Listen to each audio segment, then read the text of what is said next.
on now. We're making it. Haven't you heard that I like it? Haven't you heard that it feels so right? Haven't you heard, wanna try it? I'm getting in on your good vibe.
Join specialist sports production instructor Jason Hare for a series of free webinars designing and creating statistics-based MOGAT templates for use in Adobe Premiere.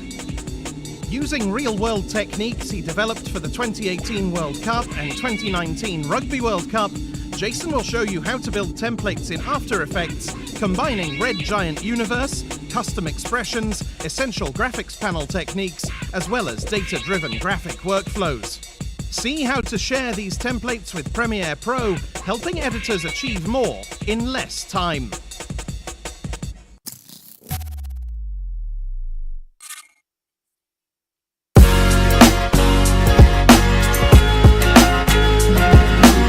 Introducing MoGraph TV from MoGraph.com, a free motion graphics and animation channel streaming your favorite content and favorite artists 24/7.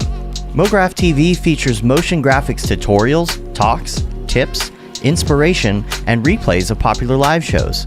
We offer something for all levels of designer, from introductory tutorials to high-level breakdowns and everything in between. That track looks great to me. MoGraph TV features software like Cinema 4D, After Effects, Unreal Engine, What up? third-party plugins, and other 2D and 3D software. We also feature live motion events, short-form clips, crypto art, and even a little photo and video editing. Learn from the people that inspire you most, and stay up to date on all the latest industry news, announcements, and community events. You'll also see exclusive offers only available by watching. With 3 8-hour blocks each day, you'll be sure to catch everything, no matter what your time zone. Keep it on as a companion to your workday and learn something new. Meet a friend, watch a demo, catch a classic tutorial, or even find new inspiration. That's a British word? A lot of things are British words. Yes, good luck with all your projects. MoGraph TV, television for the design community, 24/7.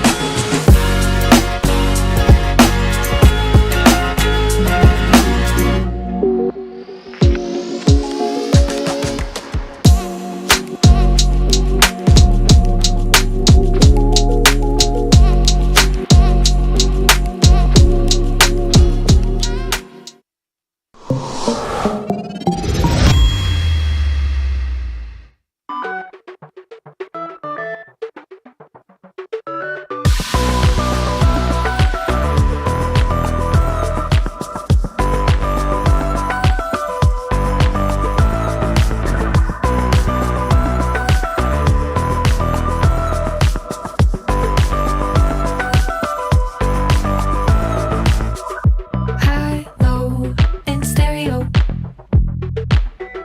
Hot, cold, I carry it. In and out, I'm pushing it.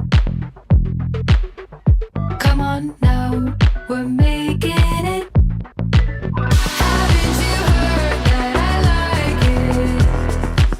Haven't you heard that it feels so right? Haven't you heard, wanna try it? I'm getting in on your good vibe.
Unmuted.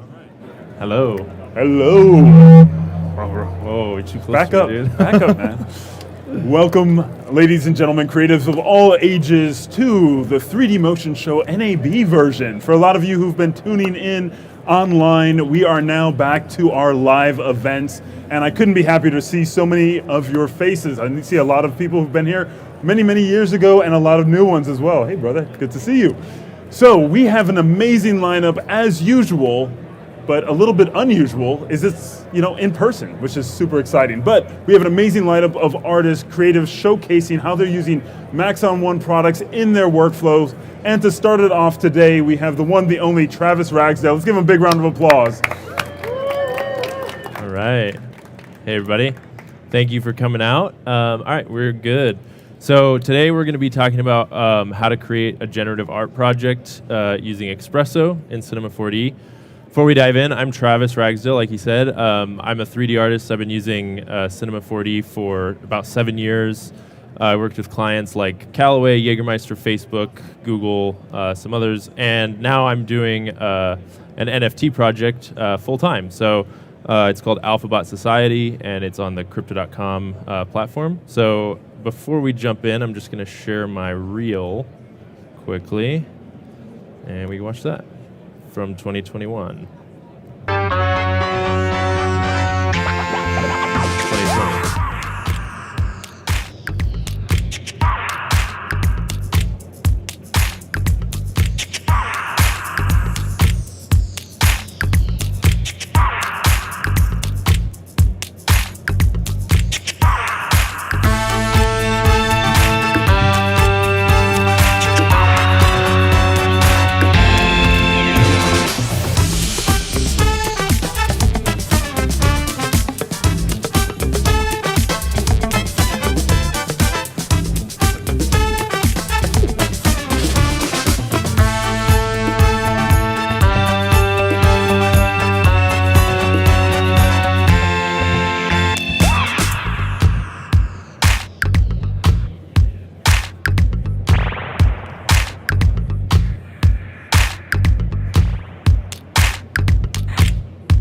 Thank you. Yeah, that was very long.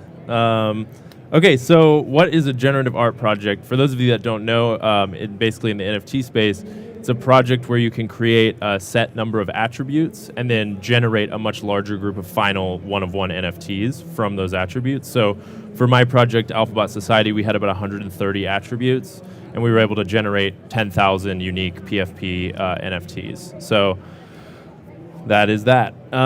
Yeah, so this is some samples from Alphabot Society, my project. It's 10,000, like I said, and yeah, it's on crypto.com, so feel free to check that out.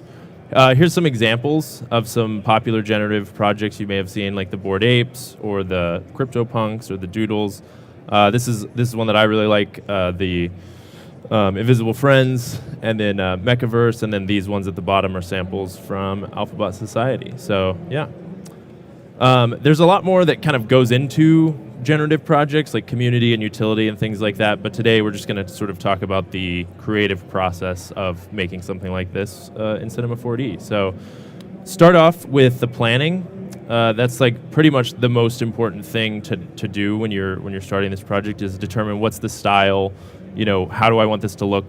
What are the different attributes? Like, what's going to be the attributes that make up a PFP or an NFT in the final, renders? How many do you plan to have? What are the attribute groups? So for Alphabots, we did attribute groups where every attribute could fit with every other attribute. So it was basically creating these robots, and they have head, body, arms, body accessory, head accessory, things like that. So it's really determining like what are those groups, and then you can kind of go through and create as many attributes as you want. So that's sort of a tip, is start with the groups and then determine what those attributes would be. Another thing is, if you kind of look at the Alphabots, they all have, each one has its own color scheme. So a color scheme is made up of like 3 to 4 or 5 materials, and that is applied to the entire PFP. And then other projects would do where you have sort of like different objects with different colors and it's all mismatched, which is cool. But personally, I just creatively wanted to have kind of control of the color scheme of the final PFPs. So today I'm going to show you just a quick modeling of an attribute. We'll do some lighting and Octane, and then we'll show the Espresso rig that I kind of use. Basically, it's a simpler version of the Espresso rig that I built for Alphabots. And then we're going to use some basically a spreadsheet and import that as keyframe data into Cinema 4D to do the final render. So let's hop over there. So I'm going to be modeling an attribute. I'm going to do the just one of the heads. We're going to make some little robots, and we're going to do one of the head attributes. We don't have time to model everything. Obviously, it takes quite a bit of time. So, all right. So yeah, let's just go ahead and get started. So I'm going to start off with a shape sort of like this. Let's go into our front view. We'll just scale it down about that size. Hit C to make it editable, and then go to point mode, grab these points, scale them down, hit Control A to grab all the points, scale it like that. Yeah, that looks good.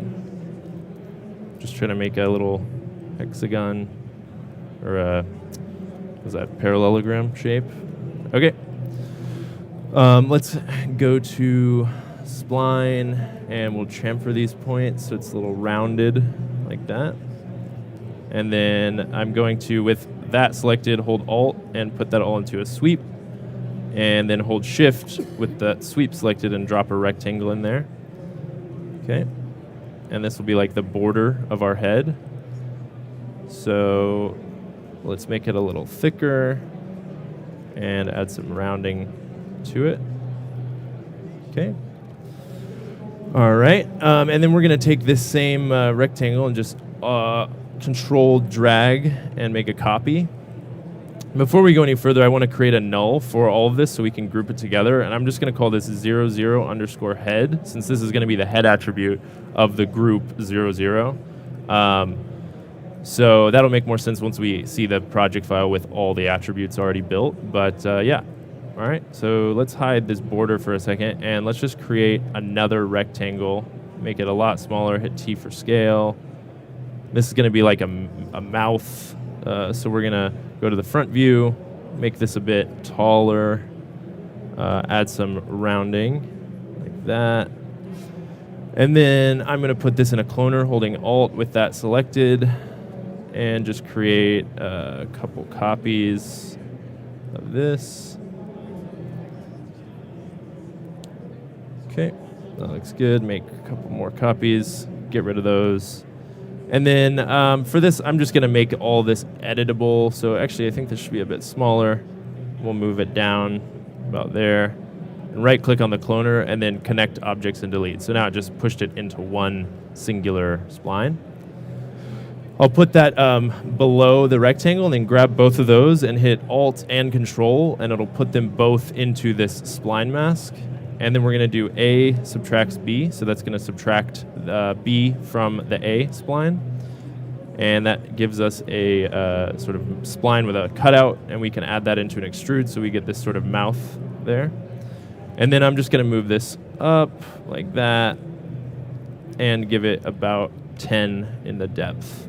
Okay, so that's good for the front of the face, and then we're going to duplicate that, and that'll be the back of the face. So we can just take this rectangle and get rid of everything else, and then pull this one back, so it's like that. There we go. And for this one, we can add some rounding. Yeah. Okay. Next thing we're going to do, let's go back into the front mode, front view. Just actually, let's take this rectangle and control drag it out, make a copy, and just scale it down. This is going to be our eye, so just grab those points on the right, drag them over, grab these points, drag them over, about like that. Go back into object mode. Probably good right about there.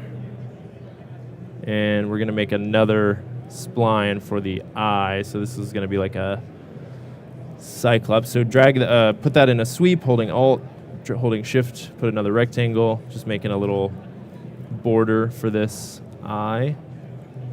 And then let's get a little deeper, add some rounding to it. Good. And then make a copy of that, pull it out, and put that in an extrude. That'll be sort of the front of the eyes. And then the eyes border. Just trying to name things, not incredibly organized on this, but yeah, let's give that just one depth, and then just kind of move it forward so we can add the glowing material to that. Okay, so these are the eyes. This is the base head. And then we've got, let's make some little rivets to go on the head. So let's just hide that for a second. Hit T for scale, scale this down, make a little rivet shape here, or like a bolt. Give it one height segment and 6 rotation segments, little hexagon, and then add some segments there, and add a radius so it looks something like that. Well, then let's go ahead and turn this head back on, and just holding Alt, put that into a cloner, and we'll call this rivets. And then it's going to be an object mode, so there. And then let's grab this rectangle that we used for the original head border and just put that in there. So they're kind of in there right now, so we need to change the orientation. Yeah, I think X, and then we just need to go to the cloner and hit transform and push them out so that they're outside of the head. And then we want to just do the distribution of them instead of count. We'll just do it as even, and it'll create a couple rivets around the head. And I think we want to do 11, I think. Yeah, looks good. And I'm just going to scale this up a little more, something like that. Okay. And then I'm going to, with this cloner selected, hold Alt and put that into a symmetry. Make sure that it's on the XY axis. And then you can grab the cloner, pull it forward. Oh, wrong axis, I think. pull it forward. Oh, yeah, you have to, because it's referencing a spline, you can't actually move the cloner, so you have to move it using the transform tools inside the cloner.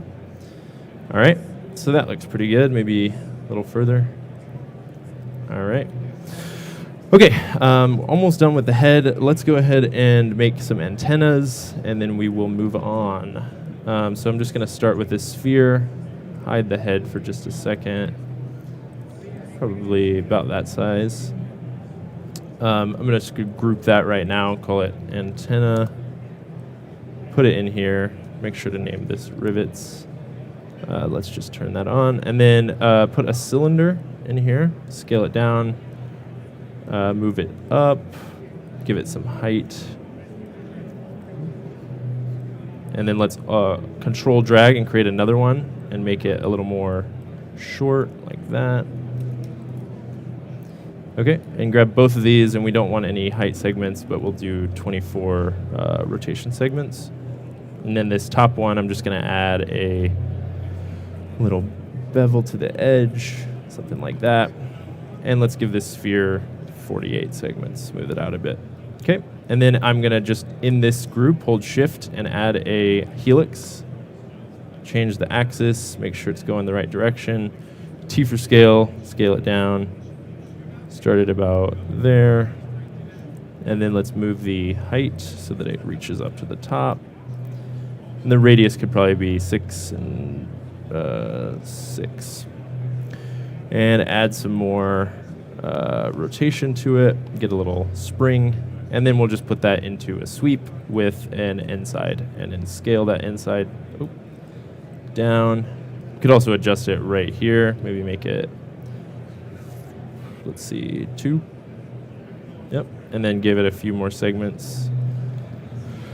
Looks good. All right. And then let's turn the head back on. Put this antenna, holding Alt, into a symmetry. And then we're going to grab the antenna and move it over somewhere right about there. Move it up. Oop, push it back. Maybe we'll grab that sphere and make it just a little bit bigger, like that. And then, yeah, we can rotate that sort of like that. Looks pretty good. Okay, so that's the basic head mesh. So let's move on, because I think I'm doing okay on time. Actually, yeah, we have a little bit of time, so I'm just going to make a neck really quick. Add a cylinder. This is pretty simple, straightforward. You just move it down like that. Make sure it's not intersecting with those screws, and then we're going to make another one, scale it down a bit more, and maybe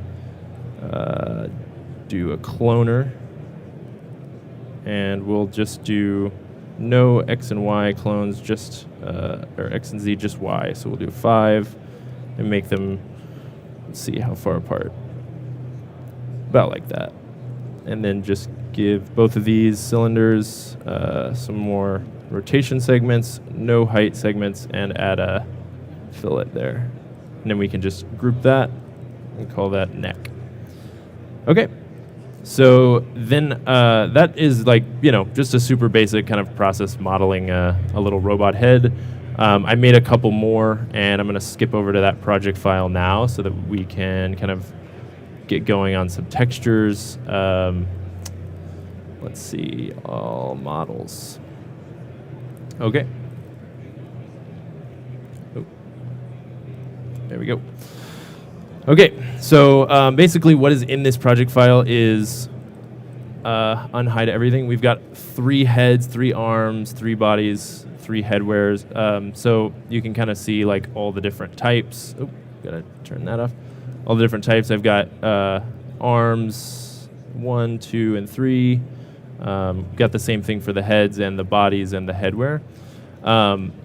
So what we're going to do is turn off all but one of each attribute, just so we can kind of see a more complete robot here. So I'm going to just kind of randomly pick the bodies, headwear. We'll do that. Okay, cool. So I'm going to create a camera. so that we can kind of get this framed up. And it's already a square, which is what I want. So I'm going to do the camera.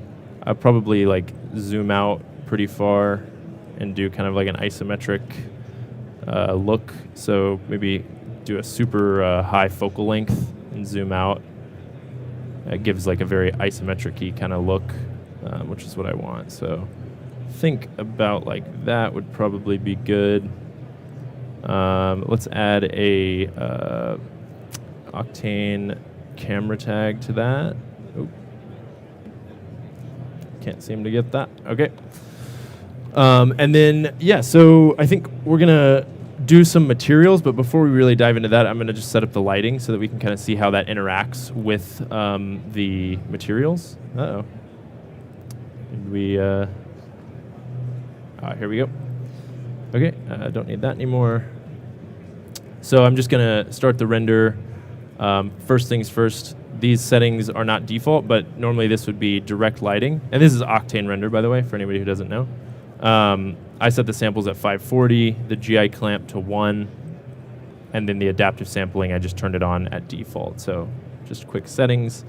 So to edit my lighting, I typically go out to this view, which would by default be the top view, and I just go to perspective so that I can kind of move around and the Octane view will stay the same.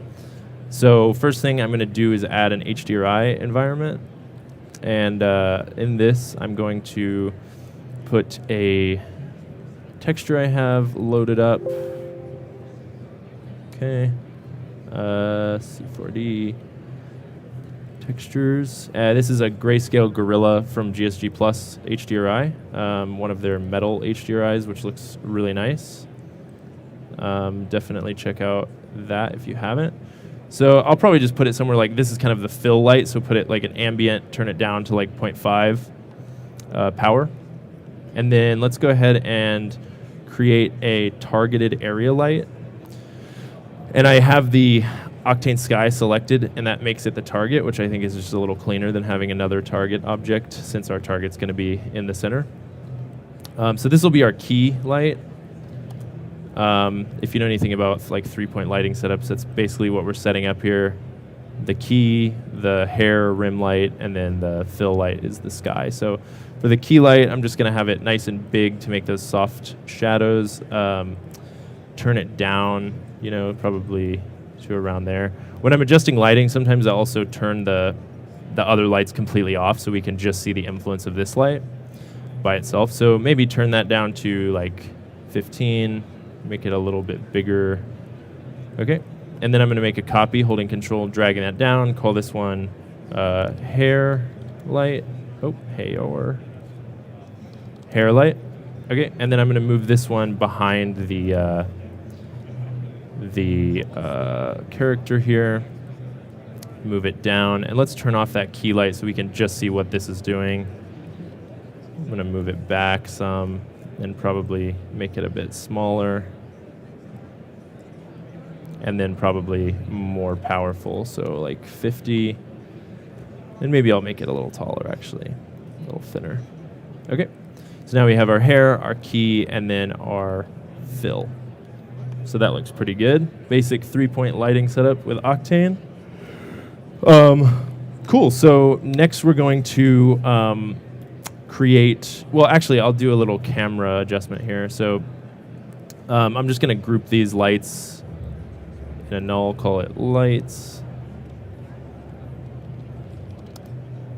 And then in my camera tag, I'm going to go to the camera imager and turn that on, and the post-processing and turn that on as well. I'll just put a LUT of some kind, like that one in there, just to give it a little bit of color. And then I will turn up the highlight compression a little bit, and the post-processing will do like 15 in the bloom just to give it a little bit of ambient glow around it.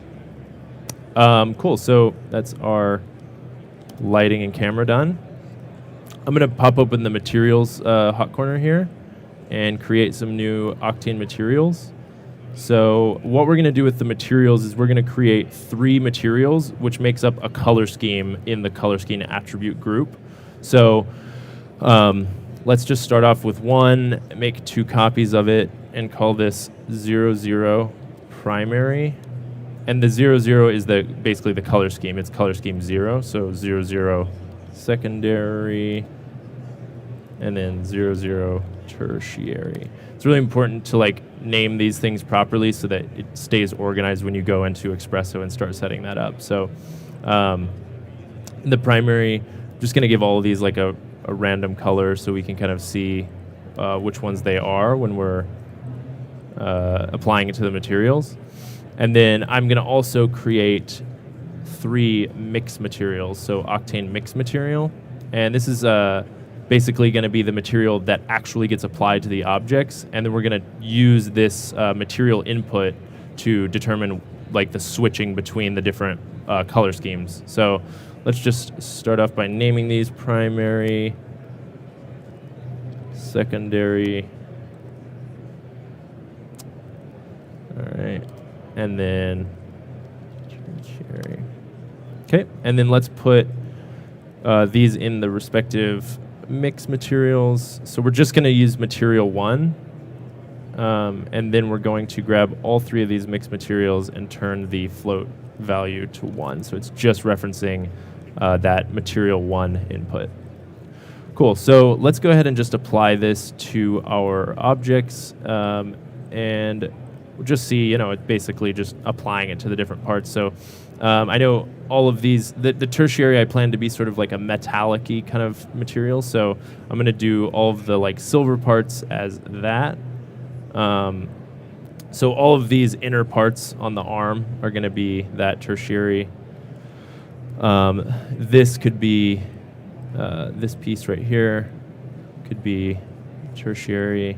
That could be secondary, and then primary. So we're basically just texturing these with those placeholder materials, and then we'll adjust them as we see fit. So let's go to the head, do the main, let's do the neck as this material. The head will have the primary, secondary. That inner is actually, I put a mesh in there to just have a black material on it. So let's go ahead and make that. That won't be a dynamic material. That's just going to be a material that's applied kind of across all of them. And then we'll have a glowing one as well. So let's add emission to that one. And then in the black material, we'll just turn it down to black. And that'll just basically make that look as if it's sort of empty in there. Okay.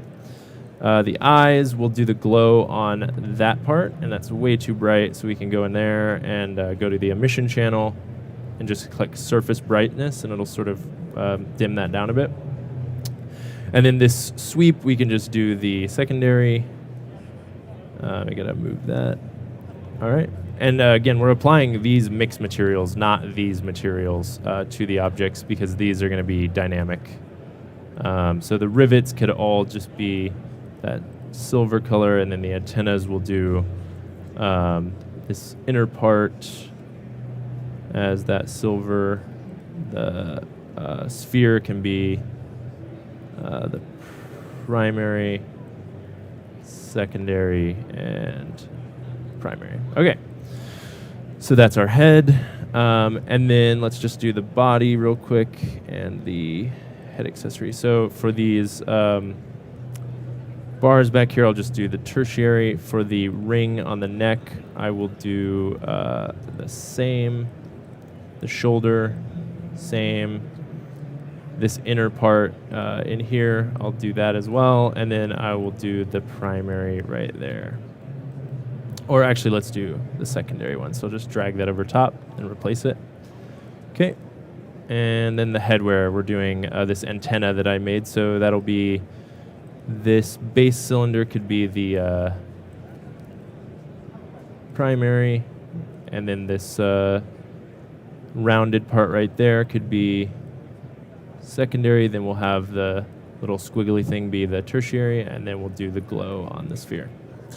Okay. So that's all textured. Now we can sort of adjust this. Not going to go super in depth on that. I'm just going to do a quick texturing on this. So let's get the node editor up, and we'll put that here. Oh, I want to put it right here.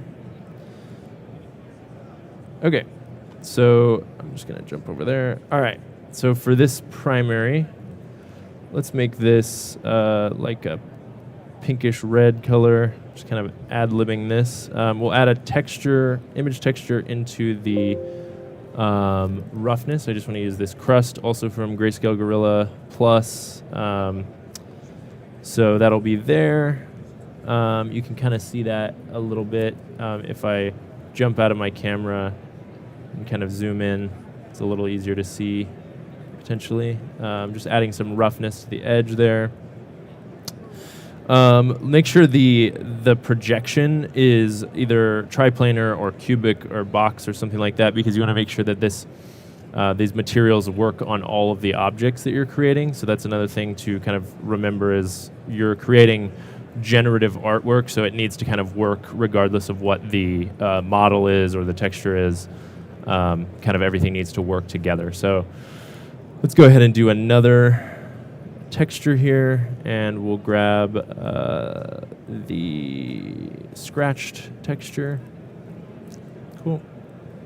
And put this in the bump. Probably going to need to turn it down quite a lot. Yeah, it looks a little crazy. So I'll invert it, and then I'll turn it down to 0.01 or 0.1. Should be good. Yeah, so you just get some scratches on there, and then let's pump that same projection in there so it's just displayed differently, and then we can do a transform on both. I'm going to go to like 0.2. Okay, and then I'll maybe turn this down to 0.05 or something like that, just maybe even 0.01. Yeah, so just want a little bit of scratching kind of on that. So let's just take all of these nodes and hit Control-C to copy, go into the secondary, and then paste. And we'll just paste that on the roughness and the bump. And you can kind of see that applied right there as well. But let's switch out the materials we're using here. So for this scratches, we'll just use a different scratch material or texture, and then for the roughness, we'll use a smudges texture. So just a little bit of variation, and now that looks pretty good on the scratches you can see there. I think that's good as it is. And then we'll just go to the diffuse channel, and maybe let's make this like, yeah, something like that. Kind of an orangey. Oops. My bad. Yeah, so that looks good. Something like that. And then we'll go to this tertiary material. And I wish I had a little more space here, but it's okay. Paste those same nodes in and put it in the roughness and the bump. And we'll just do the same thing again. I'll go to the bump, replace the texture with this first one again, and then choose a different texture for the roughness. So we'll go with that one. Okay, and then for this one, I'm just gonna go to the index and just bump that up to make it a little more metallic-y. You can kind of see that there. And then, we'll turn the diffuse down a bit more, make it, I don't know why that keeps happening. Yeah. Actually, I think it's because I need to exit that. There we go. All right. So I'm going to skip now to a project file that has all of the textures done. Don't have time to sort of go through and iterate, but I'll basically just open that and then explain what we're looking at. So go to here, all textures, save this in live. Okay, so let's turn on the Octane live viewer, and it looks pretty crazy. Basically what this is all of those objects turned on, and then I've got 3 material groups, which is like the color schemes. So we've got like this green and yellow one, red and orange, and then a blue and purple one. And that's applied to all the objects, and then we've got the primary actual mixed materials that are applied are in here. So those are applied to all those objects. Okay, so we're going to make sure that everything in these subgroups is turned on. So the display is just set to default in these little stoplight things there. So make sure everything is on, which it is, and then we're going to turn the main group off. The reason for that is we're going to be using instances, and if you instance an object or reference an object with an instance and that object display is off, it'll the instance won't display the object. So real quick, I wanted to talk about the global positioning of all of this. So every attribute has to be at the same global position as the other attributes in that group. Because we're basically, so for example, the arms, the global position of all of the arms is at 0, 0, 0 in the rotation and position.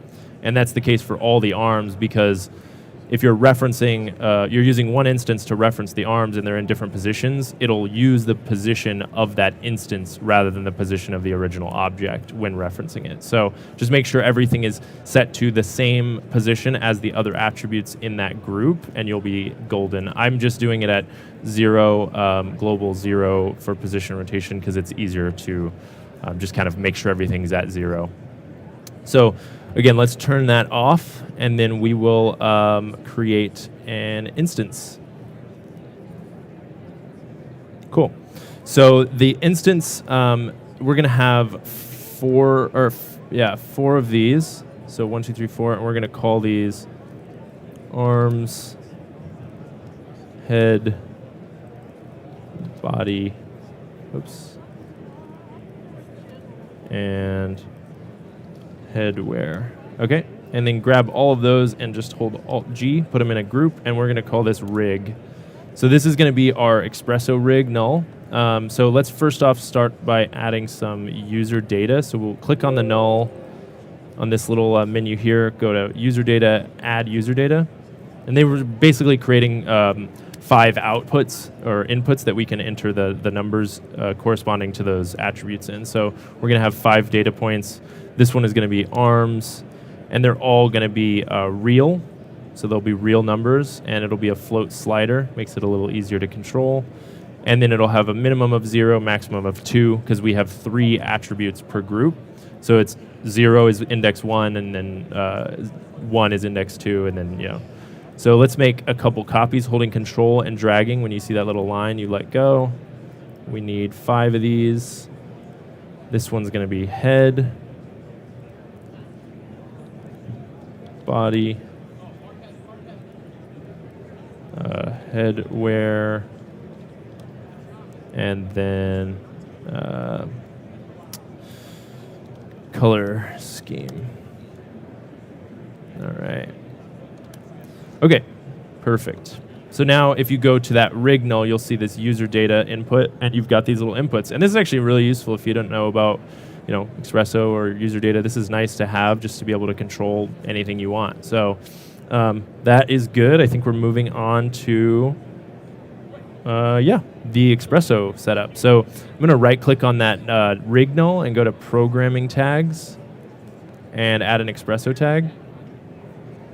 And this is just going to be our Espresso editor. So we're going over a super basic Espresso setup. So if you've never used Espresso, don't be afraid. This is super basic. So first thing we're going to do is we're going to drag that rig null in here. That'll be all of our outputs. So make that a little larger. And then to drag in these actual inputs, we're just going to grab them and move them to this bar on the right, because that'll be where they come from. Same thing there. Drag the body, the headwear, and then the color scheme. Okay, and then next thing we're going to do is grab all of these instances and drag those in. So we've got arms, we'll have headwear, body, head, arms. Okay, and for each of these, we want to have the input be the reference object. So I'm just going to drag that for each one. For the head, and this is the thing that we're going to be controlling with our rig. So just going to set that up. And then we also want to have these 3 materials. So we'll have tertiary, secondary, and primary. And the input for those is going to be this material 1 slot. So for the primary, make sure we've got the right one selected. the material and grab that. Secondary, same thing. We're going to drag this here. Tertiary, same thing here. Okay, so now we've got all those inputs and outputs set up. I'm going to pause that. We're using one node. In my rig, there was quite a few more, but this is the main one that rules them all. So the one node to rule them all. It's called the link list. This is a cool node where it basically takes an index input and outputs a list of objects based on that index. So in the link list node, if you click on it, we've got our list, and we just drag the objects in here, and the first one is index 0, second one is 1, 2, 3, 4, and so on. And so these inputs are going to be controlling that index, and then that is going to basically pipe the proper objects into those reference objects and materials. So we're going to need 7 of these. 1, 2, 3, 4, 5, 6, 7. Okay. Okay, so let's pop the objects that need to go in there. So first is going to be the arms. The most important thing is that you just do them in order. So you could either lock this, grab these 3, and then move them in. Oops, my mouse is messing up. Okay. Or you can just grab we'll grab the head, and we can just do them one at a time. So grab that link list and do, head 0, head 1, head 2, and just make sure they're in order because that you'll know that you're referencing the proper ones. Same thing with the bodies. We'll drag those in, and also make sure you're using the correct list. So body then headwear. Let's do that. So grab that one. Headwear 0, 1, 2. Okay, and lastly, we'll do these color schemes. So this is for the primary. So we're going to drag primary 0, primary 1, primary 2. For the secondary, same thing. Secondary, got it. 0, 1, 2. Tertiary, 0, 1, 2. Perfect. And now we just connect all of these, and you'll see that the objects will start popping in as we connect. There's our arms, because these, if you watch the instances over here, they're starting to change the icon because they're actually having something to reference. Oh, that one is in here. Watch the body will pop in. Oh, these little strings. Okay. Boom, there's our body. Headwear. How are we doing on time? Okay. Yeah, pop that in. Color scheme, make sure these are going. And so the color scheme is actually going to have the same input because primary 0, secondary 0, and tertiary 0 are all basically 3 materials part of the same color scheme. So same input, different outputs, so that you don't have to change the number more than one time for the color scheme. And you could separate those out. You could have 3 colors, that has color 1, color 2, color 3, and they're separate inputs, and that could give you a lot more randomness. But for our sake, we just wanted to do it like this. So done with Espresso, actually. Let's pop back in that. Make sure we've got our, I think it's, I'm missing my texture here, so I'm just going to go, nope, data, no, C3. There we go. Fix the lighting up a bit. Okay, so this is fully operational now. We have our rig. I'm just going to close that stuff down and go in here, and you can see we can just twirl these values, and it'll change all of those parts. So obviously this is, and the color scheme works as well. Takes a bit to update in the viewport because it's Octane, but it updates pretty quick in the live viewer. So all of these are working. We can do any random combinations. So the next thing I'm going to talk about real quick is the data. So if I go to that, basically with this data, what we did is for AlphaButs, my partner and I essentially created the data for all these attributes, referencing the numbers that we needed to reference for those indexes, and then used random functions to assign basically a single combination for each frame of the final animation. So it'd have a head value, an arm value, body value, headwear value for each frame. And we can set the rarity or the scarcity of those objects beforehand, and then essentially you get this big list of data. So that looks something like this. Just open it. Yep. So the first value is going to be frame. Second value is arms, then head, then body, then headwear, then color scheme. So this is basically just a CSV document that looks pretty boring, but it's actually really cool. A lot of math goes into creating it. So that is what we're going to be using to import into Cinema 4D as keyframe data. So this is actually a really cool feature of Cinema that I have used a number of times in a number of different ways.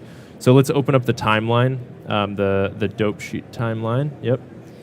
And we're going to go and just on frame 0, let's go extend this back to frame 0. I'm just going to create a keyframe on our user data for all of these. So we just got one keyframe. That one isn't going to matter, but we just wanted to have it in there. So selecting the rig, we're going to do this ASCII import.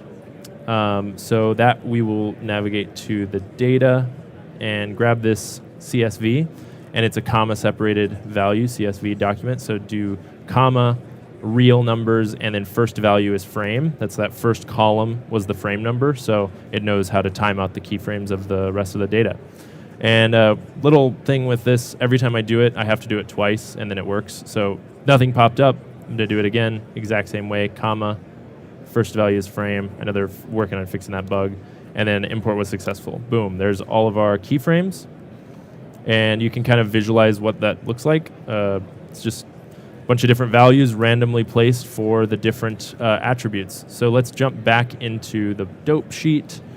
And I'm going to grab each of these and hit copy. So with the arms, copy, and then paste it up here into our actual rig. So the lower part is the data, and then the top part is the rig. So head, we'll do the same copy, head, paste, body, copy, body, paste, headwear, copy, headwear, paste, color scheme, copy, color scheme, paste. Okay, and then we can actually just delete these extra data points. We don't need that anymore. And yeah, so that is working. So it's basically each frame, you've got a different iteration of this combination of bots. Here's what they look like from this final render. So although they may look sort of similar, they are actually all completely different or completely unique. Not one of them has the same combination of attributes. Obviously, something to keep in mind with this type of project is the more attributes and the more variety you create, the better the more variation you'll have in your final pieces. So we have 3 of each attribute, and we only have 5 attribute groups. Doesn't allow for a lot of variation, so you'll see a lot of them do look pretty similar. But with the alphabots, we had 60 color schemes. We had 10 head types, 10 body types, 10 arm types, head accessories, body accessories, collars, neck types, eye symbols. We had little legendary attributes like the spear and the little flying robot.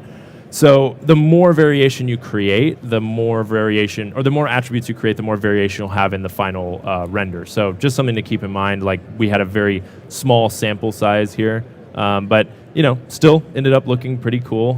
We've got a bunch of different little cartoony looking bots here. And yeah, I think that is pretty much the technique for me. I think I'm just right on time. So let's go to here. Yeah, so there's my links if you need to get in touch or check out any of my work. Thank you. I love you, David. Yeah. All right. Perfect. Excellent. Thank you. Great so much. job. I was going to call for a round of applause, but I guess you did your thing. So good job. All right.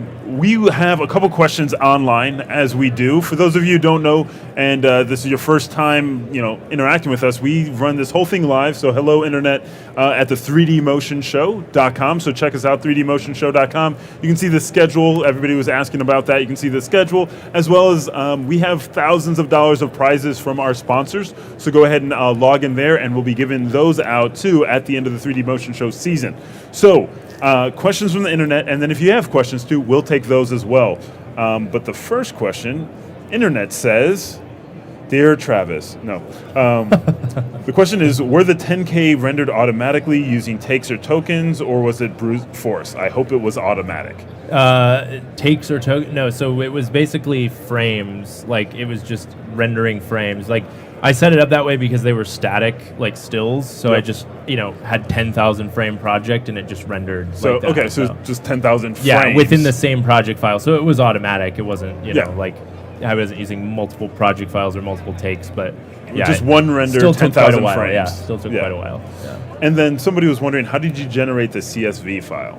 Okay, so that's a little bit above my pay grade. I should have brought Cody, my partner on Alphabot Society, with me. It's like fairly complex. Like you list out all of the attributes that you have, and then you assign a rarity like ranking to them. So this one is like 0.05% of the 10,000 will have it, and this one 5% of the 10,000 will have it, and then it generates a random list of 10,000 based on those sort of rarity guidelines. Okay. And then it spits out the sort of final data that I can then import. So the rarity drove everything else. Yeah. So the Okay. rarity is sort of like, this material is going to be more rare. So just pick which ones you want to put it on, computer. Okay. But, like it's going to be more rare. So only 50 of them will have it or whatever. Yeah, so then the other question is, along the same lines for the project, was the CSV algorithmically generated or manually selected for each frame value? So Yeah, it's algorithmically. it was all through the algorithm of just rarity. Yep. Well, there you go, Internet. Your questions have been answered. Yeah. Do we have any live questions here for Travis? Well, I guess the Internet's live, too. So Yeah. but you are live, too. You matter, too, Internet. Any other questions here for Travis? This is your opportunity. And if you are feeling a little bit too shy, which is fine. I know it's the first time seeing you in a long time. Travis will be in the back for another hour, so you'll be able to interact with him directly and ask him questions above his pay grade about CSV files and algorithms like that. So let's give him another round of applause, and stay tuned because we're going to have our next presenter up, Grian Kim. So you're not going to want to miss this one. Call your friends, tell them to tune in. Yeah. You're in for a treat. So Cool. see you in just a moment. Thank you so much. Appreciate it.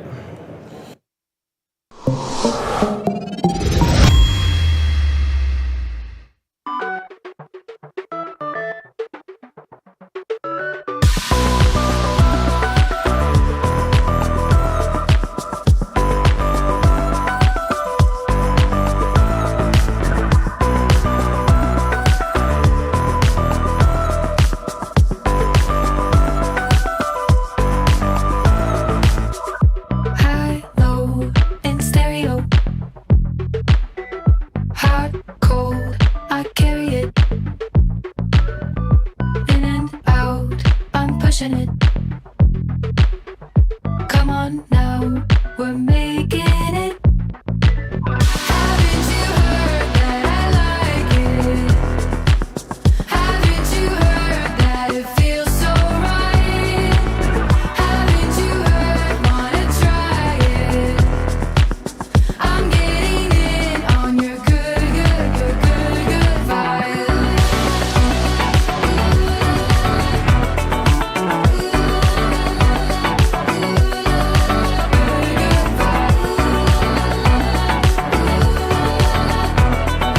This is what it's like to love in stereo.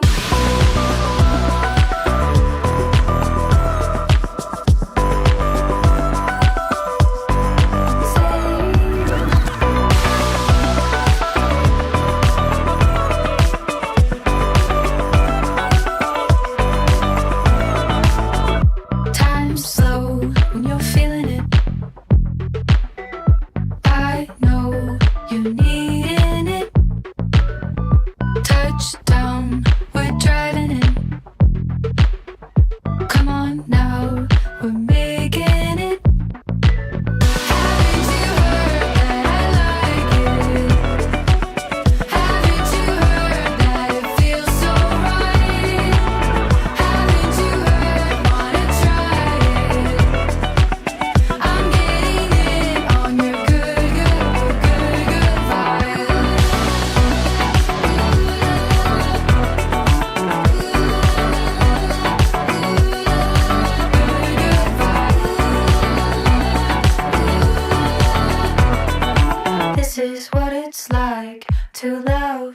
stereo.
Let's go ahead and unmute you.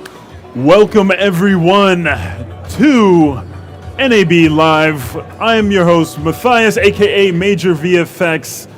Some of you might know me from online at the 3D Motion Show, so if you haven't, definitely check out 3dmotionshow.com. This is where we're streaming it, so if you have people who couldn't attend live, have them go ahead and just log in, 3D Motion Show. We answer questions, so after the presentation, just have them ask questions. Also, sign up because we are giving away thousands of dollars of prizes at the end of the season, so you get to sign up at 3dmotionshow.com. We have amazing presenters here. Just met a little while ago, I think it was just in February at another motion design show. I was blown away by this presentation, and I was like, wow, you're using Maxon tools and Unreal, and it just totally blew me away, and was like, you know what, I gotta share it with the rest of the community. So you are in for a real amazing treat.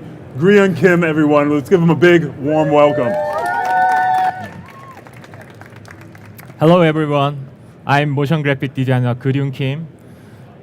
Thanks Maxon for having me here. Thanks everyone for being here and watching live streaming. Today I'm going to talk about two different stories. In part one, I'm going to talk about breakdown of asymmetry title. In part two, I'm going to talk about 3D interactive art that I made for Motion Plus Design most recently. So before we begin with part one, I just want to introduce myself a little bit more. So my name is Grian, which is original Korean name. It means to draw well, because my parents were art teacher in middle school and high school. So I'm currently working at Elastic as a lead animator, which is a super vast title sequence company, you know. And I became a digital artist after I became NFT Space. And I mint my artwork on SuperRare, which is the one of the NFT platform. And SuperRare, if you want to be collector, please visit my account, and you can see amazing artwork there. So long story short, I just want to show my story first.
Thank you. So now let's move on to part one, breakdown of asymmetry title. There are 5 chapters. Each chapter has a different scene. I'm going to talk about the first chapter. So it's Snake Robot, which is really simple robot animation. So you can see the snake robot under the water. So like this. So the snake is swimming toward electronic device. Let's move on to the Cinema 40 file, and then I'm going to talk. So I already built a basic setup, which is very simple. So now if I rotate the joint, it doesn't connect it with the object. In order to connect to object, I need to select the object and Shift key, and then click the first joint, go to the character tab, click the bind. Snap would be amazing. So just by clicking one click, now we can connect the object and joint right now. So in order to make more interesting, I'm going to make dynamic linking.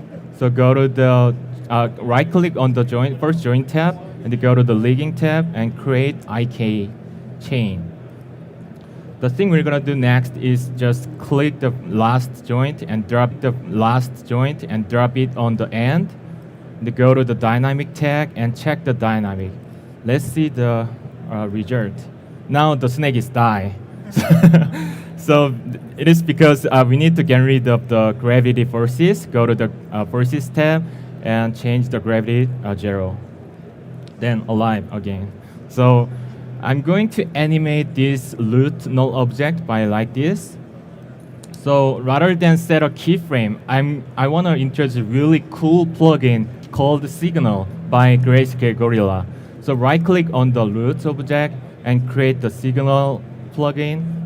And then you can see the question mark here. So the thing we're gonna do, just click the root object again, and then grab this H rotation and drop it on this question mark. Then suddenly the question mark turns to the R, stands for the rotation. The thing we're gonna do is click the R tag, and then change the minimum value 0 to -20, maximum value 20, and then we need to change the time graph. Just grab this and below a little bit. And the animation is pretty slow. In order to make it faster, I just change the end frame 90 to 20. I also want to make it ping-ponging, so go to the playback and click the ones to ping-pong. So now we have a snake animation. So I'm going to decrease the end frame right now. So in order to make it moving towards some area, I'm going to make another null object. So go to make a null object and make it child of this null object, and go to the top view by pressing the F2 key. And then I'm going to draw some path that the snake is follow. So go to the spline menu and then click the spline pen. And let's press the Ctrl key and then create the first points. And then we just draw some beautiful spline. And then go to the perspective mode by pressing the F1 key. Now there is a spline. So right click on this null object and go to the animation tag, create the align to spline, and then drag this spline we already create and drop in on this spline path. Now we can move this snake by changing the position value. So I also need to check this tangential to rotate the snake following to the direction of the spline. So rather than set the keyframe, I'm going to create new signal plugin. Right click on the null object and create the signal plugin, and drop signal plugin allows to allow all the parameters inside the snap footy.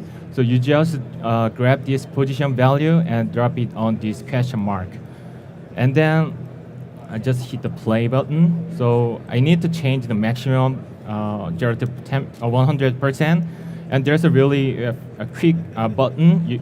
You just click this set linear, the animation is started. The reason that I like to use Signal plugin, because it is very easy to change, very easy to revise. So by just changing the end value, just 120, now we can get really smooth animation right now. So let's move on to the next chapter. Honestly, there are so many things to cover today, so I need to speed up. Sorry.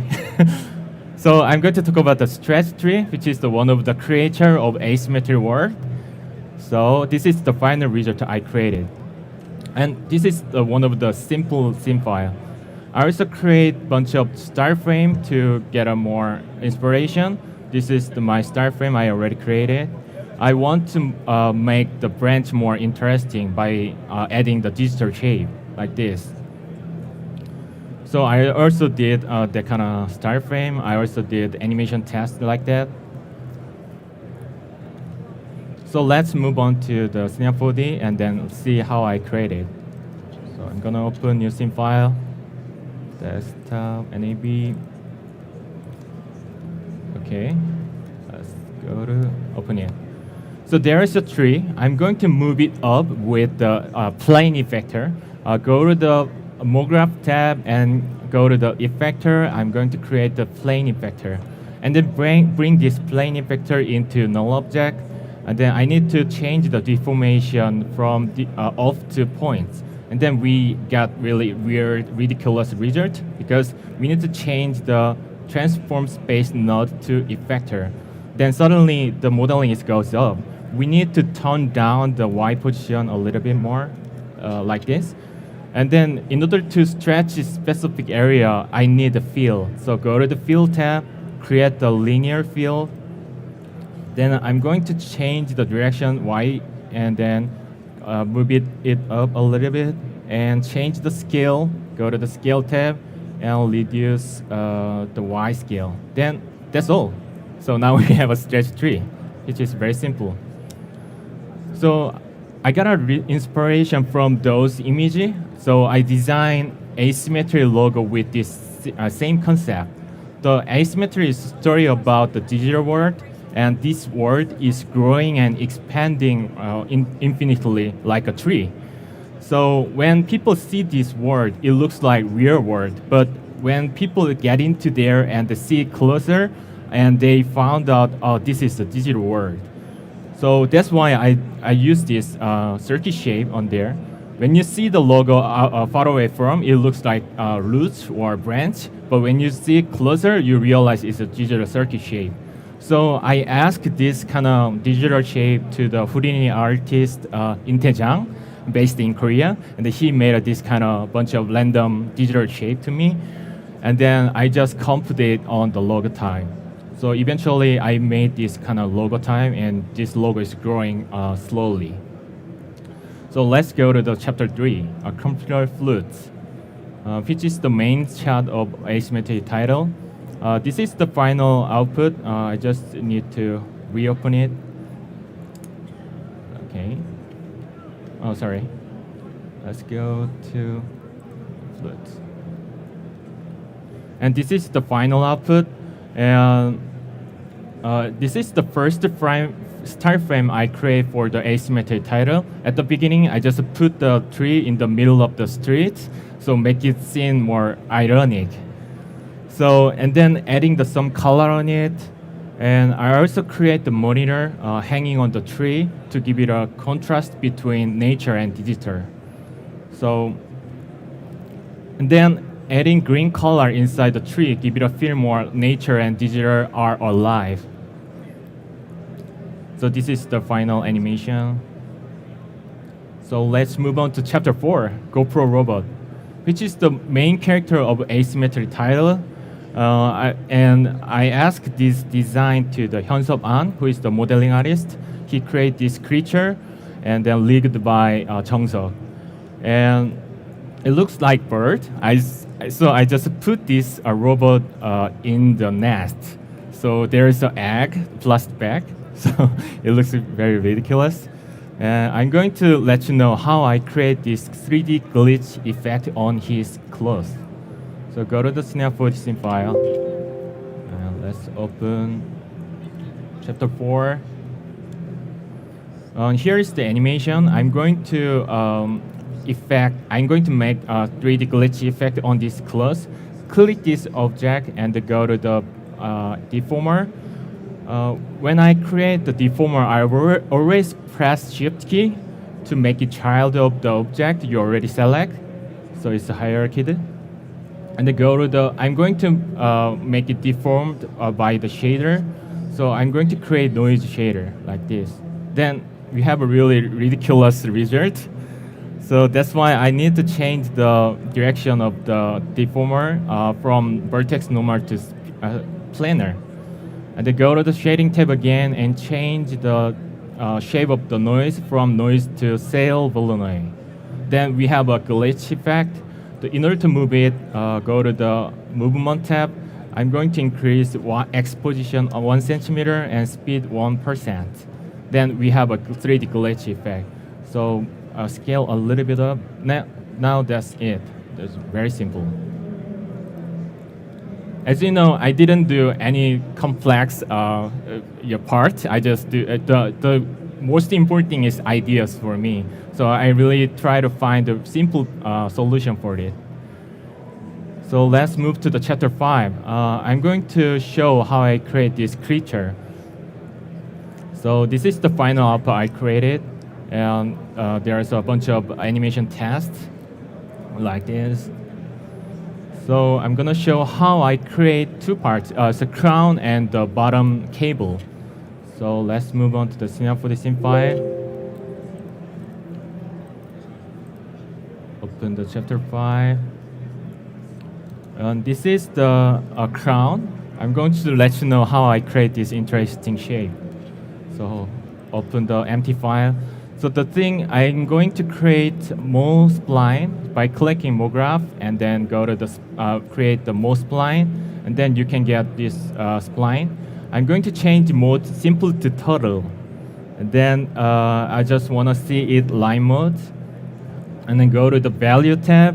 I'm going to decrease the movement a little bit smaller, so like this. And then when you can play with changing the value. When you change the gross value, it looks like fireworks or branch. You can also change the degree like that. But I just want to make more interesting shape. So go to the total tab. I noticed there is some program language. I'm not familiar with that kind of language, but I just want to try. What if I change the adding some language there? What's gonna happen? So I just type more spelling on it, just random spelling, and then it looks very weird. So there is a rule tab. There's another language. There's another word. So what if I break the rules? So I just type more spelling on it, maybe TAA something, then click some area. Now we have a more interesting shape. So you can play with this kind of changing value, and I just animate this angle only. Yeah, that's the secret of my crown. Let's go to the floor, wire floor. The cable is very simple. Honestly, I used Horop plugin, which is a free plugin, to make a cable. But in the Snap for the S26, I noticed there's a really cool new simulation engine called rope simulation. So I'm going to let you know how I create this rope simulation with very quick. So go to the top view mode. I'm going to draw random spline. Go to the sketch. I'm just going draw this random cable shape. Go to the perspective mode. I'm going to make it mesh. In order to do that, I'm going to make it sweep. So first, I just create the inside, and it's gonna be thickness. So I need to scale a little bit down. Just by pressing Shift C key, you can load all the commands by typing it. So I'm going to call sweep nerves, and then grab these two spline and into there. So you can get a spline, you can get sweep nerves. And I think I need to change the radius 3 centimeter and make it roundness. I just increase the side a little bit more. And it looks like cable, but there is an intersection. So in order to get rid of this, I'm going to make it simulated. So first, I need to create the plane. It's gonna be floor, and move it up off the floor a little bit. And right-click on the spline and go to the rigging tab. Simulation tag, and then click the loop simulation. I also need to set simulation collider on this plane object. Go to the simulation and collider. And hit the play button. So you can see there's a rope, but there's still intersection because you need to change the radius exactly same value of the inside. So I just type 3. So go to back, then hit the play. Now that is. So you can also change the spline more uniform, so make it more smooth, so like this. So the good thing of this, you just copy and paste and rotate it, and copy and paste again, and rotate different way. So and hit the play button, you can see the wire very quickly, which is really amazing. So now we are going to part 2. So in part 2, I'm going to talk about 3D interactive artwork that I made for Motion Plus design, a combination with Snap 4D and Unreal Engine. So before we begin to how I create it, I'm gonna show what it is first. So let's go to that one.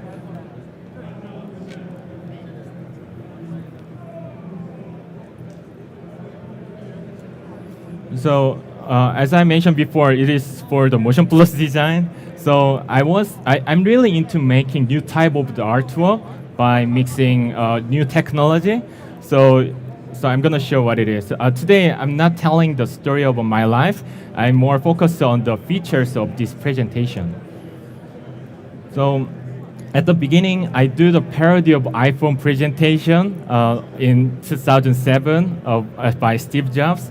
I pretend to show 3 different artwork, but actually it was just one artwork, all combined. So interactive artwork, asymmetry, NFTs, like this. Because at the time, I just want to make 3 different things, so I decided to combine everything. So interactive artwork and asymmetry, are you getting it? These are not 3 separate artwork. This is only one artwork. We're gonna calling it Motion Plus Design. And today, I'm not using Keynote, but instead, bring you to a time travel into my real experiences. So by pressing the rewind button, as you can see this VHS player, we're gonna go my time travel in my back story. So I'm gonna press the rewind button. So first timeline is story about the Skyfall project that I made 6 years ago. So we move back to my timeline.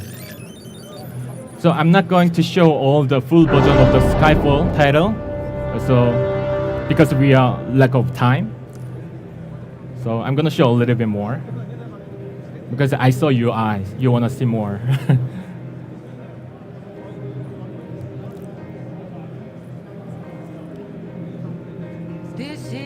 And then if I press enter button, you can see this amazing transition I made.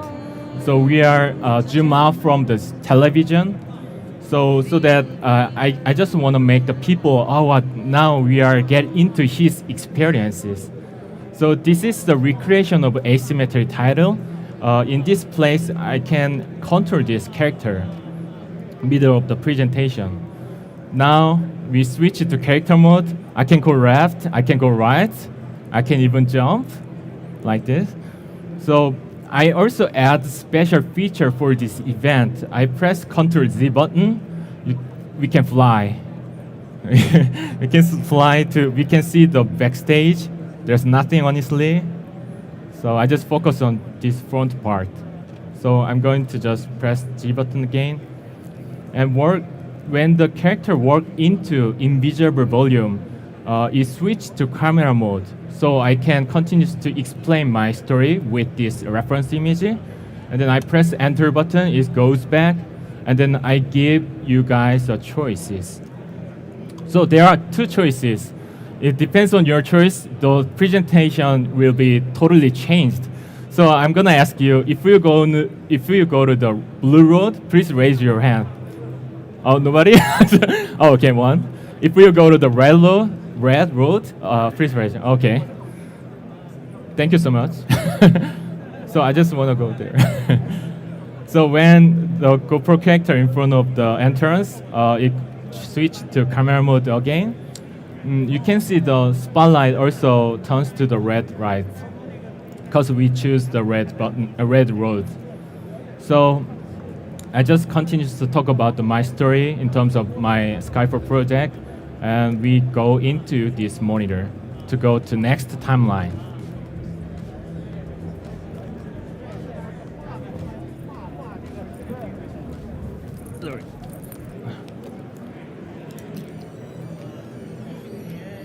This is second timeline when I worked Doom Patrol project, which is the first title sequence I made with Elastic.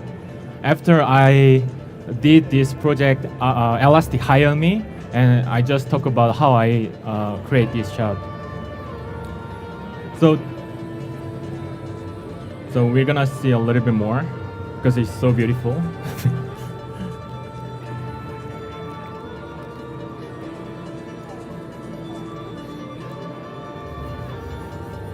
And then please remember this shot because I recreate this shot into Unreal Engine, so people can feel, oh wow, now we move to another timeline, his experiences. So I'm going to press Ctrl Z button to show how I created. So there's a space. With the Snap 4D projection mapping texture, I was able to create these simple buildings surrounding this building. So you can see it. Which is a very simple scene. So there's a drone. So when I press Enter button, so we move to the next shot, and then there are so many features I have to create it.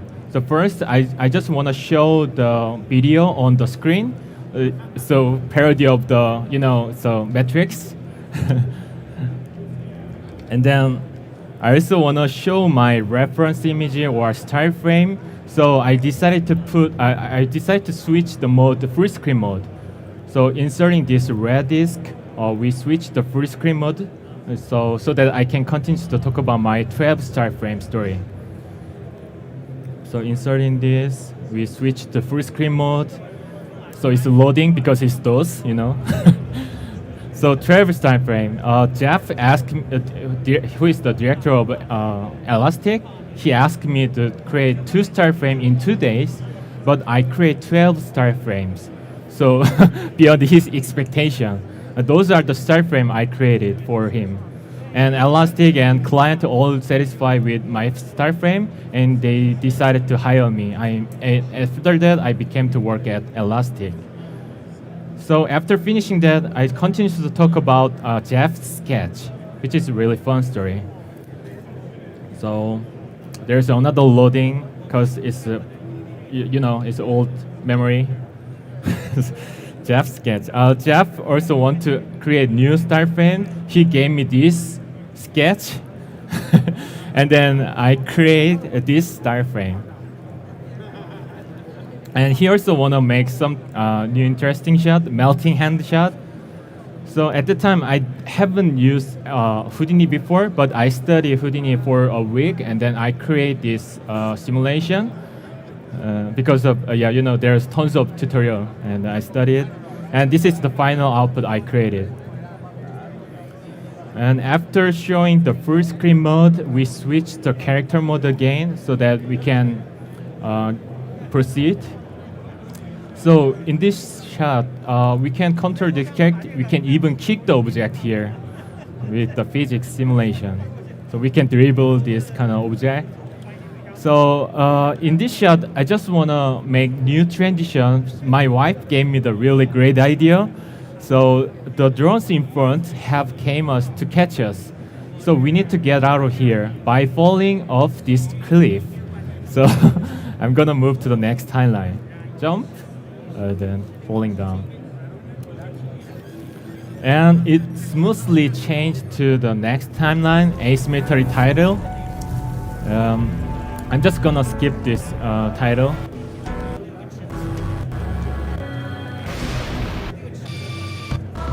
And this is the main shot. I recreate this shot in Unreal Engine again. So when the video is finished, it smoothly turns to the white, and then it smoothly go to the Unreal Engine scene. So we are falling. So after escaping from the Doom Patrol timeline, now we falling into the world of asymmetry title. So I'm gonna press Ctrl Z button, show the entire scene. So this is the scene I created. There's nothing side view, but when the camera goes back, the tree's leaf is disappeared. So but when the camera closer, it appear again because it's automatically optimized the scene. So in this shot, I just talk about the personal project has granted me, the numerous benefit the personal project has granted me. So first, it evaluates my skills. So by uploading my personal project online, I was able to connect with amazing artists like David Alliu and Sasha Usong and Izzy. There are lots of artists. And all the artwork, my personal artwork has became the NFT artwork through the blockchain technology. So to show that, I just hang one of the artwork on the tree. So it's just the blockchain. Yeah. So most recently, I collaborate with Motion Plus Design to produce this physical kit that merges physical and digital form of art. Then now we are here is the first place we talk about. So, sorry, I need a second. I need to show something. The videotape. Sorry, I forgot to bring it.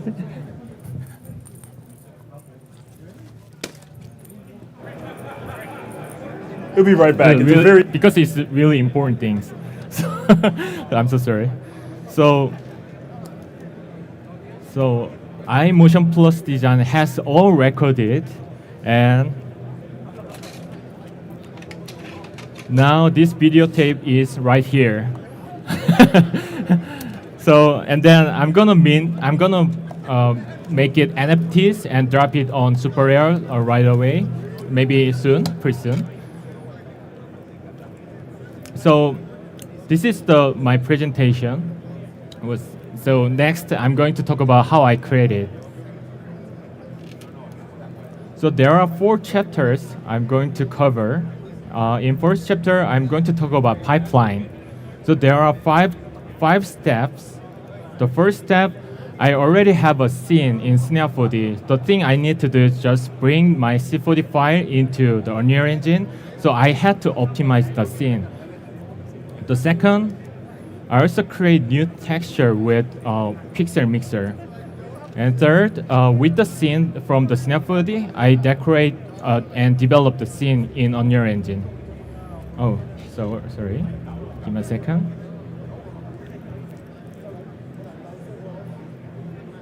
Sometimes there's a PowerPoint error, so I need to reopen it. So for the mixer, I decorate the scene with the Unreal Engine. And I'm more familiar with animate the character and camera in Snap 4D. I just bring back to the scene into Snap 4D and then animate it. And in order to make interactive artwork, I need a lot of feature I have to make. But with the T4 framework, I solve all the problem, all the features. So I'm going to talk it later. And first, I'm going to talk about optimize the scene. Unreal Engine only allows to recognize only standard native Snap 4D material. So they doesn't recognize any third-party render engine from C4D, so such as Octane or Redshift. So I need to get rid of all the material. But eventually, I found a really great solution. So I also get rid of all the scatter, all the decorate parts. So I also delete all the repetition object. So these are only thing I bring from the Snap 4D to Unreal Engine. Let's go to the texture. So when it comes to texture, there is a specific pipeline. I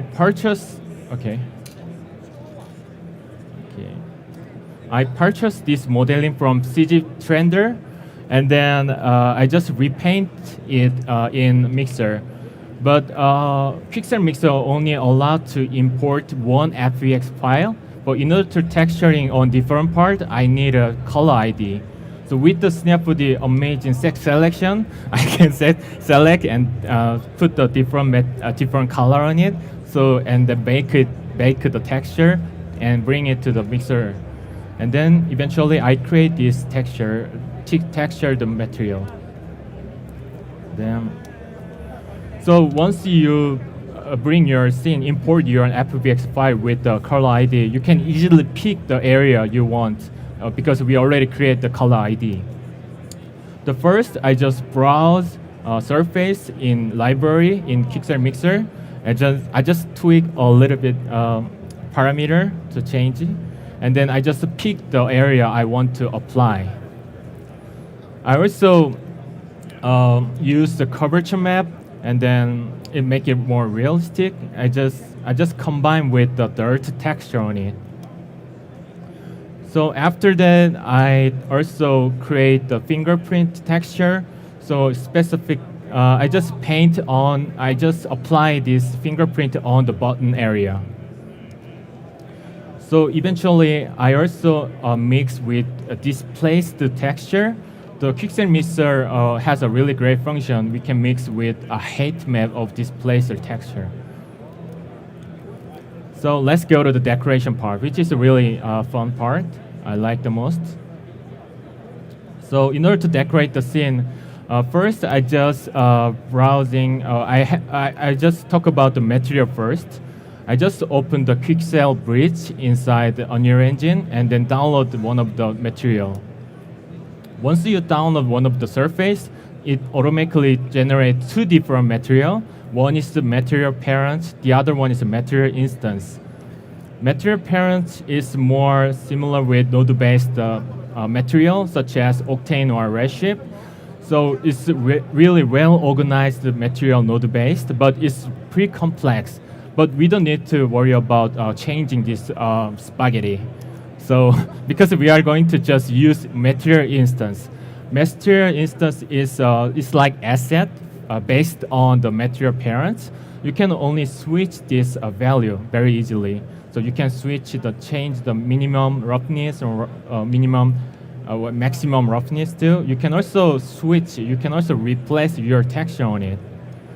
It is also allowed to duplicate other material. So all the material I create, I just duplicate material instance, and then change. So I just download one of the surface from Megascan Bridge, and then copy that and rename it. When I open it, I just replace my texture on it, and then I just change the value. I can change the tiling. I can also change the color of it. I can also change everything in there. So I would like to introduce blend material too. So I just make this kind of procedure texture in Quixel Mixer, and then I separate to save it. So first is original. The other one is damaged texture. The last one is sand texture on the damaged texture. And then I grab this material and then click the create a material blend. It generates one material, blend material. So with the vertex color, okay, I just go back again. So apply this blend material. You can paint your different material on it. So if you paint vertex R color, it stands for damaged texture. If you paint green color, is sand texture. If you paint blue color, it means you make it wet. So let's go to the next one. So Foliage. Foliage is a really amazing tool. Paint your instance object, so make the scene more various. So you just click one of the object and then you make it foliage. You can paint your any plants, which is really simple and so fast. So in terms of the lighting, I don't use a lot of lights. So I just use the directional lights, and with the exponential height fog, you can create a really realistic fog. You can also change the height fog too. After I also add image card on it to make it seem more realistic. So play with your fog image. So post-processor, which is a really interesting process. So Unreal Engine has to be done a post-process inside Unreal Engine. So you have to create the post-process volume. So when the camera inside the volume, post-process is on. So first thing, I just capture the screenshot like this, and then bring it to the any After Effects or Photoshop you want to color correct, and I just create the adjustment layer, so I can do any color correct on it. So I just create the 4 different adjustment layer, and I collect the scene. I color collected the scene, and then the only thing we need to do is just grab all the adjustment layer and then copy it and bring it to the RGB table that Unreal Engine support. So on the RGB color table, I just put all the adjustment layer. Then we can we can tweak this color, and it observes all the color collect information. The thing we're gonna do is just bring this color collected image on this color grading LUTs. So then you can get the same result on it. So this is the last chapter, events part. So in order to make interactive artwork, there are so many things to do, such as I wanna show the recorded sequence in my presentation. Sometimes I wanna show my video on the screen. Sometimes I wanna switch the full screen mode. Sometimes I switch the character mode to be able to control the character. When the character go inside invisible some volume, I wanna make another event. So many people ask me, how did you learn the script? How did you learn the programming or blueprint? But luckily, I didn't learn anything because I use the T4 framework by VirtualFloor. VirtualFloor is the company they are developing T4 framework. It allows the people to create a game or interactive art without learning any programming or blueprints. So I create these 4 different animation in Cinema 4D. And then in order to make the character, the only thing I did is just connect FBX file on the movement or on the jump, any parameter. And then they create my own character, which is a really simple pipeline. So in terms of the action, I also wanted to show the video on the screen. They has a really good, amazing function. I just create this kind of effect. I also want to make some events or missions, but they have a really great navigation, this mission navigation. Just by clicking, you can see it's very simple navigation. You can create every event there. So I also want to create trigger when the GoPro character inside this trigger, next event to have to be happen. So with this event window, I was able to create this kind of complex thing very simply. So eventually, that allows to package all the sim file. So by pressing the packaging, and then they generate this kind of folder. So you can play my interactive artwork without installing Unreal Engine because it already packaged it. So bring this sim file to another computer, you can just play it. You can play this interactive art or game, whatever. So the T4 framework, they are the team. I'm gonna show the website. So still, it is the demo version, but there's a beta version, and they will release T4 framework in March. Yeah, I'm not a seller for the T4 framework. I'm just a user, and I'm really satisfied with this amazing pipeline. So if you are interested in making the interactive artwork or game or metaverse, I highly recommend you try this one. So, and then if you have any further question, you just visit my website or Instagram. So feel free to ask any question through my Instagram or Twitter, whatever. So eventually, thank you everyone for listening my presentation. So sorry for, it was lack of time, so I had to be speed up. But welcome to any question for me. Amazing job. Thank you so Amazing much. job. So do we have any live questions before we go to the internet? I mean, you packed so much in that presentation. It was pretty crazy. For all of you who attended, was I right? Was I right? Like, it was like, you're not going to want to really miss this. There's so much here. I haven't seen a presentation cover so much. So thank you once again, Grion. We do have a question from the audience, or from the internet audience. Hello, internets. And they were wondering, with the tree project, can you use the same effect if you were using a fracture object? Fracture object? Yeah. I don't know, honestly. I mean, it would move the position data. Okay. I would say test it. It wasn't that hard to use one effector, right? It was just the field and the plane object. So test it out with the fracture object. The other question was about the pipeline. Is how long did you sit at the computer, and did you take any breaks? Yeah, I never break. No breaks. He doesn't rest. No yeah, sleep. it doesn't last. But making a personal project is resting to me. You know, So you don't because stress. there's no client. I'm only client myself. So yeah, just Yeah. yeah. I have to work out more, but I realize my body is changing right now. It's just get the computer build. Exactly. You got to walk Yes. around. Well, Grian will be around for another hour in the back of one of the computers, so you can ask him all the questions that you're not comfortable. But he's friendly. You can actually ask questions here. You're totally fine. Yeah. But yeah, just he'll be in back for another hour. So if you have any questions, go ahead and ask, and stay tuned because we're going to be up next with EJ Hassenfratz. So Thank you we'll so see much, you guys. everyone. Yeah, thanks again. Thank you. Yeah, Grian. see you again. All sir. right.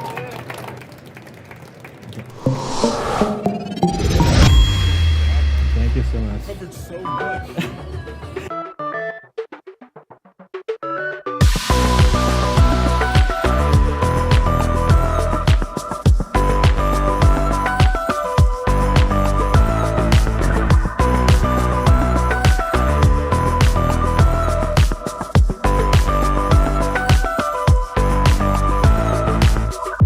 High, low, in stereo. Hot, cold, I carry it. In and out, I'm pushing it. Come on now, we're making it. Haven't you heard that I like it? Haven't you heard that it feels so right? Haven't you heard, wanna try it? I'm getting in on your good vibe.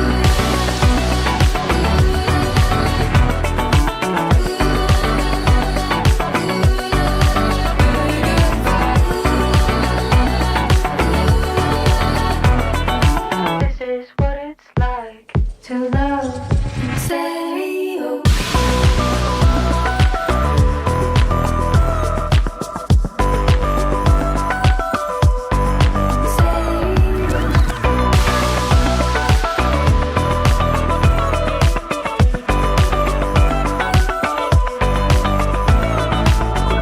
Time's slow when you're feeling it.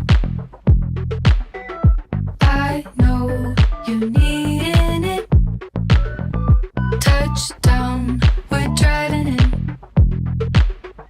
Come on now, we're making it.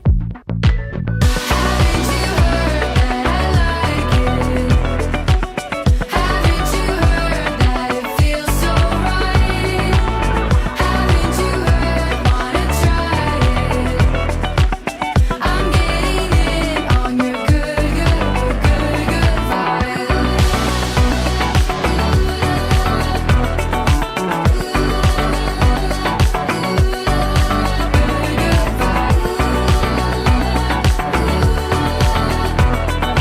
This is what it's like to love in stereo.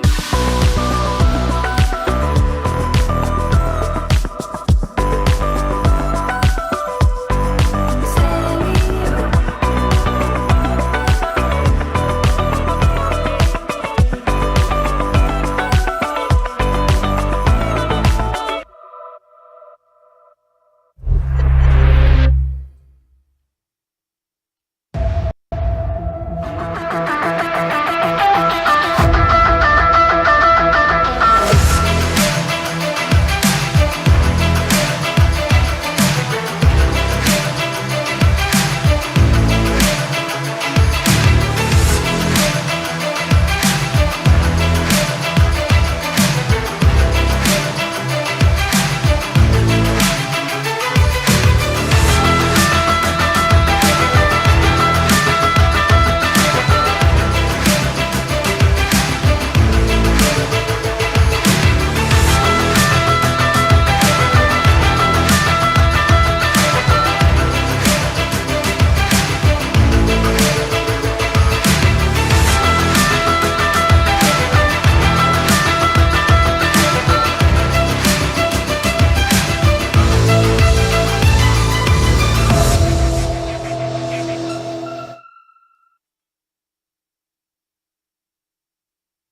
Join specialist sports production instructor Jason Hare for a series of free webinars designing and creating statistics-based MOGAT templates for use in Adobe Premiere.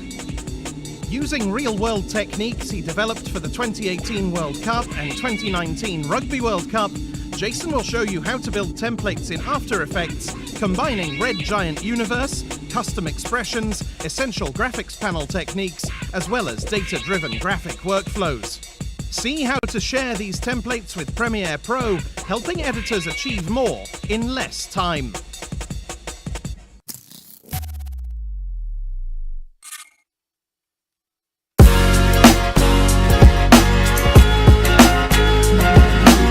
Introducing MoGraph TV from MoGraph.com, a free motion graphics and animation channel streaming your favorite content and favorite artists 24/7. MoGraph TV features motion graphics tutorials, talks, tips, inspiration, and replays of popular live shows. We offer something for all levels of designer, from introductory tutorials to high-level breakdowns and everything in between. That track looks great to me. MoGraph TV features software like Cinema 4D, After Effects, Unreal Engine, What up? third-party plugins, and other 2D and 3D software. We also feature live motion events, short-form clips, crypto art, and even a little photo and video editing. Learn from the people that inspire you most, and stay up to date on all the latest industry news, announcements, and community events. You'll also see exclusive offers only available by watching. With 3 8-hour blocks each day, you'll be sure to catch everything, no matter what your time zone. Keep it on as a companion to your workday and learn something new. Meet a friend, watch a demo, catch a classic tutorial, or even find new inspiration. That's a British word? A lot of things are British words. Yes, good luck with all your projects. MoGraph TV, television for the design community, 24/7.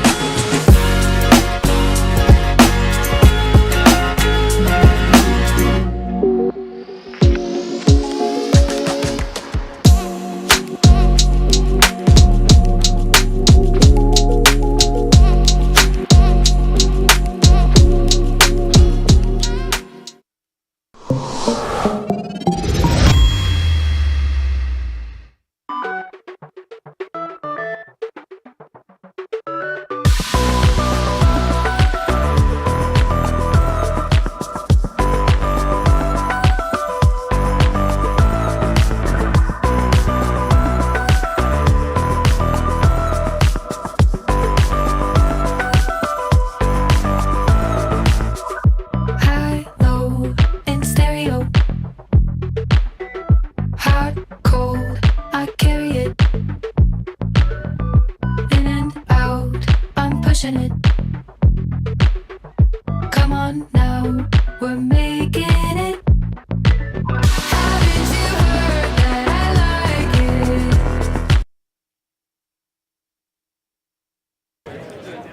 All right, welcome, ladies and gentlemen, creatives of all ages. We are back for our next presenter here at the Maxon booth. For those of you who don't know, this is a continuation of the 3D Motion Show. So check out 3dmotionshow.com. That's where we stream live every month throughout the season. Oh, hey, hi, Phil. Hey, thanks for waving.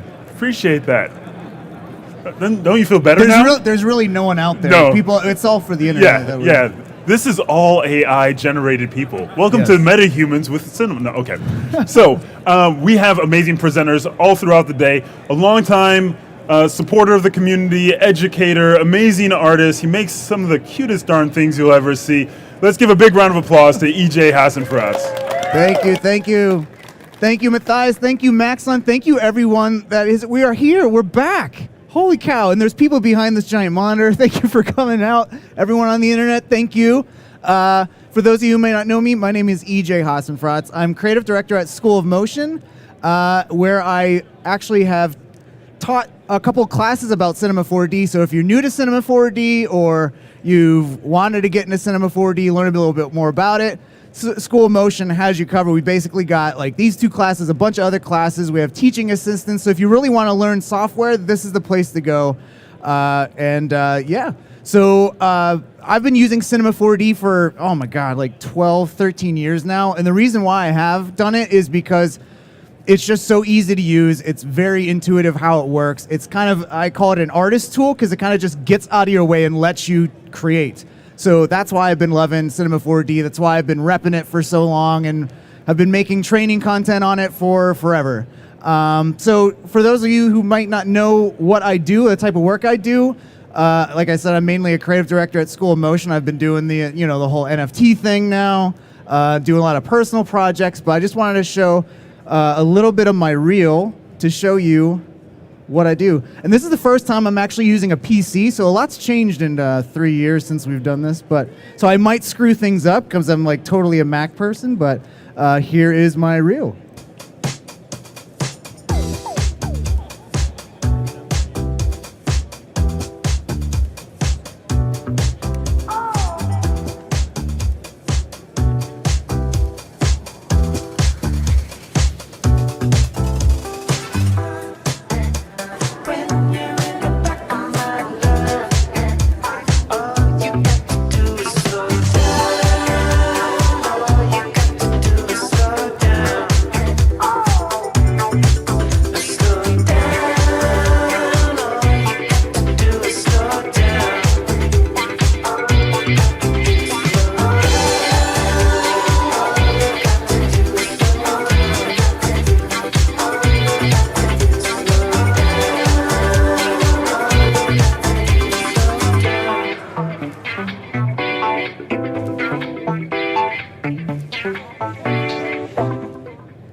All right. Thank you. And now I don't know how to get out of this. This is how bad. Oh, there we go. I'm new to the PC, babe. All right, let's go back into here. PowerPoint. First time using PowerPoint as well. All right. So what am I doing here today? I'm following up Grun Kim, who I'm not as good as, so this isn't going to be as good of a presentation as that. Just fair warning. But I'm going to show you how to do some nature bashing. You've heard of kit bashing before, right? You get all these kits. Got David Airy. I've done a ton of tutorials on them. The thing is, you're always doing them in Octane, right? But I want to share with you how you can actually do this kind of stuff in Redshift. So here is a little bit of the process I'll be showing. Where we're just going to build up like a landscape object, throw some materials on it, do some like ground cover, and a bunch of different assets to build up a nice looking nature scene composition with a Sasquatch in it, maybe, or maybe not. So the one question we always get is, what renderer do you use? And I just want to take a little second to seeing a lot of nodding heads out there. To just kind of say that, there's a lot of artists out there that actually use multiple render engines, and I'll always tell you that it's not about what the render engine brings to the art, it's what the artist can actually bring to the render engine, and they're just tools at the end of the day. So you could use one paintbrush as a painter, you can use 5. It's all about what that artist is doing with that paintbrush. But I will say I use Octane and Redshift, and why I'm using Redshift a lot more now is just well, number one, it's now included in Cinema 4D, the CPU version, which is cool. And just the way that it works, it's the unbiased render engine where you can, am I doing that right? I always confuse the unbiased or biased. Is it unbiased? Redshift? Redshift is biased. Okay, see, I always screw it up. So biased meaning that we can have bias to break physical reality constraints. Unbiased is like, this is how it works in real world, bro. Can't do anything other than that. So that's kind of how physical render and standard render inside of Cinema 4D works. So I've just been able to, translate over to Redshift and do just fine. And these videos won't work, but let me show you the final version of what we'll be making today. There we go.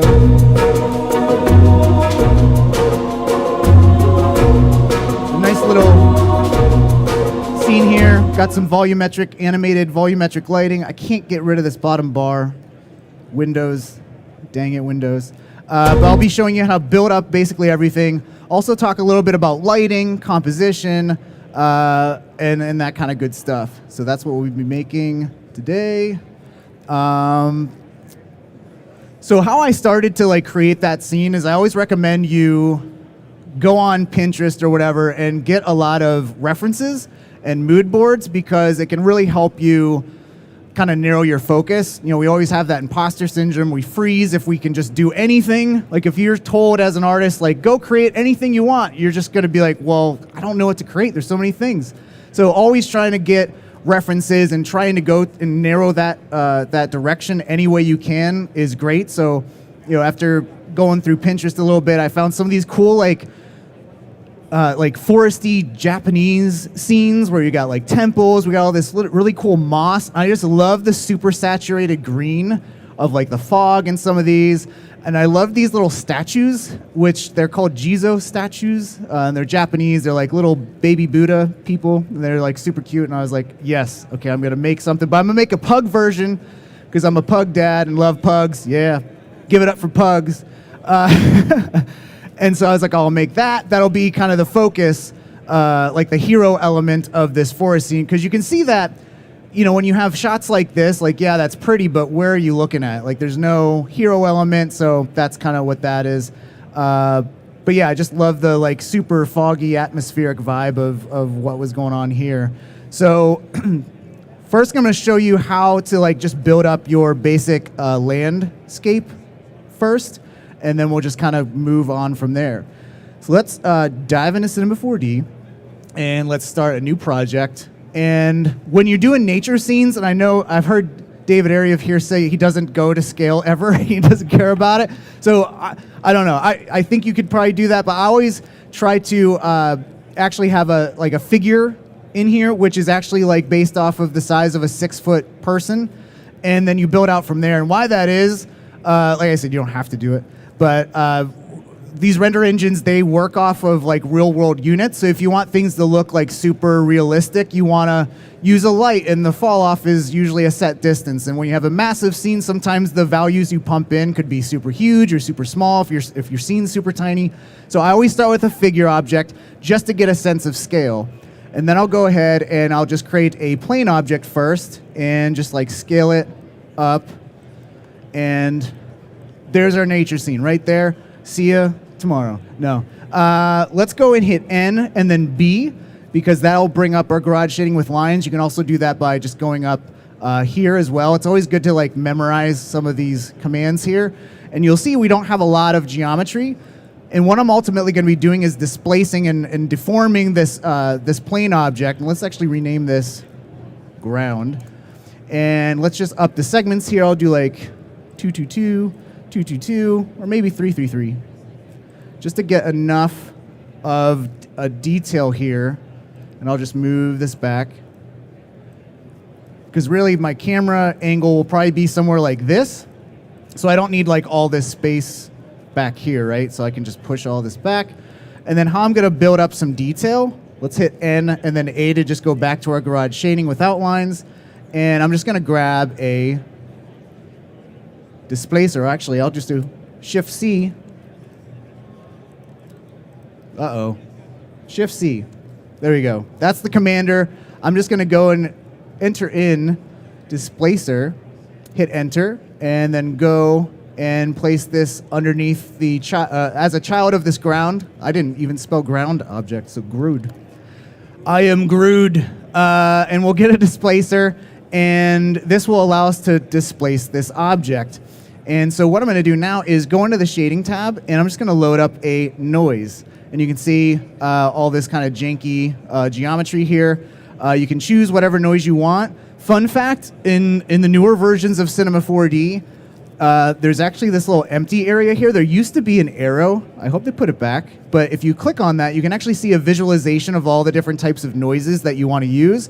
And some of these are like really good for landscapey kind of things. One of those is like Naki, and I found that you have to really crank up the values here to like, let's do 33333, 44444.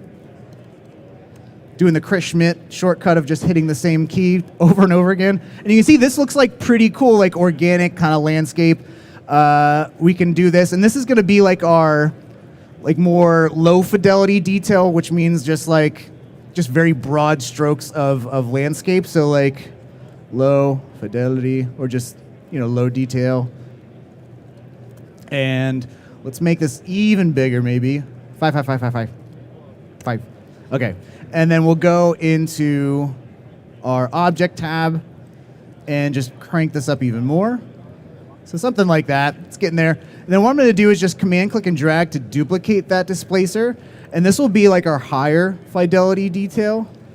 And for this, it'll be a little less of the height there. And I'll get shading, go to the noise again, and I'll choose a different type of noise. And I'll grab a displaced actually no, wavy turbulence is good for this. So wavy, and if you actually want to see what wavy turbulence looks like, it's like all the way down here. There it is, wavy turbulence. And for this, I'll bring this like scale way down, like 300. That looks like garbage. So let's go back into here, go to the object tab, and then just bring this height down a little bit. So you can see that just adds a little bit more detail on top there.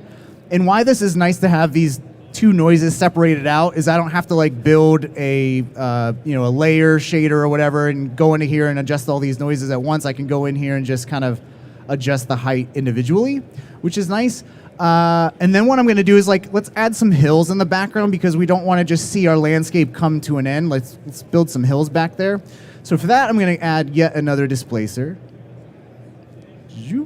And let's make this a child. It actually, it's important how the order is here because Cinema 4D works sequentially, top to bottom as layers stacks, almost like, in After Effects you have effects and the first effect on the top is executed first and then every effect underneath it.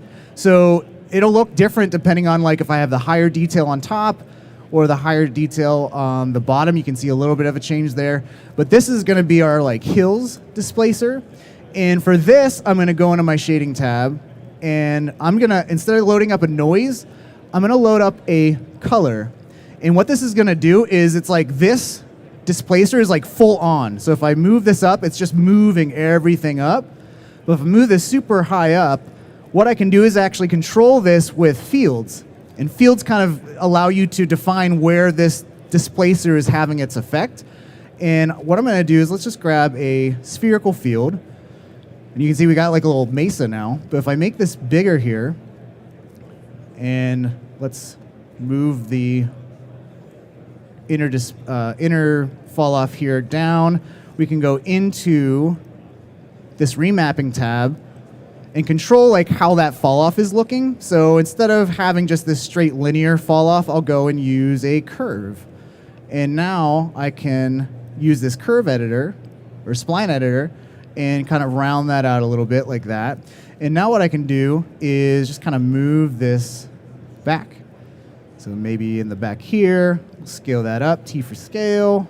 And you can see this is a massive hill. I'm from Colorado, so I love, the bigger the hills, the better. And I'm just going to make another one here.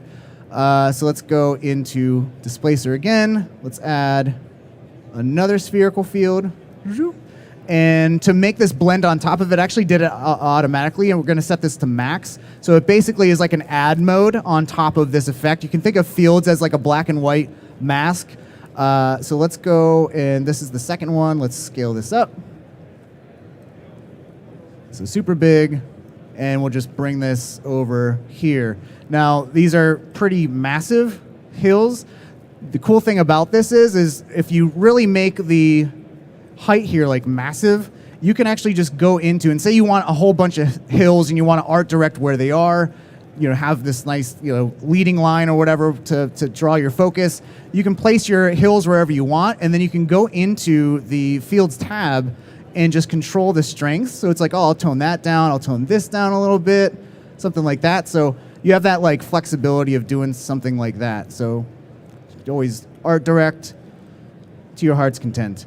And then speaking of leading your eye to this figure, what we can do is add a nice little path. So maybe have it a little smoother here. And to do that, I'm going to go and I'm just going to create, let's go to my top view here. And I'm just going to draw a spline that will kind of be where the path is. So I'll get my spline pen, and the path will end right here. And this is where I'm going to put that little pug statue that I showed, but just using the figure object for a replacement for right now. And let's name this path. And let's Let's go back to our main view. So I got this path here. Let's actually move this up to make sure it's going behind like where our current view is. Go into model mode to actually move this up. So I need to make this spline bigger so it kind of goes off screen right here. And let's go top view again. Okay, so that's looking good. Now what we can do is use this path spline as like a field as well to say like, okay, I don't want any displacement along this spline. So I'm going to go into let's go into this displacer right here. And let's go into the fields tab, and I can just drag and drop this field or this path into there. And then if I click on this path, this spline, you have this option to use distance mode of just radius. And once I do that, let's crank up this radius. You can kind of see something going on there. Let me move this down a little bit. So something like that. And let's go back into here, actually the higher detail, and really crank this up, like maybe 200. And you'll see that this is actually reverse. This is actually just having the displacement right here. So I'm going to go into the remapping tab and invert. And another thing I'm going to do is in the object tab here, right now this is displacing in both positive and negative. And I actually just want to have this displace upward, so I'm just going to have this be intensity. So it's only displacing in one direction, in positive y. I'm going to do the same thing here as well. So just intensity. And you can see it's just pushing everything up. And now on this low detail, I'm going to also drag and drop the path in here. And let's do the invert. And go into the fields tab. Go into object, or actually layer, and do radius again. And now you can really start to see, all right, we've got this like nice smooth spot right here. So now what I could do is just create another plane object and raise this up, and there's like our little path. And what I can do is just choose two materials and apply them separately on each of these. And this is kind of like you could do this and use like a vertex map to mask out like the area you want to put like a path material or stuff like that. But this gives you flexibility. You don't need to build like this complex node setup where you're mixing materials. You have two separate objects where you can apply two separate materials to. So this will be our path. So, it looks a little janky still, but one thing to keep in mind is you can actually use Redshift to subdivide your meshes at render time, so you can keep things fairly light and even looking janky in your viewport, and then just smooth it out later. I'll cover that in a little bit. But as far as like your textures and all of those elements that I showed in that final render here, so loud. All of this, except for this little pug, the textures and actually some of these trees, it's all using assets from Quixel Bridge, which is owned by Unreal, and I think Grun actually covered some of it. If you don't know about Unreal and this asset database, it's pretty incredible, and as far as I know, it's free to use for your work. I think there's a technicality that you need to be using it in Unreal, but you can use it in Cinema 4D. Don't come sue me, Epic. But you can use these assets. If you go to, I don't know if the internet's working, but if you go to just Unreal and just type in like Quixel Bridge, go search for it. You can download this app. It's for Mac and PC, and basically it's actually made. They had assets all the time. This was actually like 16,600 and something just a few days ago. But they're always adding assets. You can see there's over 16,000, and they're basically just like 3D scans of all these objects. So like this Tundra one just came out when I was working on this presentation. You got like all these cool rocks that are 3D scanned and like little elements like this. And so you can download all of these. The meshes are actually fairly light. It's not like a super dense mesh. But if, let's see, I have like some favorited stuff that I use. So these are all the assets that I used and found on Quixel Bridge to use for my presentation. And the one thing I'll say about choosing your assets is, like, I wanted some ground cover, because if we go back to and this is where it's great to use like references, because I love this little, let me make this bigger. You can see they've got like all this kind of like almost fuzz, clover, moss kind of stuff. And then you have like these little plants that are popping up, and you got this giant tree trunk in the foreground here, and then some mossy trees in the back. And then you got some rocks here. So I just love this ground cover and then adding bigger plants and just kind of layering up all those different details, because that will help you make it look more realistic, like more natural. So if everything looks the same, that's not really nature. You can see all these plants are different sizes and stuff like that. But yeah, so just when you're choosing those assets, like I always go for like a small detail, a medium detail, and like a bigger detail. So I have like the small, medium, large, and then I have like just other elements like this. Like I'll have big rocks, and then I'll have like a cluster of rocks, because you're not just gonna have giant boulders everywhere. You'll always have smaller rocks as well. So you're just gonna mix in all these assets. And then I have some like more like hero elements. So initially I was just using this Japanese statue for a placeholder before I did the pug, and then some stone pillars and all these different trees. So I was like, this one is a good hero element for like a tree, and then like this dead tree as well is really good. Fortunately, Quixel Bridge doesn't have a lot of like nice tree elements, so you'd use Forester if you've heard of Forester. But there's also really good assets in the asset browser for Cinema 4D as well. But actually, it's like incredibly easy how you can use Quixel Bridge. The first thing you're going to want to do is when you install, you can actually install this a plugin for Cinema 4D. You can say, okay, all these assets, where do I need to export these out? You can just choose Cinema 4D. And the one important thing is that you want to have whatever render engine you're using in the project that you want to add these assets to.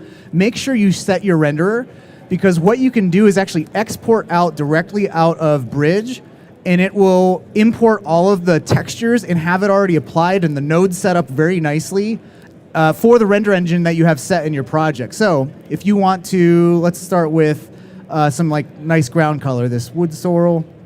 Let's go back here. And you can see all the different types of this type of leaf. So you can imagine like, okay, I got all these, I'm gonna clone a whole bunch and make a bunch of ground cover for my scene.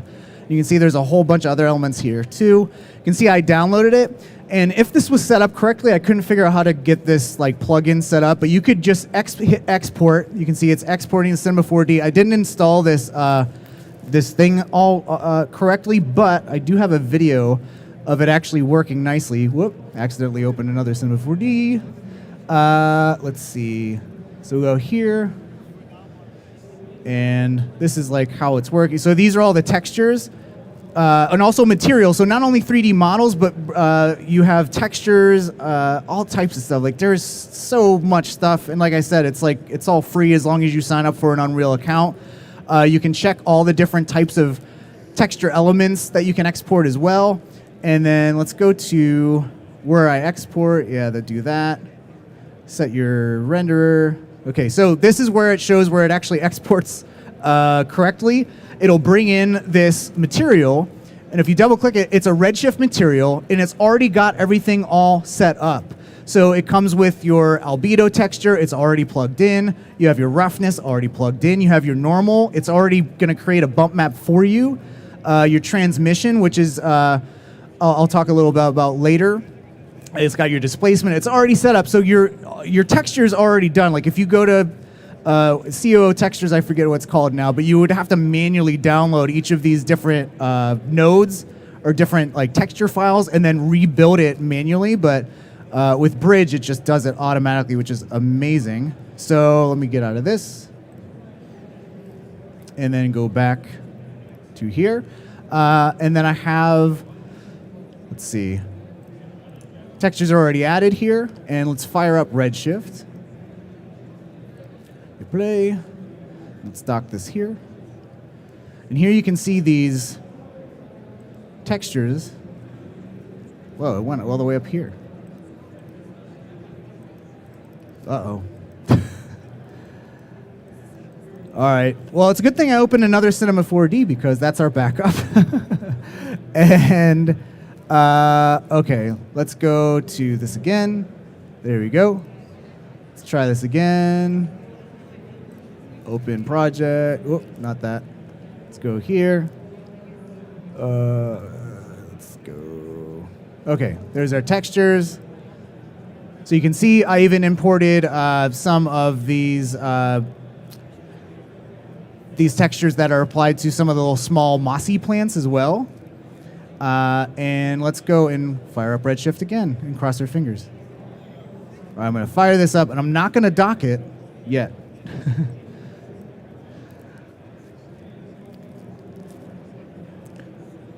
It's doing its thing. There it is. Let's actually throw in a sun and sky object in here just to see what we're doing.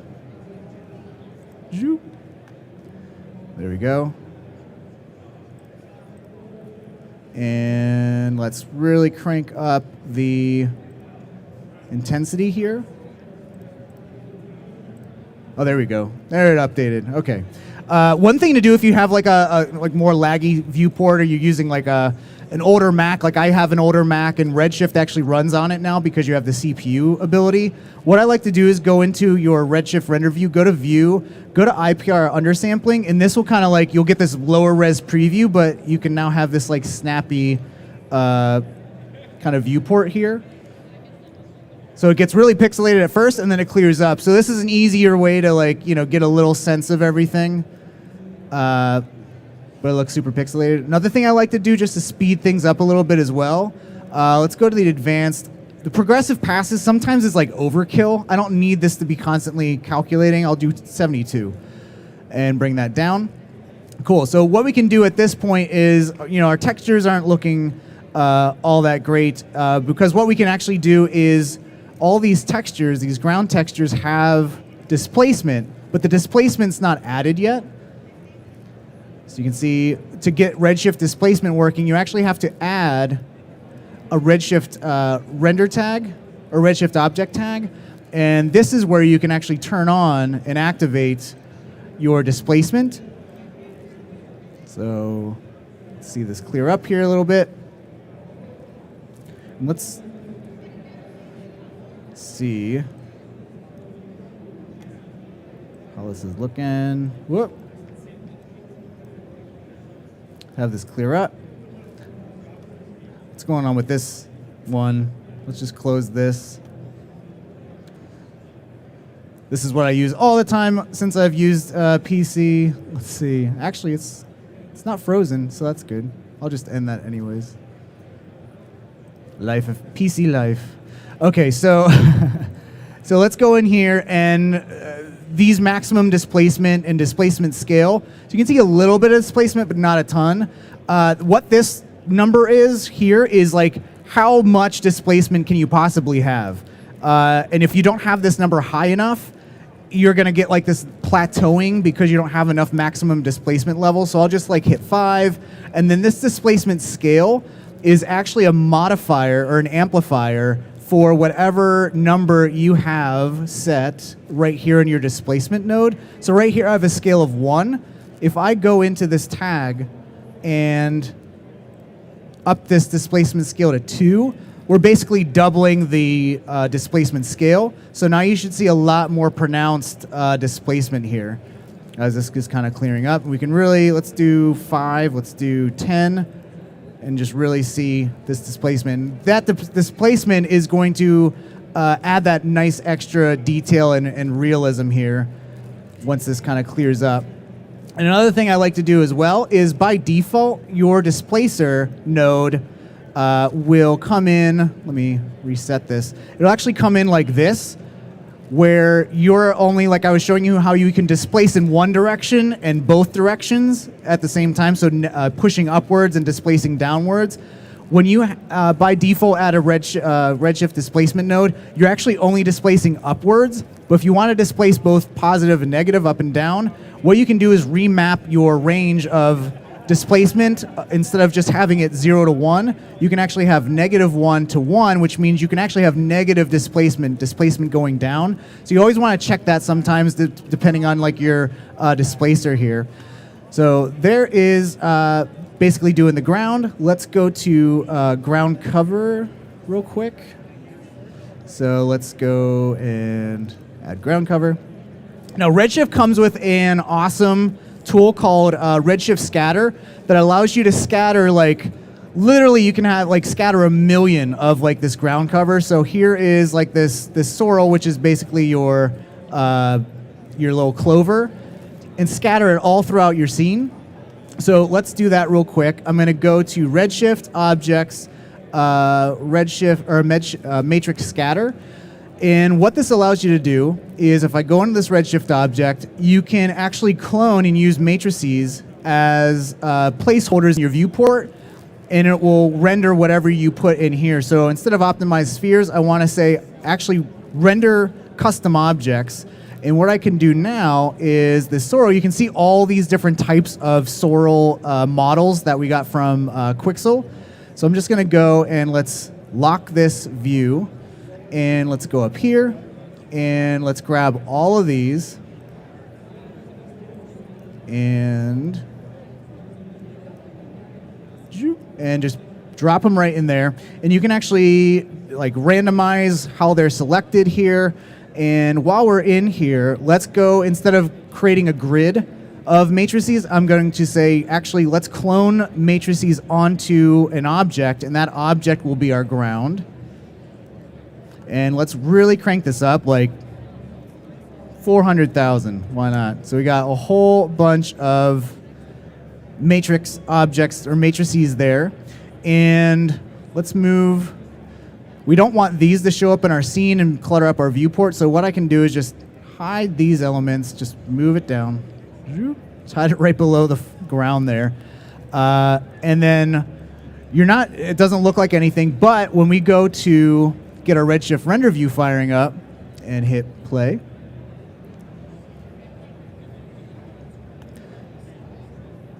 you'll see that all of these matrices will be, look at all those little clovers.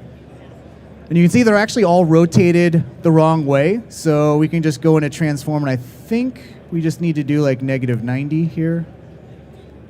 And then I'll have them facing straight up. You can see how many of these we got in our scene. And this is my viewport here, and it's just like, whoop. It's not bogging down the viewport because it's adding all these objects at render time, which is super cool. So you can keep your scene very light. And I have a dual 3090, which is one more CPU than this computer right here, and holy cow, it flies. But you can see that we have some intersection here with our path. And it actually doesn't look too bad, but if we wanted to remove all of the bits that are right here intersecting our path, we can actually use, because this is a MoGraph object, we can say, actually, let's go and add a MoGraph selection tag. And in the selection tag, you can say, I still have this locked. Always remember to unlock your view here, and then go up here. And you can actually use fields to determine which, to select different matrices. So I'm going to delete this freeze tag here, and then just drag and drop that path spline into here. And let's actually pause this real quick. And you can see that we have all these selections. And I'm going to do the same thing I did with the spline, using it for to kind of control where the displacement was happening. And go to radius. And then you can see nothing's really getting selected. But if I go and I crank up the radius to 200, you can see I'm selecting all these clones. And now what I want to do is say, okay, Cinema 4D, hide all these selected clones so they don't render and they're not generating matrices. So with that Redshift matrix object selected, I'm going to go to MoGraph and go to hide selected.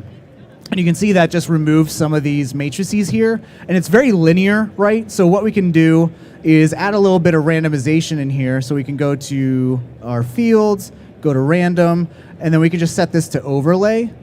And that will kind of break up the edges, and this looks way more natural, what you would see in nature. And now if I hit the render button again, you should see a lot of these just like go away. Wait for it. There you go. So you can see that remove. We got this nice randomization in there. Another thing we can do is with this matrix object, again, this is a MoGraph object, so you can apply all of your effectors to it as well. So let's go in here. Let's add you can add a random effector.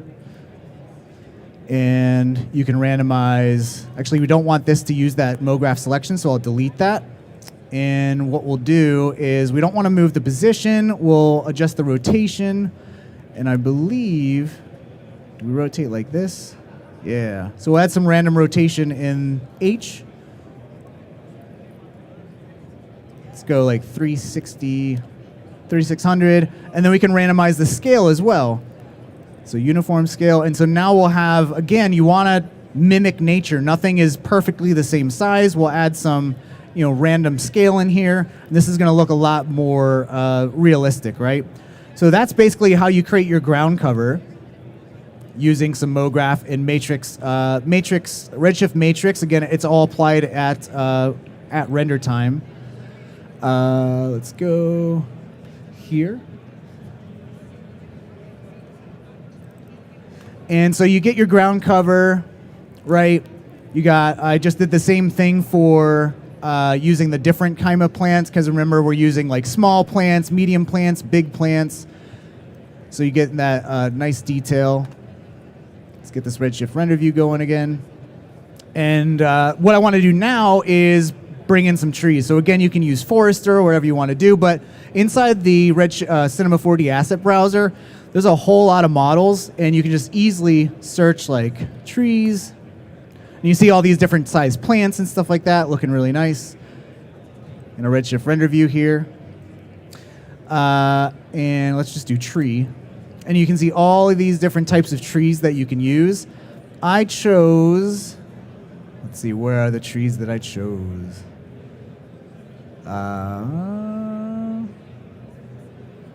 Hornbeam and hornbeam small. So again, to mimic nature, you want your big trees, your baby trees and stuff like that, and mix them all in. So you can just download these assets, bring them into Cinema. Thing is that they'll come in as normal C4D materials. So we need to translate these and convert these to Redshift. So I'm just going to select these materials that got applied to our tree here. You can see it looks pretty nice. And we're just going to go to, let's see, texture. Actually, let's see, where is the, actually right click, go to, well, it's not in this menu. Where is that menu? Select material.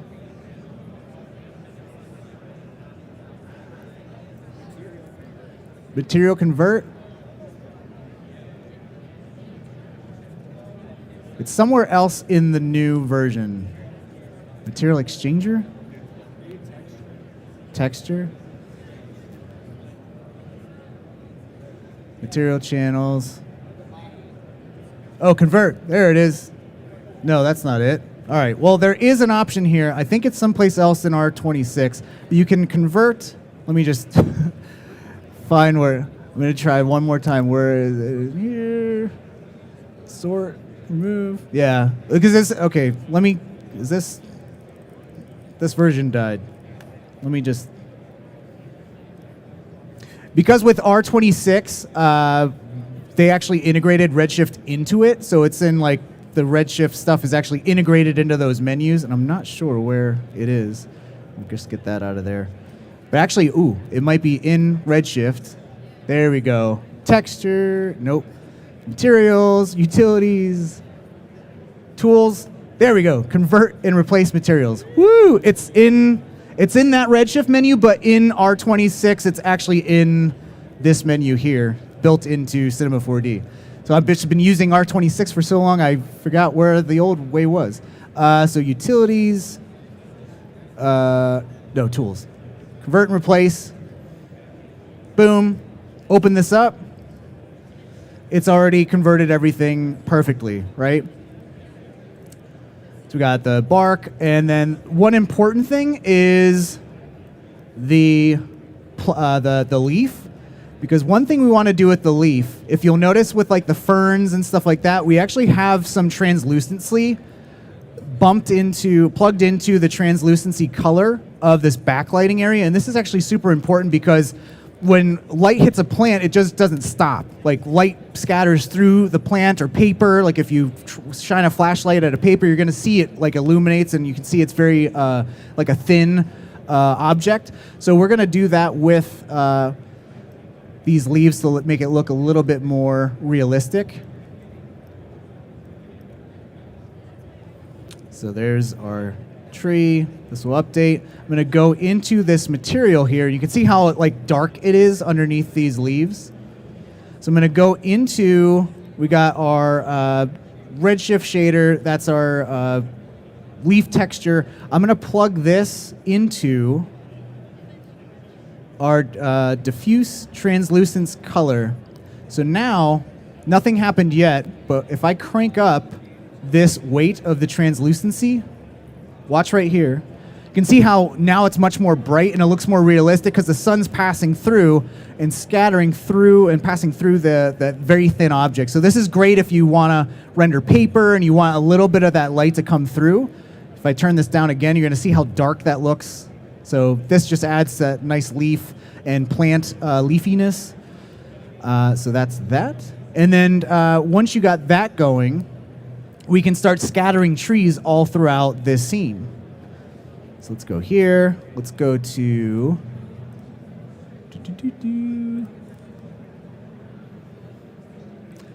So I got those two trees, the young tree, the old tree, and then from Quixel, I added this like dead tree because, you know, not all trees are going to be nice and healthy in a forest. And so you gotta also add that variety, right? So I have these three trees, and I just want to scatter a whole bunch of them. And I'm just going to move these two trees down underneath to hide them.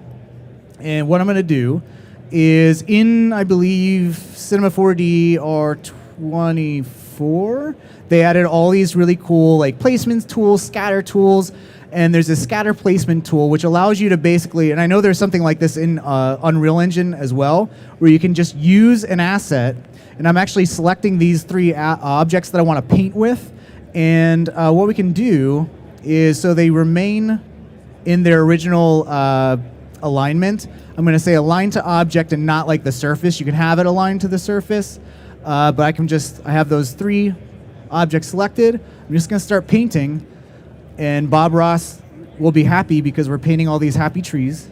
And you can see all these like circles and like what's going on there. If we go to this option here, you can see the radius here is just literally the radius of the brush. And then we have this object spacing, which is like the object's personal space. So what we can do is like actually make this negative, and we're actually making more trees in each of those little radii. So if I really bring this down like -300, you can see I just, with one simple brush stroke, brush stroke went all the way out there. But you can paint all these different types of trees and really start to build things up, right? Let me undo that weird thing that happened there. And you can see all of this is created in a scatter object. Let me just go ahead and delete that scatter object and try again. So let's do this, and we're just painting. Or actually, I don't have any objects selected, so it's not going to paint anything. I'm just going to select these three trees again and paint. And the cool thing about this is I can go in here, we got our little hero element here, and I can start to compose my shot, right? And there's like, all right, there's this dumb tree standing right here in the middle of the shot. In real life, you just have to chop down that tree, but in using the scatter tool, we can actually erase and remove some of these elements as well. So I'm just gonna remove this.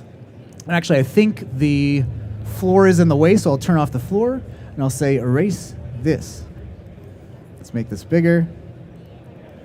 Erase this. Whoop, too big of a brush. But you can see how you can kind of art direct all this kind of stuff. So I'll erase that.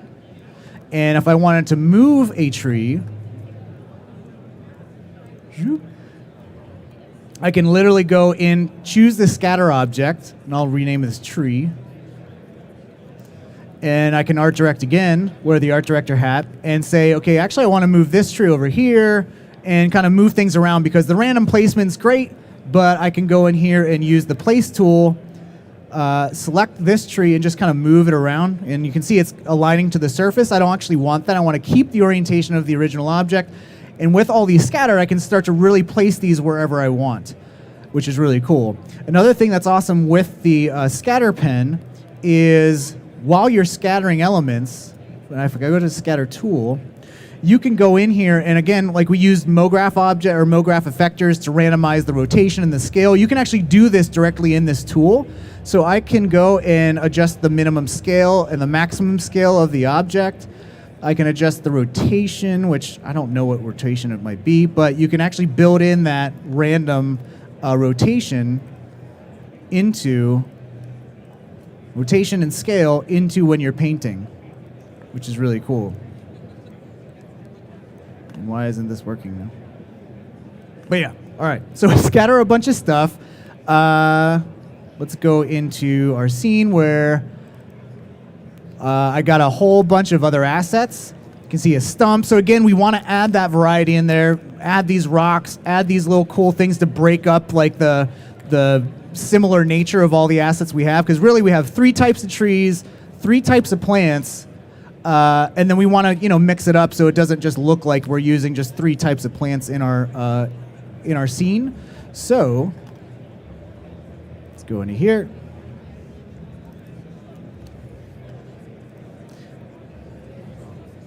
And you can see I have all these assets in here. I'm just going to use that placement tool again and just start placing things, and it'll align to the surface. So here's like my hero tree.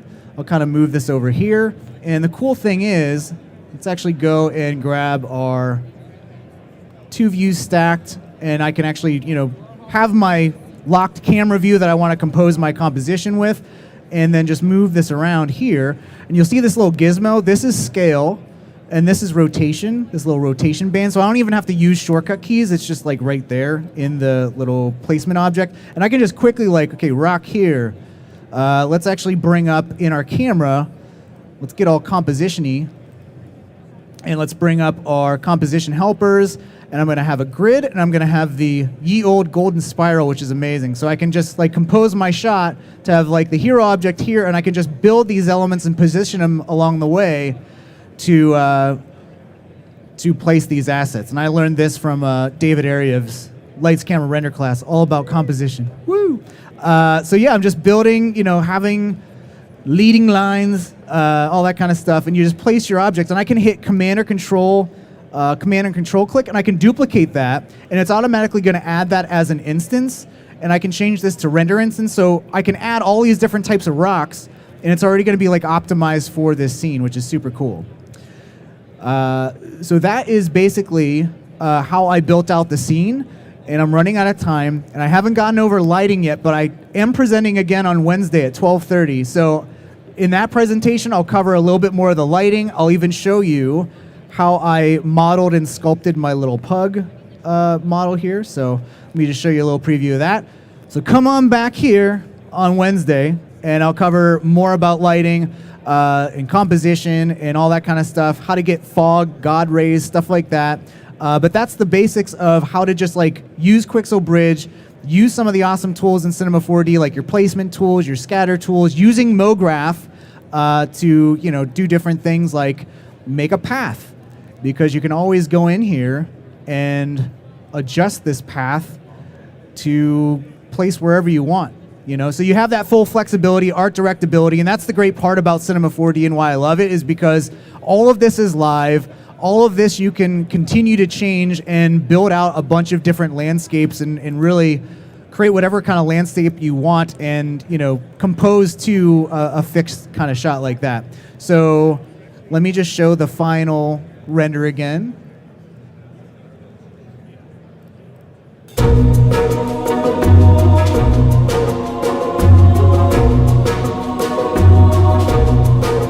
So again, just placing all these ferns. You got the ground cover here. There's our path, that different texture, a few different rock elements. Quixel is amazing. So yeah, that'll be it. Let me go and get my PowerPoint. Whoop. So we didn't get to bonus time. We'll get to bonus time on Wednesday. But thank you all so much. If you have any questions about literally anything about Cinema 4D, I love nerding out about this stuff.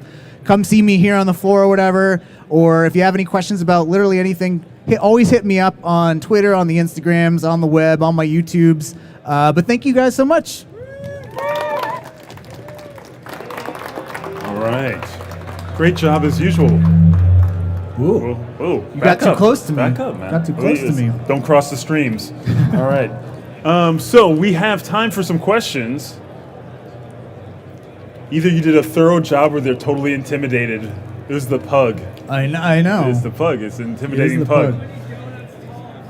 How many donuts tall was the pug? I mean, you could probably get like 8 donuts tall for a pug. 8 donuts, folks. Like, is it standing up or is it just down?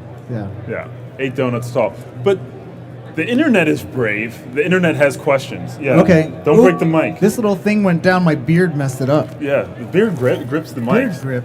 Beard grip.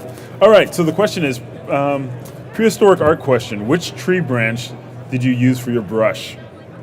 Tree branch. Well, I used a tree. Prehistoric. You used a Prehistoric? Yeah, they're like. Well, what- that's what the branch? cool thing Do you know about. you know what it was? Do you know the fern? Do you know the fern type? It's a lady fern. There you go. There's There a you go, lady internet. fern, broadleaf palm. And one of the cool things about Quixel is, like, I didn't even do this in my scene, but you can scatter a bunch of branches and stuff as well. So you have like these like collections of flowers and Random flora and fauna for Yeah, the, look at this. So for you the just jungle got- floor. yeah, jungle floor. So you could literally, you know, I was scattering all the trees. You can literally download. That almost looks like antlers, but you can download like leaves and literally place leaves wherever the heck you want, like fallen leaves on the ground, all that kind of stuff. Got some cherry blossoms, but yeah, it's like incredible the amount of stuff that is in Quixel. Another question for you is, could you create a group field that held a spline and drop the group into each displacer? Yes, so you can reuse. Yeah, that's actually an easier way to do it. Use a group field, and you can actually have that group be in each of these fields here. And yeah, you only have to like adjust one, I think. Yeah. And then So you only have to everything in the adjust group? one, and yeah, everything in the group. But the nice thing about this is like maybe I want the small noise to be a little bit in more, so I would want that kind of control. So if you don't need that control, yeah, you can totally use a group field. And a lot of the people don't know a lot about group fields too. So if you don't know about group fields, I think Thanasis has some training on Cineversity, but that's a great point. Knows man knows. Knows man knows. So yeah, check that out. Group fields on Cineversity, or one of our many training sessions. So we have constant training sessions. Check them out. Yeah, so just check under our events. You'll see those as well. So you can also ask our trainers. More questions is, why are you using the Redshift matrix instead of a regular cloner? So, oh yeah, I didn't cover that. So the Redshift matrix is actually going to be speedier in your viewport. And because like I said, it's going to keep your viewport light, and because you're just using matrices in the viewport here. Also, one thing I didn't cover as well is sometimes there's some like order of operations stuff. So you want to make sure your actual matrix objects below your the things you're cloning onto. And then sometimes if you're still getting weird stuff with rendering, go into your priority and go to generators and up this. And sometimes you'll get a little glitchy, so that will fix like any priority issues. So nice little top there. But yeah, this is just utilizing the Redshift render engine versus a cloner where you're basically using just viewport, Cinema 4D viewport speed. I haven't tested which is like faster, but I will on Wednesday. I'll show an alternative where you can actually use a cloner to clone onto this matrix object to actually visually see all of your objects in your scene and still have a light viewport as well. Nice. All right, let's see here.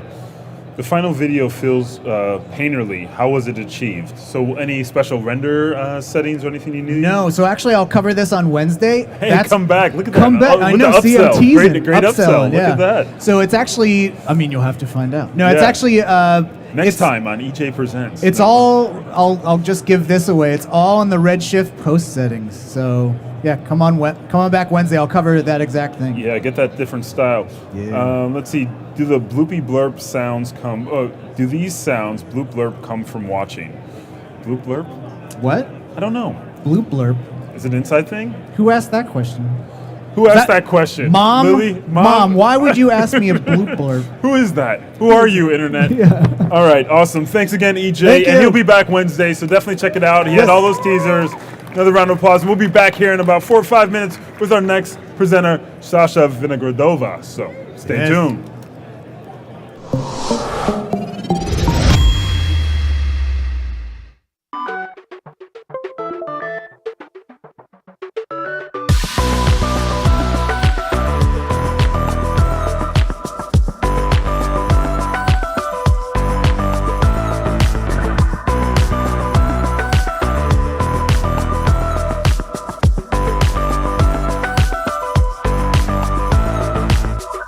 High, low, in stereo. Hot, cold, I carry it. In and out, I'm pushing it. Come on now, we're making it. Haven't you heard that I like it? Haven't you heard that it feels so right? Haven't you heard, wanna try it? I'm getting in on your good vibe.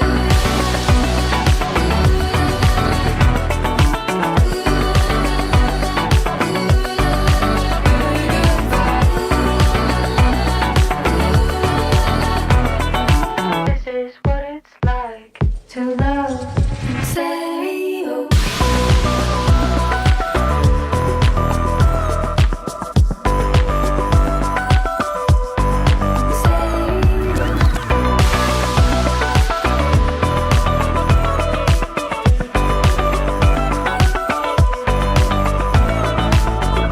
Time slow when you're feeling it. I know you're needing it. Touchdown, we're driving in.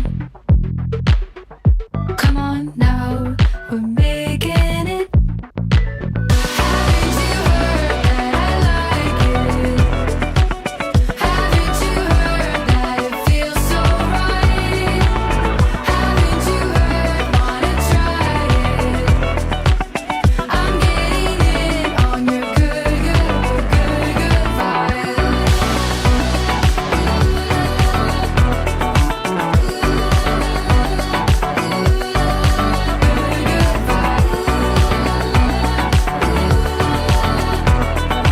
This is what it's like to love in stereo.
All right.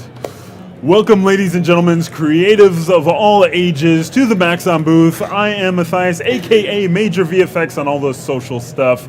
I am here accompanied by amazing artists presenting how they use Maxon One products in their workflow to create some of the most beautiful things you've seen throughout our demo reel and everywhere else. For those of you who are tuning in for the first time, we are live in person for the first time in a long time at the 3dmotionshow.com. If you haven't checked us out there, check out 3dmotionshow.com. Sign up. We're giving away thousands of dollars of prizes at the end of the season, so definitely check that out. And we'll be keeping you informed of all other things, like all the different trainings we do from ZBrush Live and everything else. But next up, first time doing a live presentation with us, but she's presented with us on the show before. A big warm welcome for Sasha Vinogradova. Hey guys, my name is Sasha Vinogradova. I'm art director and digital artist. You might remember me from 2020 NAB show where I was showing you how to set up the scene. Couple words about myself. You can find my work at sashavinogradova.com or my Instagram, Milamori. My reel is this.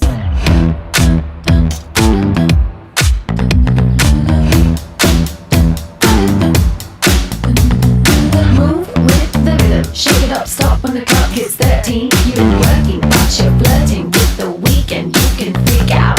1 in a million, you're a gem, shine when the light grows dim. Sing 1, 2, 3, 4. Cause no one can do it like we do it, like we do it, like we do it. Cause no one can do it like we do it, like we do it, like we do it. Cause no one can do it like we do it, like we do it, like we do it. Cause no one can do it like we do it, like we do it, like we do it. We got the right stuff, we put the hammer right down. Wanna be like us, you better stick around. If you want it, you gotta prove it. Like we do it, like we do it.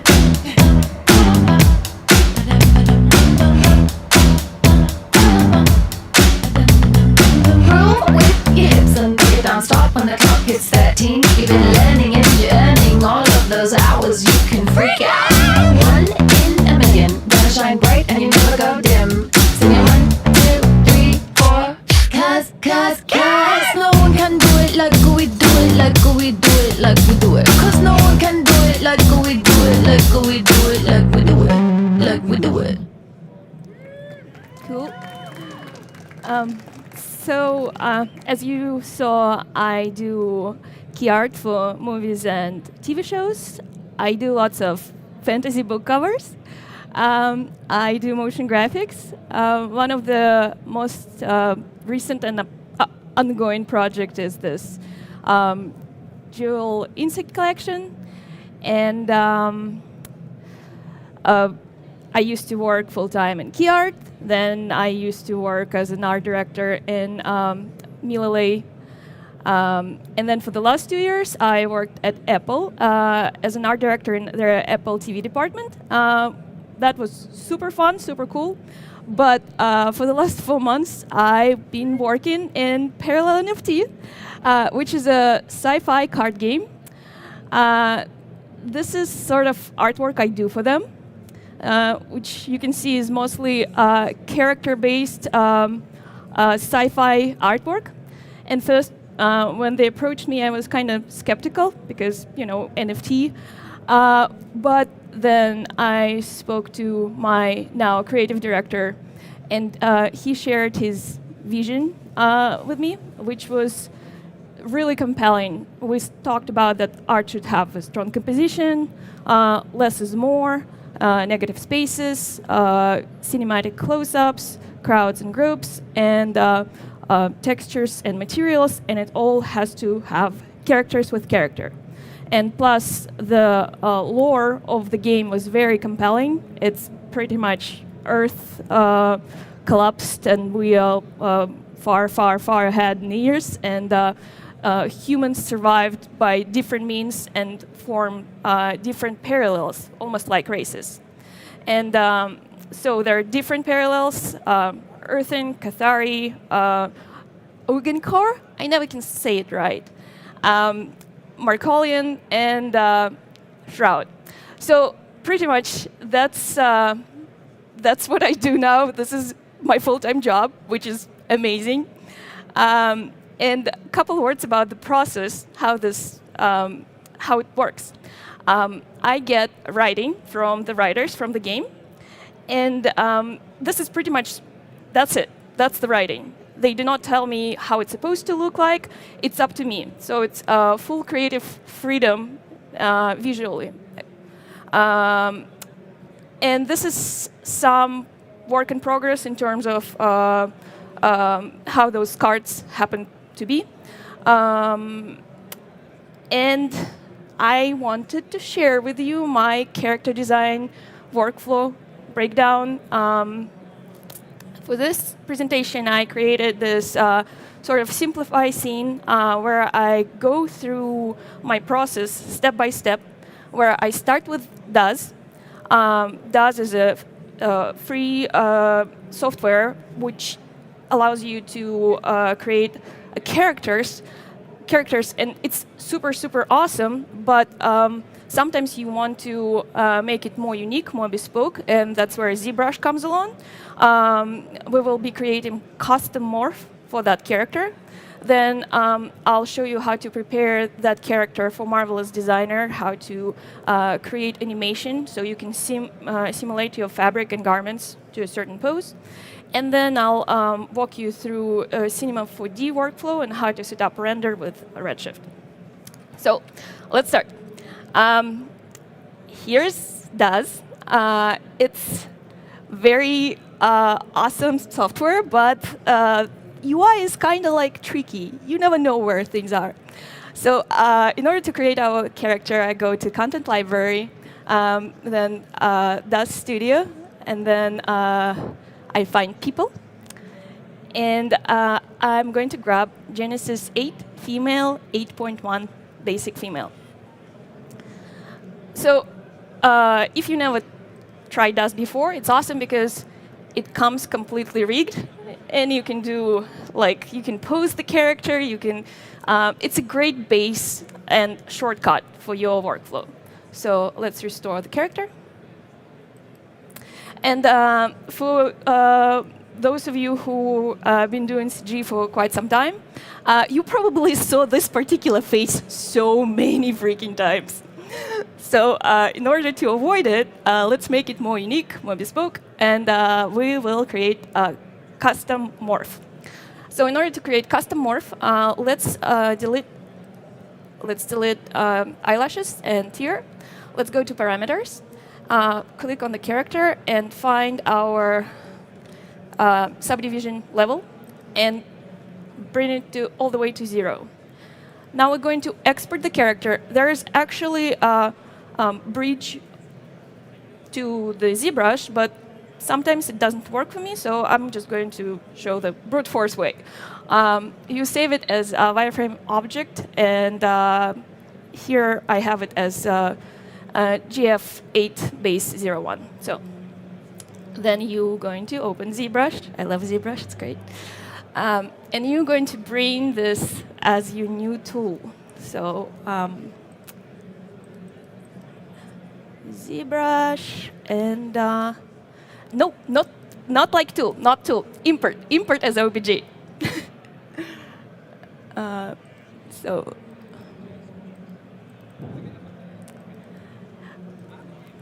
you need to bring the character, and don't forget to click Edit.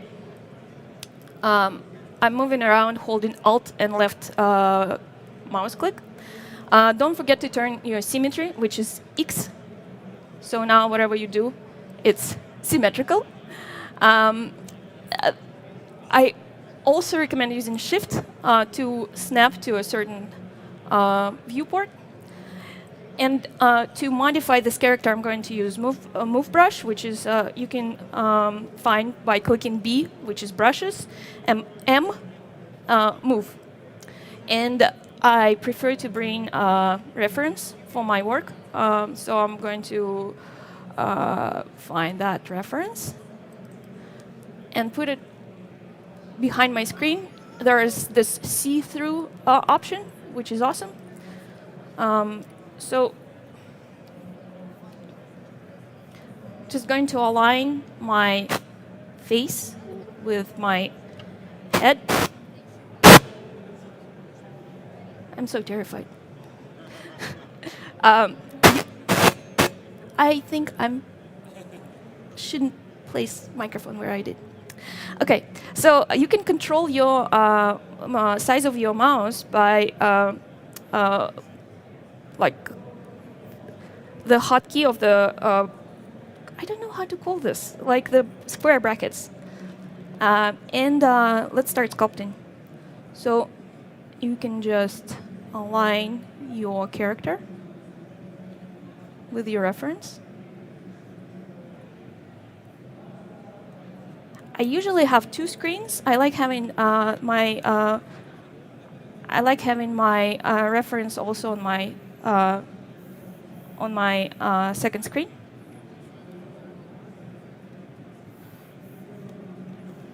And it doesn't have to be perfect. I'm just sort of creating approximate proportions. And then when you're happy with your face, you can start adjusting your general proportions. I'm going with a little bit like stylized look, so taking it away from the from realistic proportions. And what's really cool about this morph workflow, you can change the height, you can change proportions quite a bit. DAS will know it, and it will know where elbows are and knees are and all this stuff. So this is general workflow. Let me bring in my actually already modified figure. So that's where I landed. You want to save it as expert. I saved it as just edit ZBrush in the end. And I'm jumping back to my DAS. So I'm opening DAS and go to click on a figure, go to Edit, Figure, and Morph Loader Pro. Here, I'm going to choose my morph, click Accept. It says it's done. And in parameters, you'll find this new tab which just appeared called Morph. And now your character has this morph option. So as you can see, it's rigged. It's working just fine, but now it doesn't look like your standard Genesis 8 female. Also super cool, you can save this morph for later, but I'm not going to go through it right now. So let's continue with this. I'm going to bring back my mesh resolution, which is parameters, Genesis, and I'm going to do 3 and 4. And I'm going to bring more characters, character blends, into my character. Usually you would not have this. You need to buy it separately. I strongly recommend it. It's awesome. So for example, let's see this hand. Doesn't look like much right now, but if you click on the full HD details, the sculpting appeared, the color bonds appeared. Like, it's such a time saver. And you can bring this into ZBrush, sculpt more details. You can grab it as normal map or displace map for your final model, and it all works just fine and great. And for the full body, I'm going to bring a little bit of, sorry, run. OK. So this is my character. I'm going to bring back eyelashes and tear. You can click here and go to anatomy and add tear and eyelashes. So now let's talk about posing. As you can see, posing is very simple in ZBrush. This is one of the easiest tools to move. You can just click on any part of your character and click on that sphere and pose the part of the character the way you want. You can control it individually by those separate axes. Also, when it comes to hands, it's a special pain because it has so many bones, and you can click on the hand itself, go to posing, click on left hand, right hand, depending on what you're working on, and there are some controllers controlling the full hand.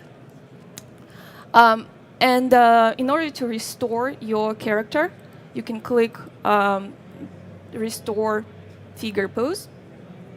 And if you want to restore only part of your character, you can click on your part you want to restore, right-click it, say select children, select, oh my god, select children, and click in here and say restore selected items pose. So, and it will come back to T-pose. I also love using this pose, which is active pose tool, which allows you to just drag parts of your character the way you want. And sometimes, you pose your head and you don't want it to move, but you want to adjust the arm. So that's where pin tool comes handy. So you can pin certain parts of your character. In order to set it up, you want to click F3 and find Power Pose. On Power Pose, you want to right-click it here, change shortcut, and click spacebar or any shortcut you want. And click Apply. Oh, except, I don't know. So that's the way you control full body. I also recommend giving your character some expression. You can do that by clicking Window, Panels, and Power Pose. This is, by the way, another way to control your character. But here I'm going to click on the face, and you can. So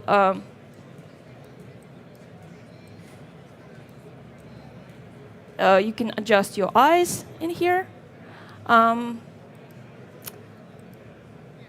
Yeah. Also, if you click on posing on your head and click on the head, there are some expressions in here. So I can adjust and mix different expressions. And then when you're done with your pose, you're happy with that. The cool thing, you can save it. You can save the pose and use it later. So I'm going to my poses. I will create subfolder, which is like test or whatever. And here I'm going to create preset, pose preset, and call it test. So now, even when I start completely from scratch and it's new character, so let's restore it, you can apply this pose again. And there are a whole bunch of poses which comes with does, and you can bring more, and it just does the pose. It's great. So pose I did earlier for this project is this one. And I want to talk to you about creating an animation from T-pose to our final pose, because when we're going to bring it into Marvelous Designer, we want to simulate our clothes. You want to create your clothes on the T-pose, and then you want to bring it into the pose you're working with, so your clothes matches. To do that, you want to open Timeline, click on your character, restore your character to the T-pose. So click here, say Restore Figure, and add a keyframe.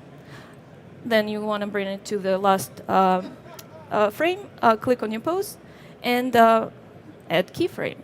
So, and now we have an animation.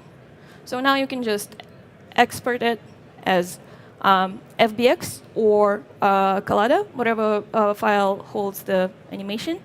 And you can bring it into your Marvelous Designer files and do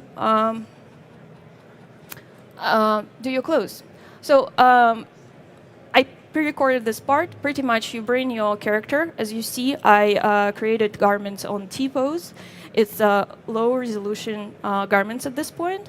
I had some parts frozen, so I'm activating it back.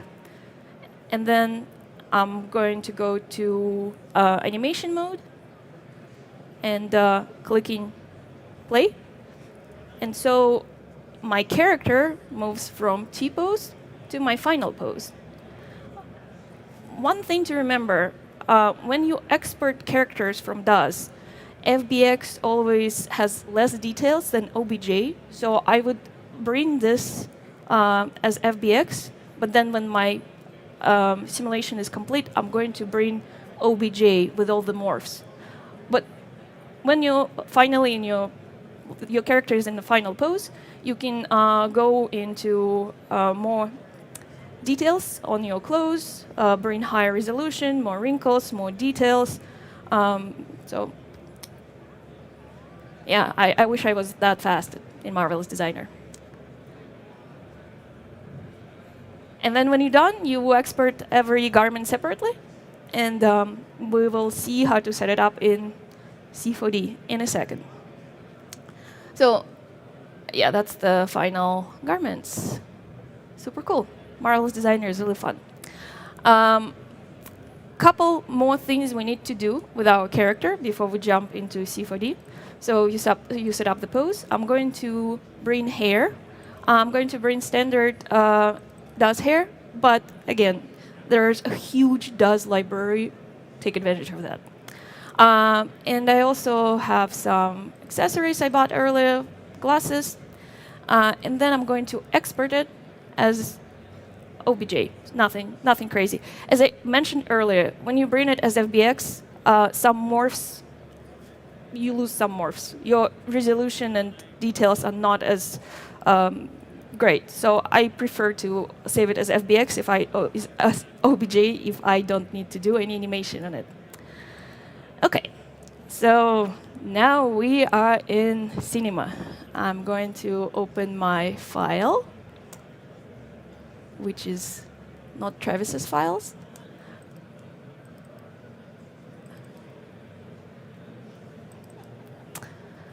Okay, so I already set everything up in here.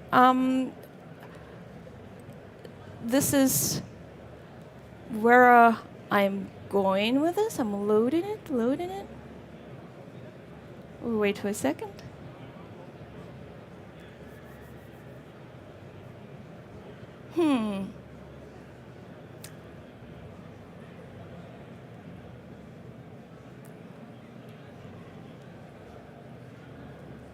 Okay. It's getting there, guys. I'm just, the scale could be smaller. So this is our final look, but let me walk you through how to set up every part separately. So I'm going to switch to the clay mode, so we do not see any textures. I'm going to remove the bokeh tag from my camera for now, and I'm going to unhide my current figure, which I already finished, and I'm going to bring the figure I'm going to work with. So as you can see, I just brought everything from DOS and from Marvelous, so I have all those elements. So first of all, let's take a look at the lighting setup. It's nothing crazy, it's just HDRI and a bunch of area lights. So the dome light, if I'm going to turn off all my extra things I did. So I'm going to reset to default. As you can see, it's just HDRI of Night City, which I got from textures.com. And I am adjusting my hue shift and my exposure to make it more colorful. And it will look great with bokeh camera. So that's the HDRI setup. And then I have those area lights, which is pretty much area lights with some color in it. That is without it, with it.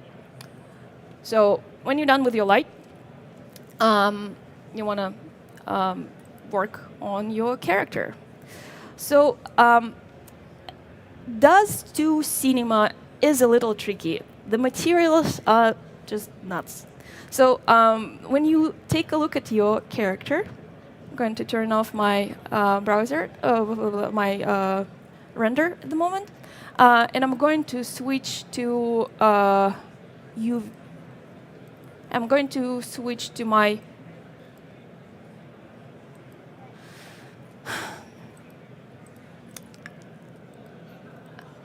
I'm going to switch to my UV. I'm sorry, this is, I'm trying to. BP UV edit. UV edit. Oh, sorry, I'm blanking out a little bit. So when you go to your UV edit and click on your figure, you see it has UDIMs. What are UDIMs? Let's say you have very complex object and you want very high fidelity textures on it. But you don't want like 30,000 polygons texture. That's where UDIM comes in play, and it means your object has multiple UV tiles. So here, any character from DAS comes with multiple of those UV tiles. We see this is face, head, body, legs, arms, mouth, and eyes. So in order to set up it correctly, let's find our DAS texture first. It's tricky too. So you go to your DAS. You can click on any asset and right-click it and say browse to file location. Here is your DAS library. You jump back a little bit to my DAS library and go to runtime. That's where all the textures are stored. You click here. Textures, DAS, characters, Genesis 8.1, and female or male, depending on what you're working with. By the way, every time you buy characters from DAS, that's where all the textures stored. So it's sometimes hard to find, but it's there. And here where some extra work comes in, which is boring, but it's good. Like when you do it once, you can reuse it over and over again, and setting up DAS characters will be just super easy. You want to grab all your textures. So you want to find all those textures, face, head, body, and they kind of stored in different folders. Like here, for example, you're missing like, hand and legs, and here, for some reason, there's no mouth. So you find it all, bring it into a separate folder, and then you want to rename it. Like here, when you see anything like 1003, 1004, it means those textures probably coming from a model which has UDIMs.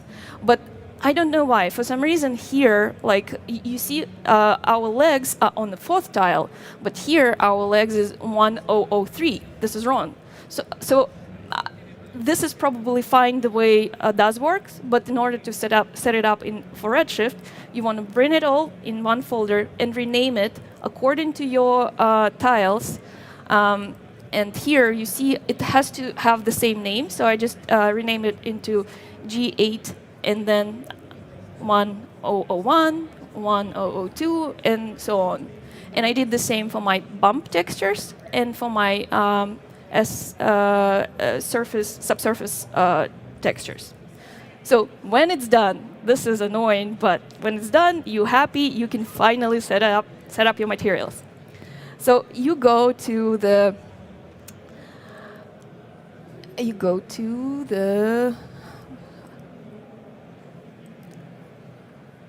I am going to my layout, which is this one. So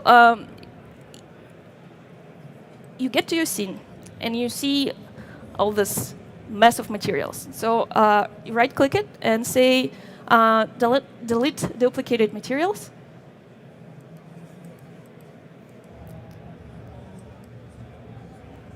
And now you need to detect what materials actually is this character material. So I did it many times, so I know. I'm going to merge it all in one. So I know head, toenails, irises, sclera. Cornea is actually transparent, so it's a different materials. Fingernail, pupils, arms. So I'm just merging it all in the same material. And not to freak out any renders, I'm going to create placeholder material for my garments, then glasses, and I'm going to hide hair for now because that is a different story. I'll show how to set it up in a second. So you have, and I'm going to create another material for my character. So this is my now. Sorry, I'm freaking out. Redshift material. Cool. So you go to use. I just substitute my character material with this Redshift material, and let's see. It's all glowing, so fine. I'm going to remove blooms. Let's take a look at the skin material. So now, I'm going to bring my UDIM textures. So,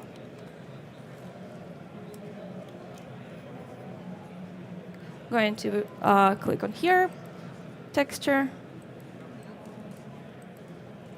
and loading.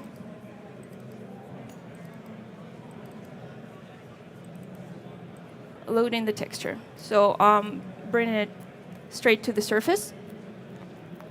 And right away, as you can see, our texture is just weird. Like, it's duplicated multiple times, and we see arrow in here, and here, and here.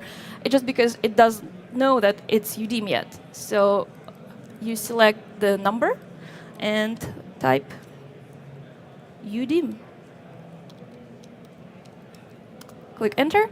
And now, as you can see, our textures are complete. So, like, everything works just right, and it's only one material for entire character, so you don't have to set it up all separately a million times over and over again.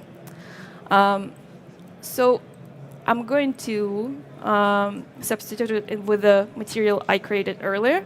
So, let's take a look at that material. I'm also going to turn on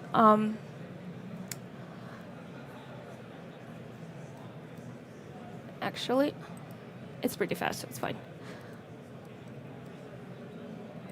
I'll create a dome light just so we see better what's happening. So this is my skin material. I use a Redshift skin, and here, this is my diffuse texture, this is my subsurface texture, and this is my bump texture. So let's go through it one by one. So first of all, I'll set up my, okay, we don't need this. You want to set up your scale to 1, overall scale to 1. This way, it's much easier to control what's happening. And when you go to the scatter layers, you can understand better the radius. So when it comes to radius of the ray penetration in the surface, it's actually like 0.3 centimeters, 0.15 centimeters, 2 centimeters. So it's more realistic. If you're not familiar with the skin material, it's pretty much 3 subsurface textures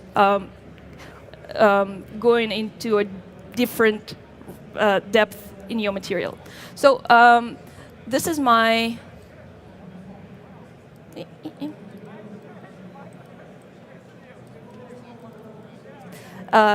this is, you remember the diffuse texture I had. My very shallow layer is, don't be, okay, no, this is my actually shallow layer. As you can see, it's crazy green. It's only this very thin skin layer on the very top. Then we have more neutral looking skin for meat scattering, and then we have more reddish sort of meat-like color for my deep scattering. Oh, and it freaks out a little bit.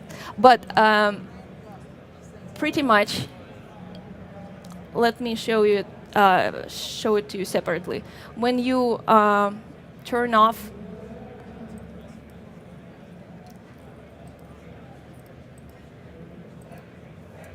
so I'm removing weight from each from shallow and meat scatter. So this is only deep scatter. So you see the red comes from that part.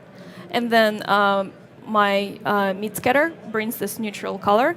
And then my shallow scatter brings this just pale sort of very, very top layer of skin. And I also wanted to talk about this little texture in here, which I applied as weight for my shallow scattering. I pretty much mix in my subsurface texture, which comes from dust. I feed it through ramp, which makes it super contrasty, so we can see all the veins and details. Not this one, sorry. And then I'm blending it with a curvature map, which allows me to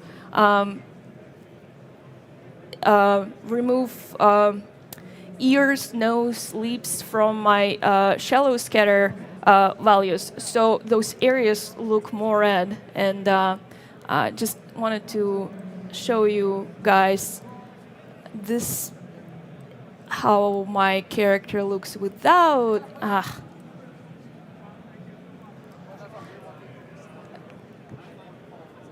So, waiting. I'm going to take a screen grab into my picture viewer of this. And now I'm going to apply the map I just created for the shallow scattering, which is shallow scatter weight.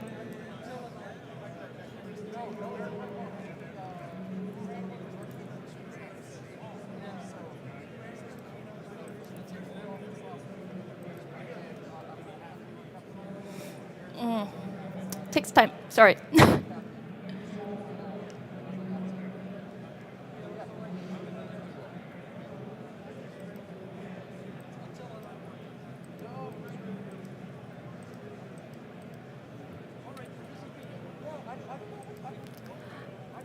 And I also didn't set it up the radius. That's what's happening.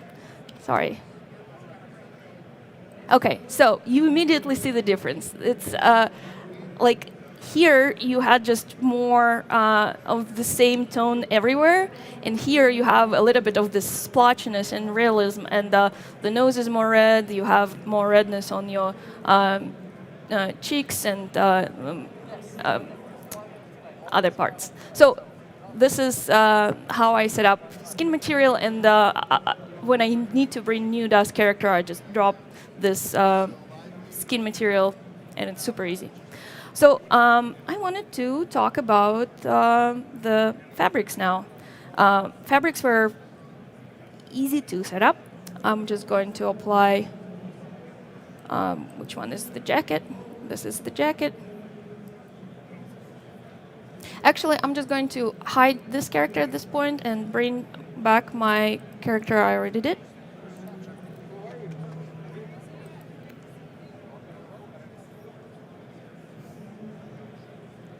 So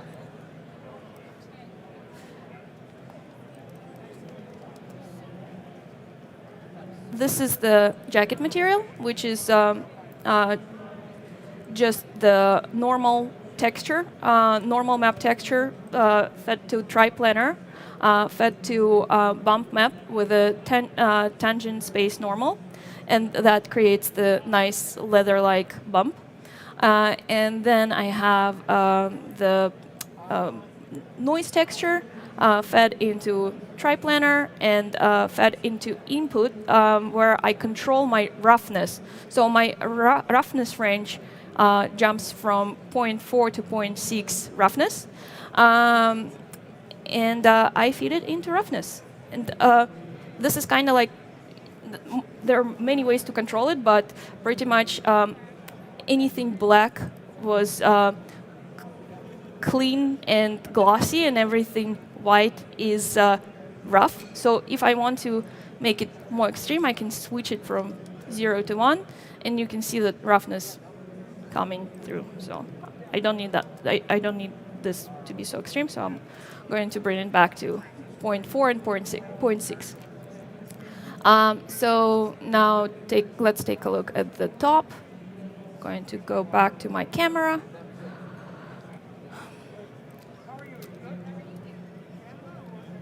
So the top is really just metal-like material, and I'm feeding normal map with a triplanar. And the same goes to fence. So it's just the metallic material with a texture and bump going through. So I think materials are mostly set up. I just wanted to talk about how to set up hair. Let's go back to the scene,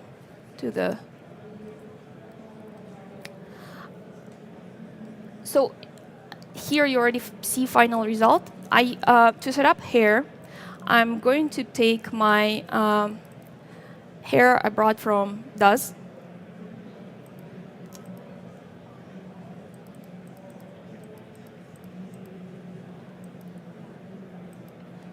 And you can find textures for that hair and do just bunch of opacity maps. But I wanted to actually use hair splines to make it more realistic. So what I did, I have this edge selection where you can just double click on your strands of hair and select those edges. You don't want to go crazy, because if you see what I do later, I have to position them in the same direction, and it's tedious. So let's say you're happy with that. You want to set it. You want to save that selection, and you want to turn it into splines. So in order to do that, you want to use edge to spline. So as you can see, our splines appeared in here. And now you want to organize them. As you can see, some of them going in one direction, some in another direction, some go all the way through. So I want to break splines which go all the way through. Click on them and right-click and break segment. And then I want to select every hair which goes in a wrong direction. So anything blue you want to grab. And right-click it and say point order, reverse sequence. So you might find a couple which are not facing right direction. So do it again. Okay, so now your splines are ready. What you want to do next, you want to create hair. So add hair. And you want to use those splines as your guides. So you want to switch it to spline guides. Boost up your segments, so 120. And I'm going to go to actual gray hair cloning, and I'm going to add cloners, let's say 300. I want to do 0 on roots, so around the root, all hair comes from the same point, but around the tip, it kind of goes a little crazy, and so it looks like there are more hair than it is. And you want to adjust this tag in here. So if I render it now, it's going to look crazy because thickness is 1 centimeter and it's huge. So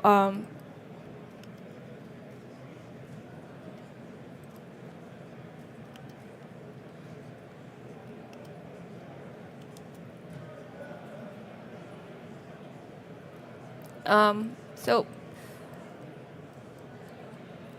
that's hair. I'm going to just apply the hair I already created earlier.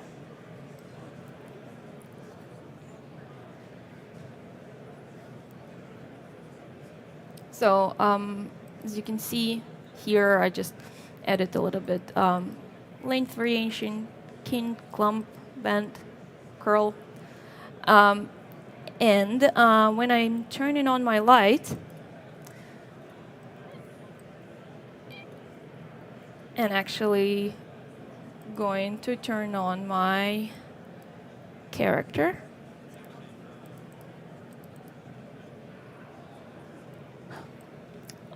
one thing you want to make sure when you set up your hair, especially when you have scene like this with some backlighting, you want to make sure that your hair has backlight in your settings. So when you're going to set up your hair, you want to make sure that your backlight and translucency is has some value in it. So I'm going to apply this hair into my hair material, and you'll see that we actually have this nice shine through the hair. So we're almost done. I want to talk about sunglasses. So I applied this regular refraction material to sunglasses, but in order to have this nice extra light on it, I created a rest area light with the image in here. This is just this neon looking light, and I brought my sunglasses as the only object affected by this light. So we have nice, cool reflection. And the very final touches you need to do is to set up your camera. Pretty much in my camera, I turn on my bokeh. I use this. You can use this tool here to set up your focus. I also changed the aspect of my bokeh so it's a little bit elongated and looks like ellipse. And I added a little bit of bloom.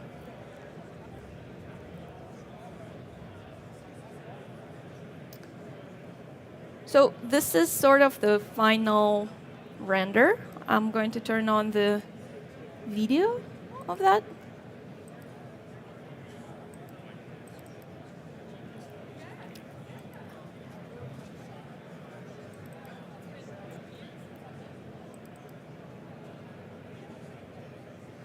So this is already pre-rendered.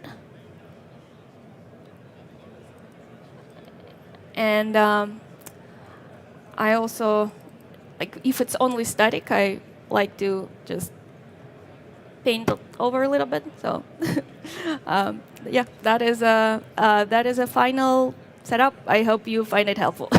Thank you. 48 minutes. How about that? Pretty good. Professional. That's what it is. She's a professional, folks.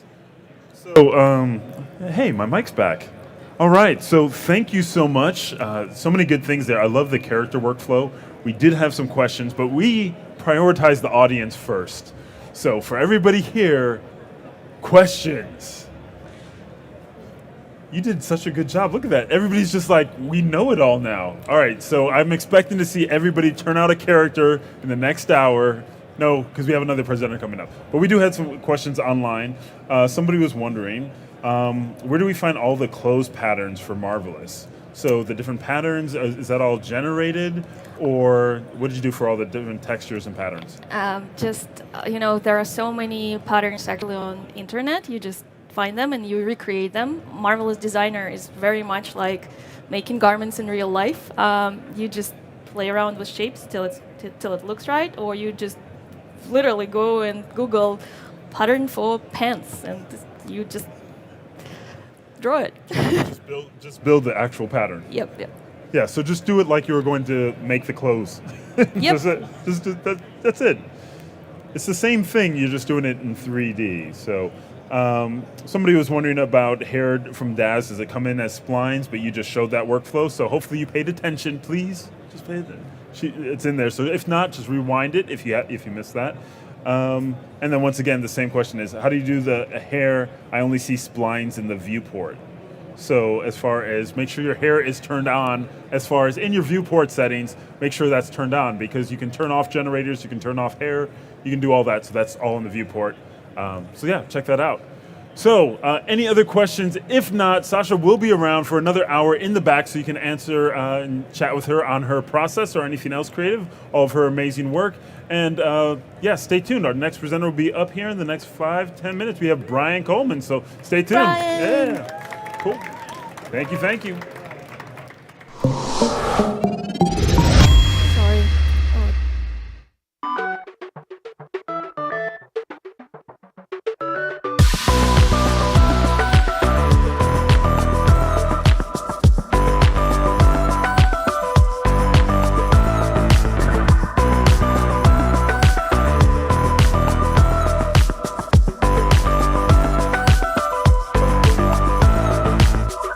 High, low, in stereo. Hot, cold, I carry it.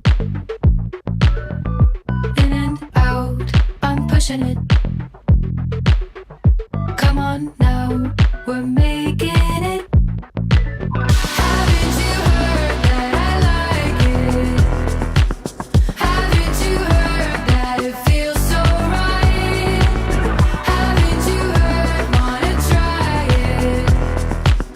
I'm getting in on your good vibe.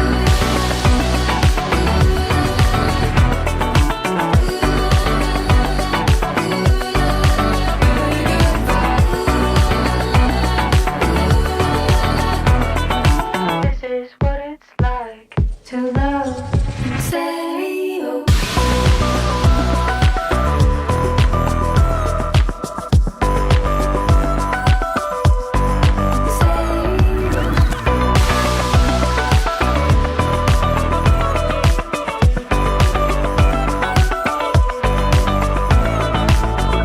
Time's slow when you're feeling it. I know you needing it. Touchdown, we're driving in. Come on now, we're making it. Haven't you heard that I like it? Haven't you heard that it feels so right? Haven't you heard, wanna try it? I'm getting in on your good vibe.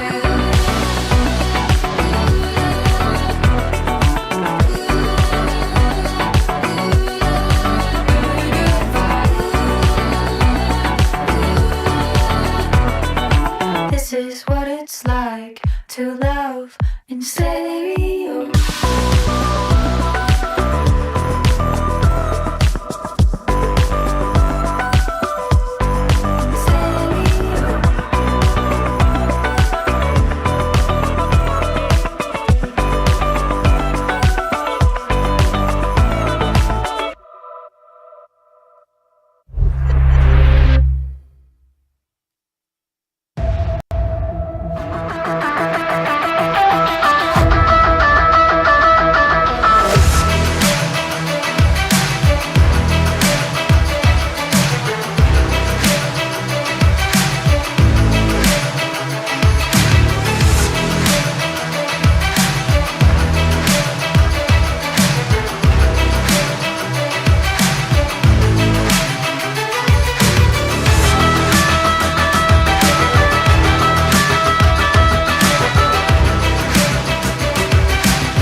Yeah. All right. Welcome, ladies and gentlemen, creatives of all ages, to the Maxon booth. I am your host, Matthias, a.k.a. Major VFX on all the platforms. You might have seen me at the 3D Motion Show, and a lot of you have given me questions about, like, hey, who's not up on the schedule? When does so-and-so present? All of that information at 3dmotionshow.com, where all of our audience from all over the world is tuning in. Hello, audience, interwebs. We miss you. Please come join us at the next one. But if you guys haven't already, go to 3dmotionshow.com, sign up. We're giving away thousands of dollars of prizes from some of our sponsors like Dell and Wacom and so many others. So definitely check it out. And we have amazing presenters, like to my left, longtime artist and presenter with us, the one, the only Brian Coleman. Take it from here, Brian. Thank you. Thank you. Hi, my name is Brian Coleman. I'm a design director and style frame artist based out of Denver, Colorado. I work with After Effects, Red Giant, Redshift, Arnold, Octane, X Particles, and most importantly, Cinema 4D, which is the foundation of all of my work. A lot of my clients include Apple, MPC, Frame Store, The Mill. We are Royale Swarovski, and Man vs. Machine. I'd like to thank Maxon for bringing me out today to discuss my workflows using Cinema 4D, Redshift, and Red Giant for After Effects. My work leans towards conceptual art for most of my clients, which includes solving creative problems and guiding the art direction. You can check out my website at briancoleman.com. On Instagram, I am Brian the Coleman, and on Twitter, Brian the Coleman. The work that I do has also opened a lot of opportunities in the Web3 NFT space. So you can check out my NFT projects, which I'm not going to go too deep into right now, at briancoleman.nft.xyz. And I am on Foundation at Brian Coleman.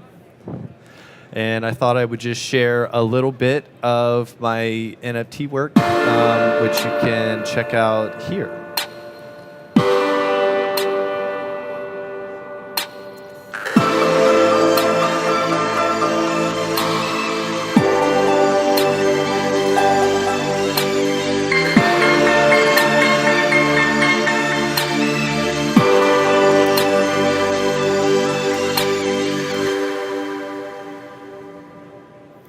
All right, so that's a bit more of my personal work, which is not my client-based work. But now I will show you my demo reel, which is a lot of client work, some personal work, style framework, animation. So let's take a look at that.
All right, thank you. Appreciate that. Let's go back to the right one.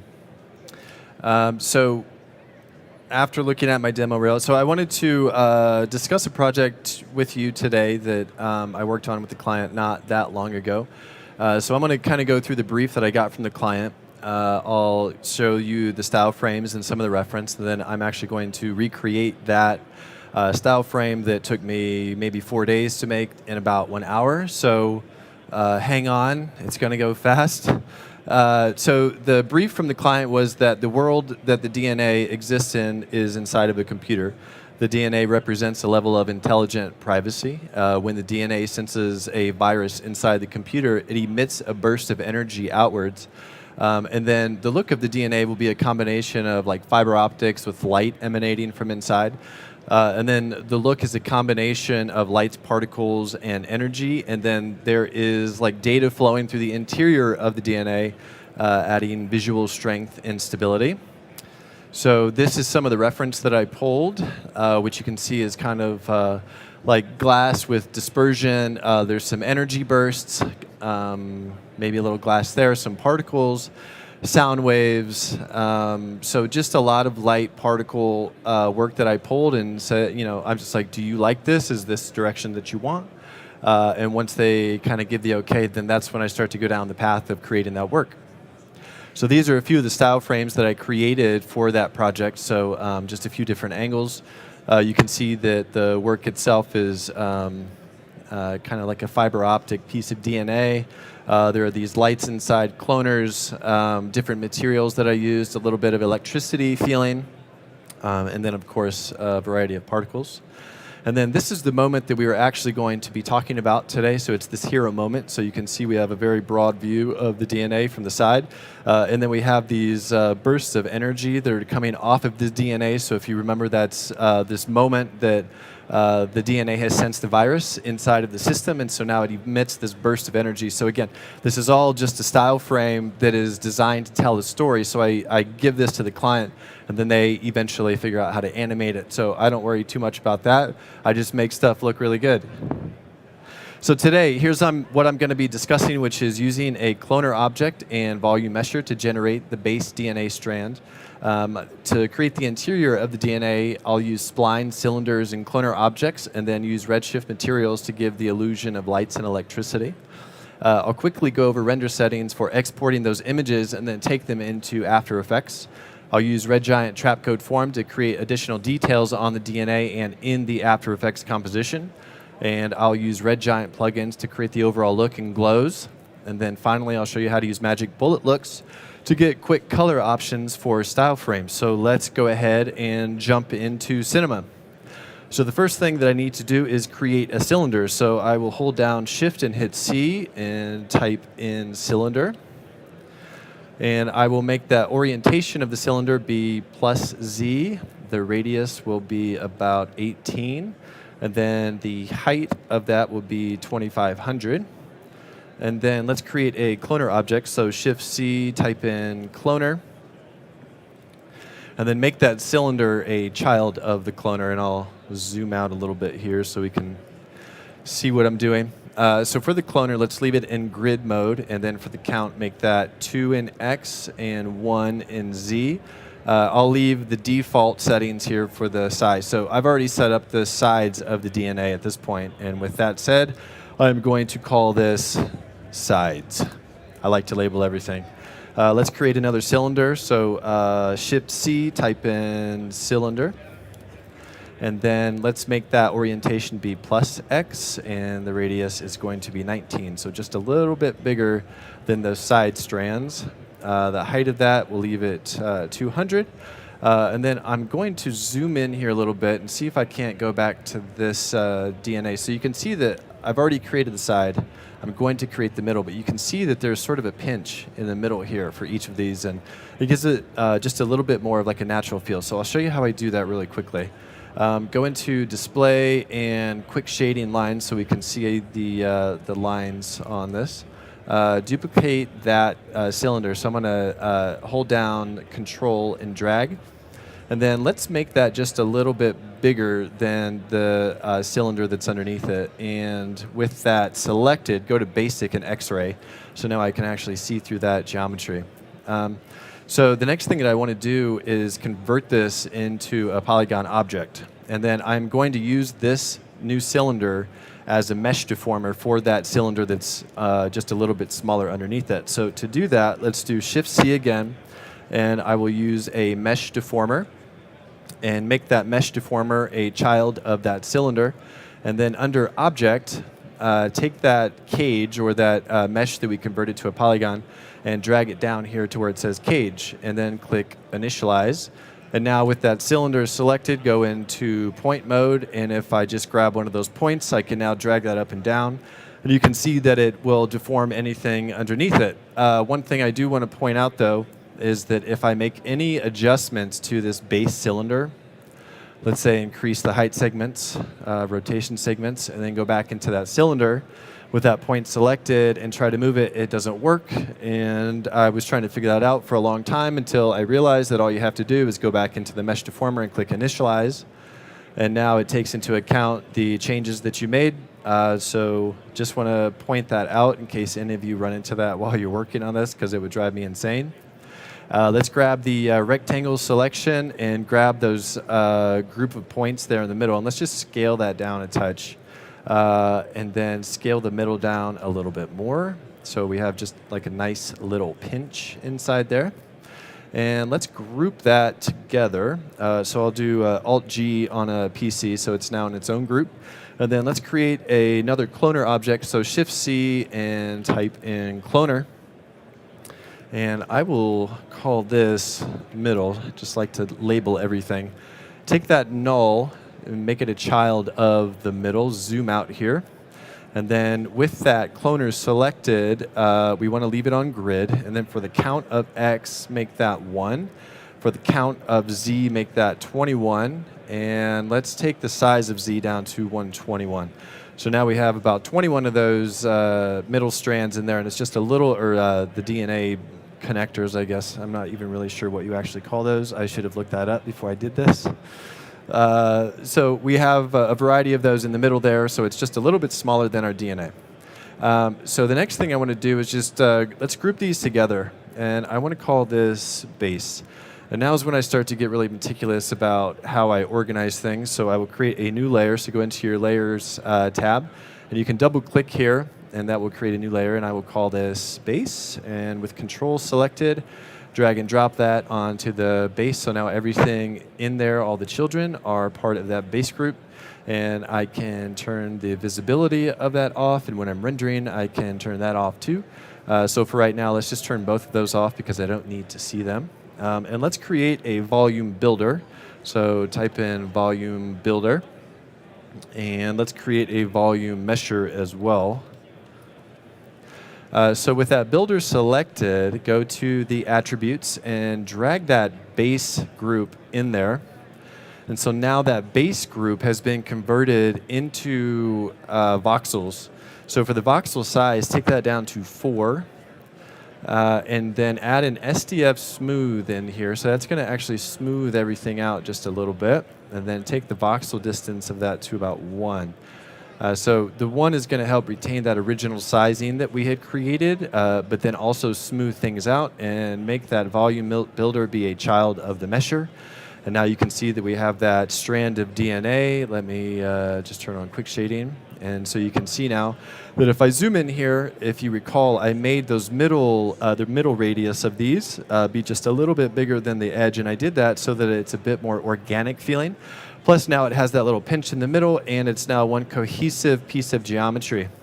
Let's create a new layer. So I'm gonna double click the volume mesher and Control C to copy the name. This is how I work really quickly. And then create a new layer, and then hit Control V, and then Control drag and put that on its own layer. I'll change the color here because I can't really see it. So one of the reasons that I do this with layers, and you'll see everything I do is on a layer, is because I work really quickly. And if I have to make any changes down the line, I like to be able to go back to it and be able to turn things off so that everything is kind of labeled on its own. Plus, when I have to hand off projects, which I do from time to time, I can hand it off to the client and they can easily work with it versus having just like insane names, insane layers, like stuff turned on and off. So this is how I stay organized personally. Let's create a new null, and I'm going to call this build. And then make that volume mesher be a child of the build. And this is just an extra step that you don't necessarily have to take, but I am going to take. So I will have everything that I create from here on out be under this build null or group. So make the volume mesher in the layers be a child of that. So again, it's like everything that's up here in the objects looks exactly the same as it does here in the layers. It's probably a little overkill, but that is how I like to work, keep myself organized. So the next thing that I want to do is add a little bit of twist and a little bit of bend to this.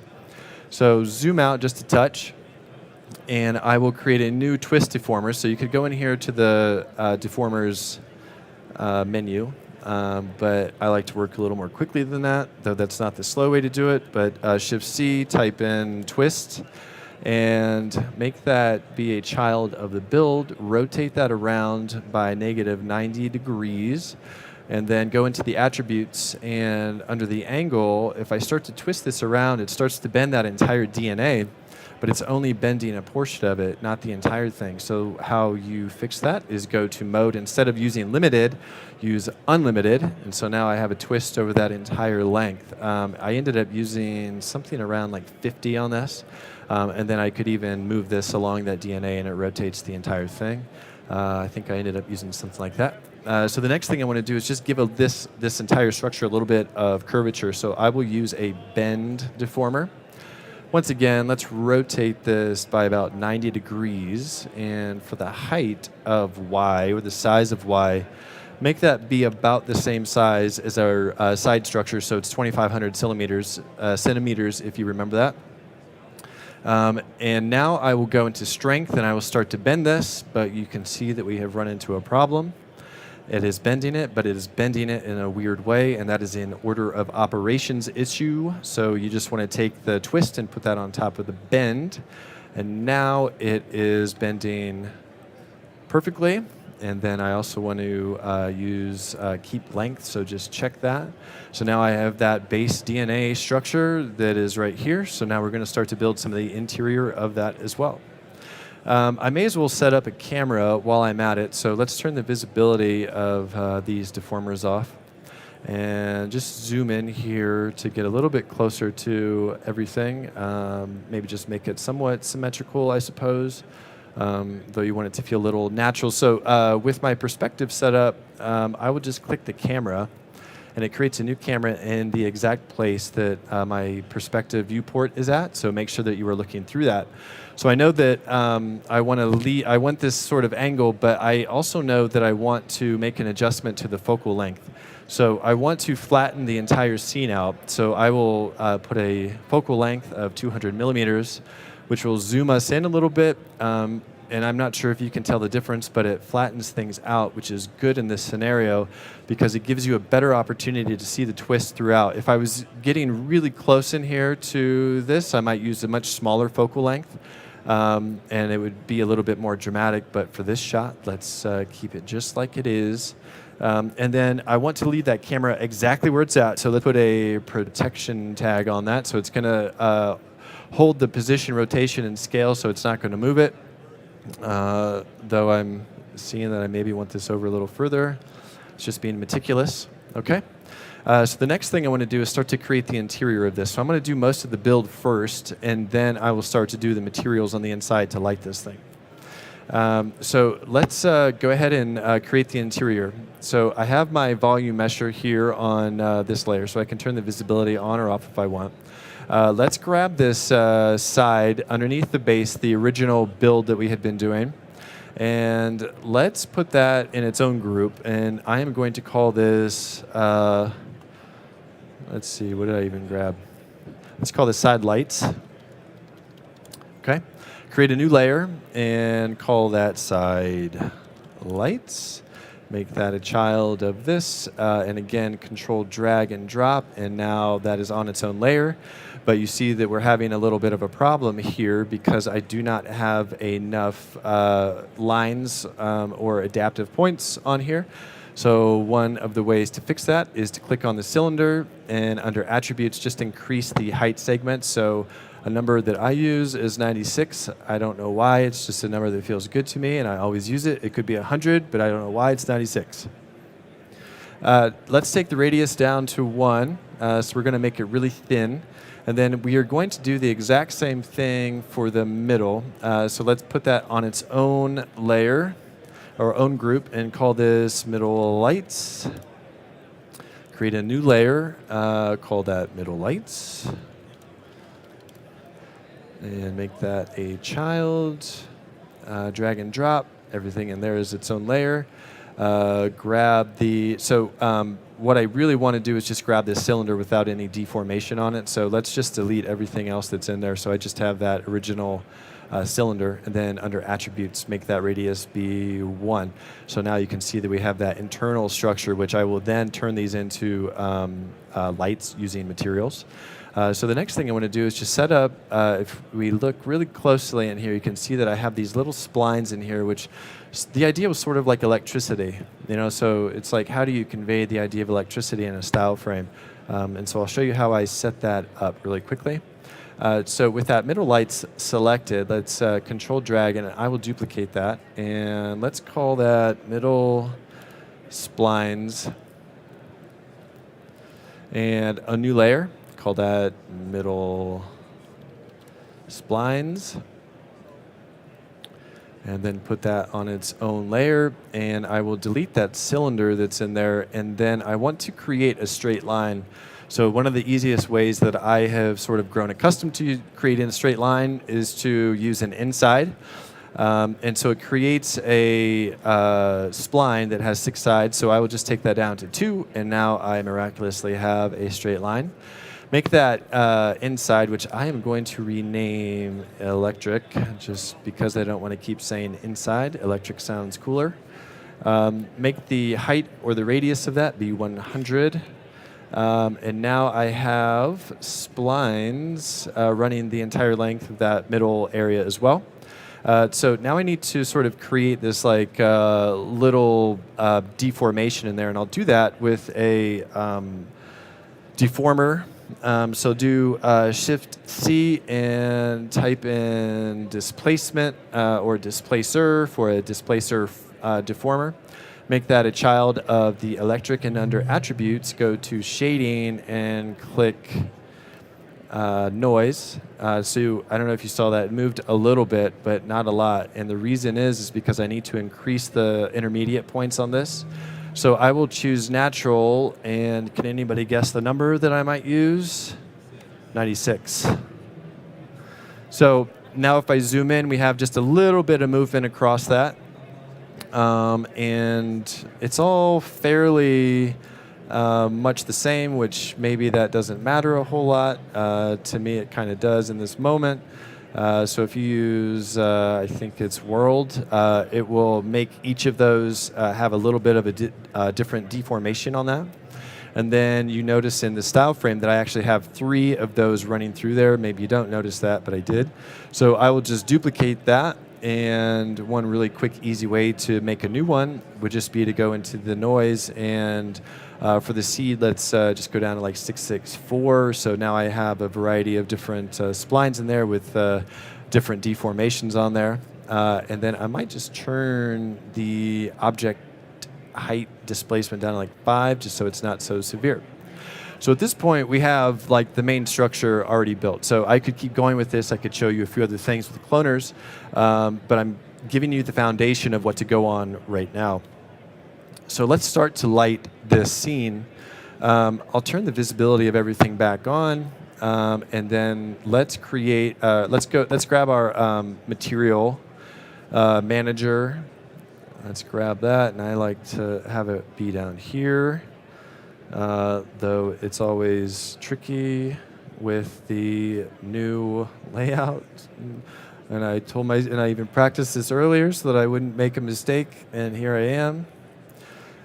So let's drag that up. Okay, so let's also grab a Redshift render view, and I will bring that over here. All right, so now I can see everything. So let's click play, and we will see our render pop up. All right, so I have my volume mesher that we see there. So let's go to create Redshift material and view, and I'm going to do that view, drag that onto the volume mesher, double click, go into the edit shader graph, and I will grab this material node, and under preset, let's use glass. And under the reflection weight, let's take the roughness to 0.4. So you can see that when I added that material, it became very transparent. So I'm just trying to bring it back to life. So I added some roughness, which is going to give it a bit more of that fiber optic feel. The IOR, I'm going to take down to 1.25. So if I decrease that down to 1, you can see through it entirely. if I increase it much higher, you can see that it distorts everything inside. So the goal was to be able to see everything inside, but have a little distortion. So 1.25 on that is good. And then if I go into the dispersion, put that on 70, and you can see that now we've added just a little bit of color along the edge of this entire thing. So the next thing I want to do is light this, and I did not use any lights in the scene. I actually just used a plane with an emissive material on it. So let's create a new plane and make that a child of the camera, and then the orientation should be plus Z. The width should be 1920, and the height should be 1080.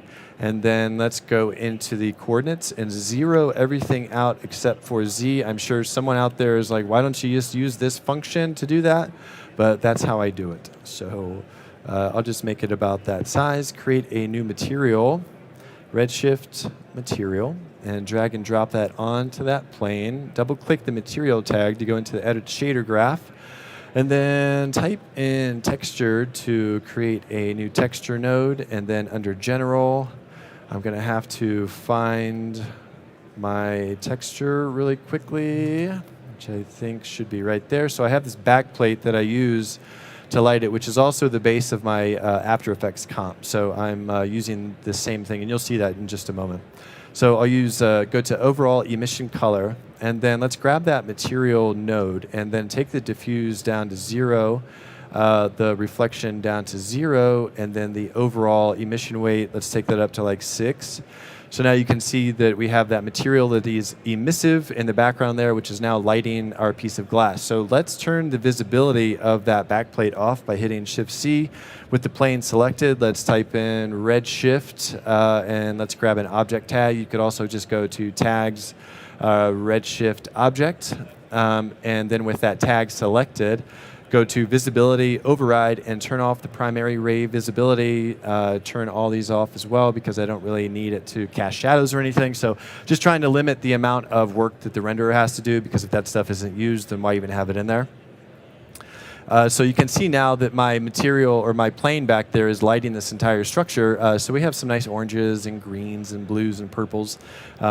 You could increase the scale of this just to get a little bit of difference in there, but I'm just going to leave it as it is for now.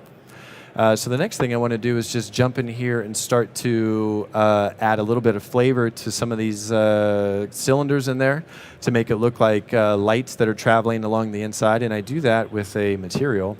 So go to create redshift material, and then go to my side lights, and then make that material be a tag on that cylinder. Double click the material tag I just created, and let's. This is going to take just a little bit more work. This is probably the least complicated material node setup that I've had in a long time, but it still looks really cool. So let's create a noise node, and then create a ramp node. Drag that in, and so I'm going to duplicate this ramp node by control dragging, and then connect that. The noise node to the input of both of these ramps. Take the top ramp and put that into the input of the overall emission color, and then the bottom ramp will get plugged into the overall opacity color. I'm going to kind of leave that like it is right there. Okay. Let's turn the renderability of some of these other things off. So the volume measure and the middle lights, let's turn all that off. And then let's grab my material node here and go into overall and turn up the emission weight to like, let's do 8. And then with the noise selected, go into remap and then noise general. And for the distortion, let's turn that up to like 1.19, I think I used, and then the distortion scale 1.15. And then under color, for the minimum of the remap, let's start to increase this, and you'll notice that it's starting to sort of make some black areas in here, basically. So you can increase that a little bit. I'll probably take this to like 0.45, I'd say. And then the maximum, if I crush this down, so if I take that down, it actually creates hotter moments. It's a little bit hard to see right now, but it creates a little bit hotter moments, so a little bit more white areas. And then I use this ramp here to colorize that noise. So let's load a preset. I'll choose any of these just to kind of see what it does. Let's use this one. And maybe bring the hotness of that noise down. So you can see here that I'm getting a little bit of purple, a little bit of blue, a little bit of green. But I ended up using on this this flame, which gives you a little, you know what I have to do? I got to go into the base properties and turn the diffuse weight down and the reflection down a little bit on that. So now you can see that we have these moments of sort of looks like fire a little bit, but it gives that illusion of lights that are traveling through the inside. And then I have this other ramp in here attached to the opacity. So if I crush this down a bit, it would make that geometry be even more opaque. So I like to build things in such a way that gives me more control down the line, even though it may not look like it's doing a whole lot right now. So I think that is good for the setup for this. And then let's go into my middle lights here, and let's copy that tag and drag it onto the cylinder of the middle lights, and then turn the renderability of those on. So now we have the light feeling across all of those. One thing that you will notice is that I'm getting the same texture across all of the clones that I created. So the middle lights and the side lights, it all looks the same. Double click that tag and go into the shader graph. And you can even see in the preview down here that it has like this illusion of like lights, and it's semi-transparent. So that's looking really good. Go into the noise, and under coordinates, change that from object position to vertex attribute. And as soon as I do that, now every one of my clones has a different texture on it. So it's a lot more random than it was before. And then the next thing I want to do is light the splines on the inside in here, and that is really easy to do with Redshift. So I will take these middle splines, and with that electric spline selected, Shift-C, and add a Redshift object tag to that. And I will go into the curve and turn on the hair strands visibility. And let's make sure that it is rendering. I'll turn these off as well. So now you can see that I am currently rendering those splines as pieces of hair. So let's create a new Redshift. I'll do incandescent material on this one. So now that each one of those strands is glowing, essentially, or will also add to the illusion of like kind of that deformation of the glass on the inside. Let's take the spline down in thickness a little bit. So like 0.5 is probably pretty good. And then I will just drag that Redshift object tag onto the electric of the middle splines here. And then instead of using that same material, what if I use the material that I had on those middle lights? And so now it gives this illusion of kind of these nice bright splines, like electricity sort of flowing through it. So it's all an illusion. And again, this is just for a style frame. So it doesn't move, but I don't have to figure that out because I'm just making something that looks good. So I'll let the animators figure that out. So this is sort of the base foundation of everything so far. So again, I'm giving you the tools to continue to grow and build on, even though you could just change a few things around. So there's a lot of options on this, and I spent a lot of time developing this. So the next thing that I want to do, and final thing in Cinema, is to add some of these sort of helix that are wrapping around the DNA. So I will do that by creating a helix, and instead of using Shift-C, let's just go into the splines and grab a helix. And let's grab the side lights and duplicate that and call this side helix. And just because I want to stay true to myself, call this side helix a new layer, and then drag and drop that. So now we have a side helix that we're going to use. Delete that cylinder, and then drag that helix to be a child of that cloner. Let's turn the visibility of that plane off so that I can see what I'm doing here. And then go into another viewport. And I will turn this off just to show you what I'm doing. Grab that cloner with the helix underneath it and just drag it towards the tip of one side. Doesn't really matter too much. And then let's increase the height of that to about 2500, so it's about the same height as our DNA. turn the twist and the bend back on, and go back into my render view. And of course, if you remember, let's render these as splines again. So let's go to tags, redshift, object.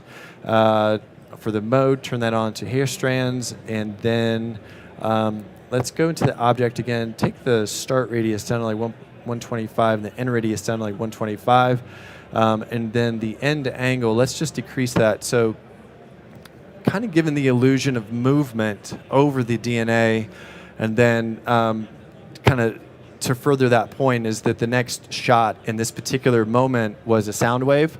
So we're sort of alluding to the idea of a sound wave in this shot, which will then, this DNA will actually turn into a sound wave in the next one. So it's all just sort of like hinting at the next moment in time.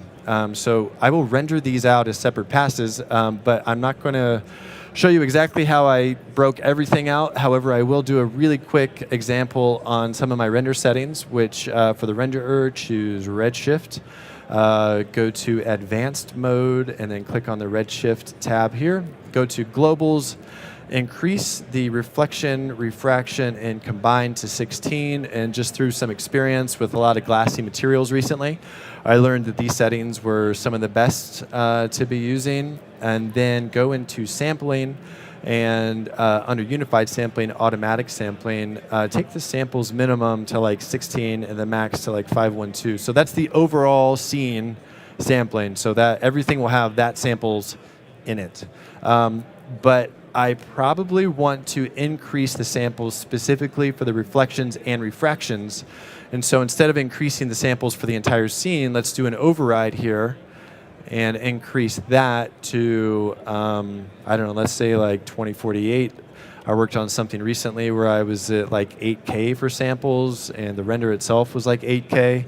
I mean, it was like insane. But these settings that I used right here cut my time in half, whereas if I had increased the samples here to like 8K, it would have taken forever. All right, so that is the foundation of how I created the DNA. So now let's take all of these render passes and go make them look really good. So let's go into After Effects. So here is sort of that final setup that we're going to be creating. So I will create this from scratch.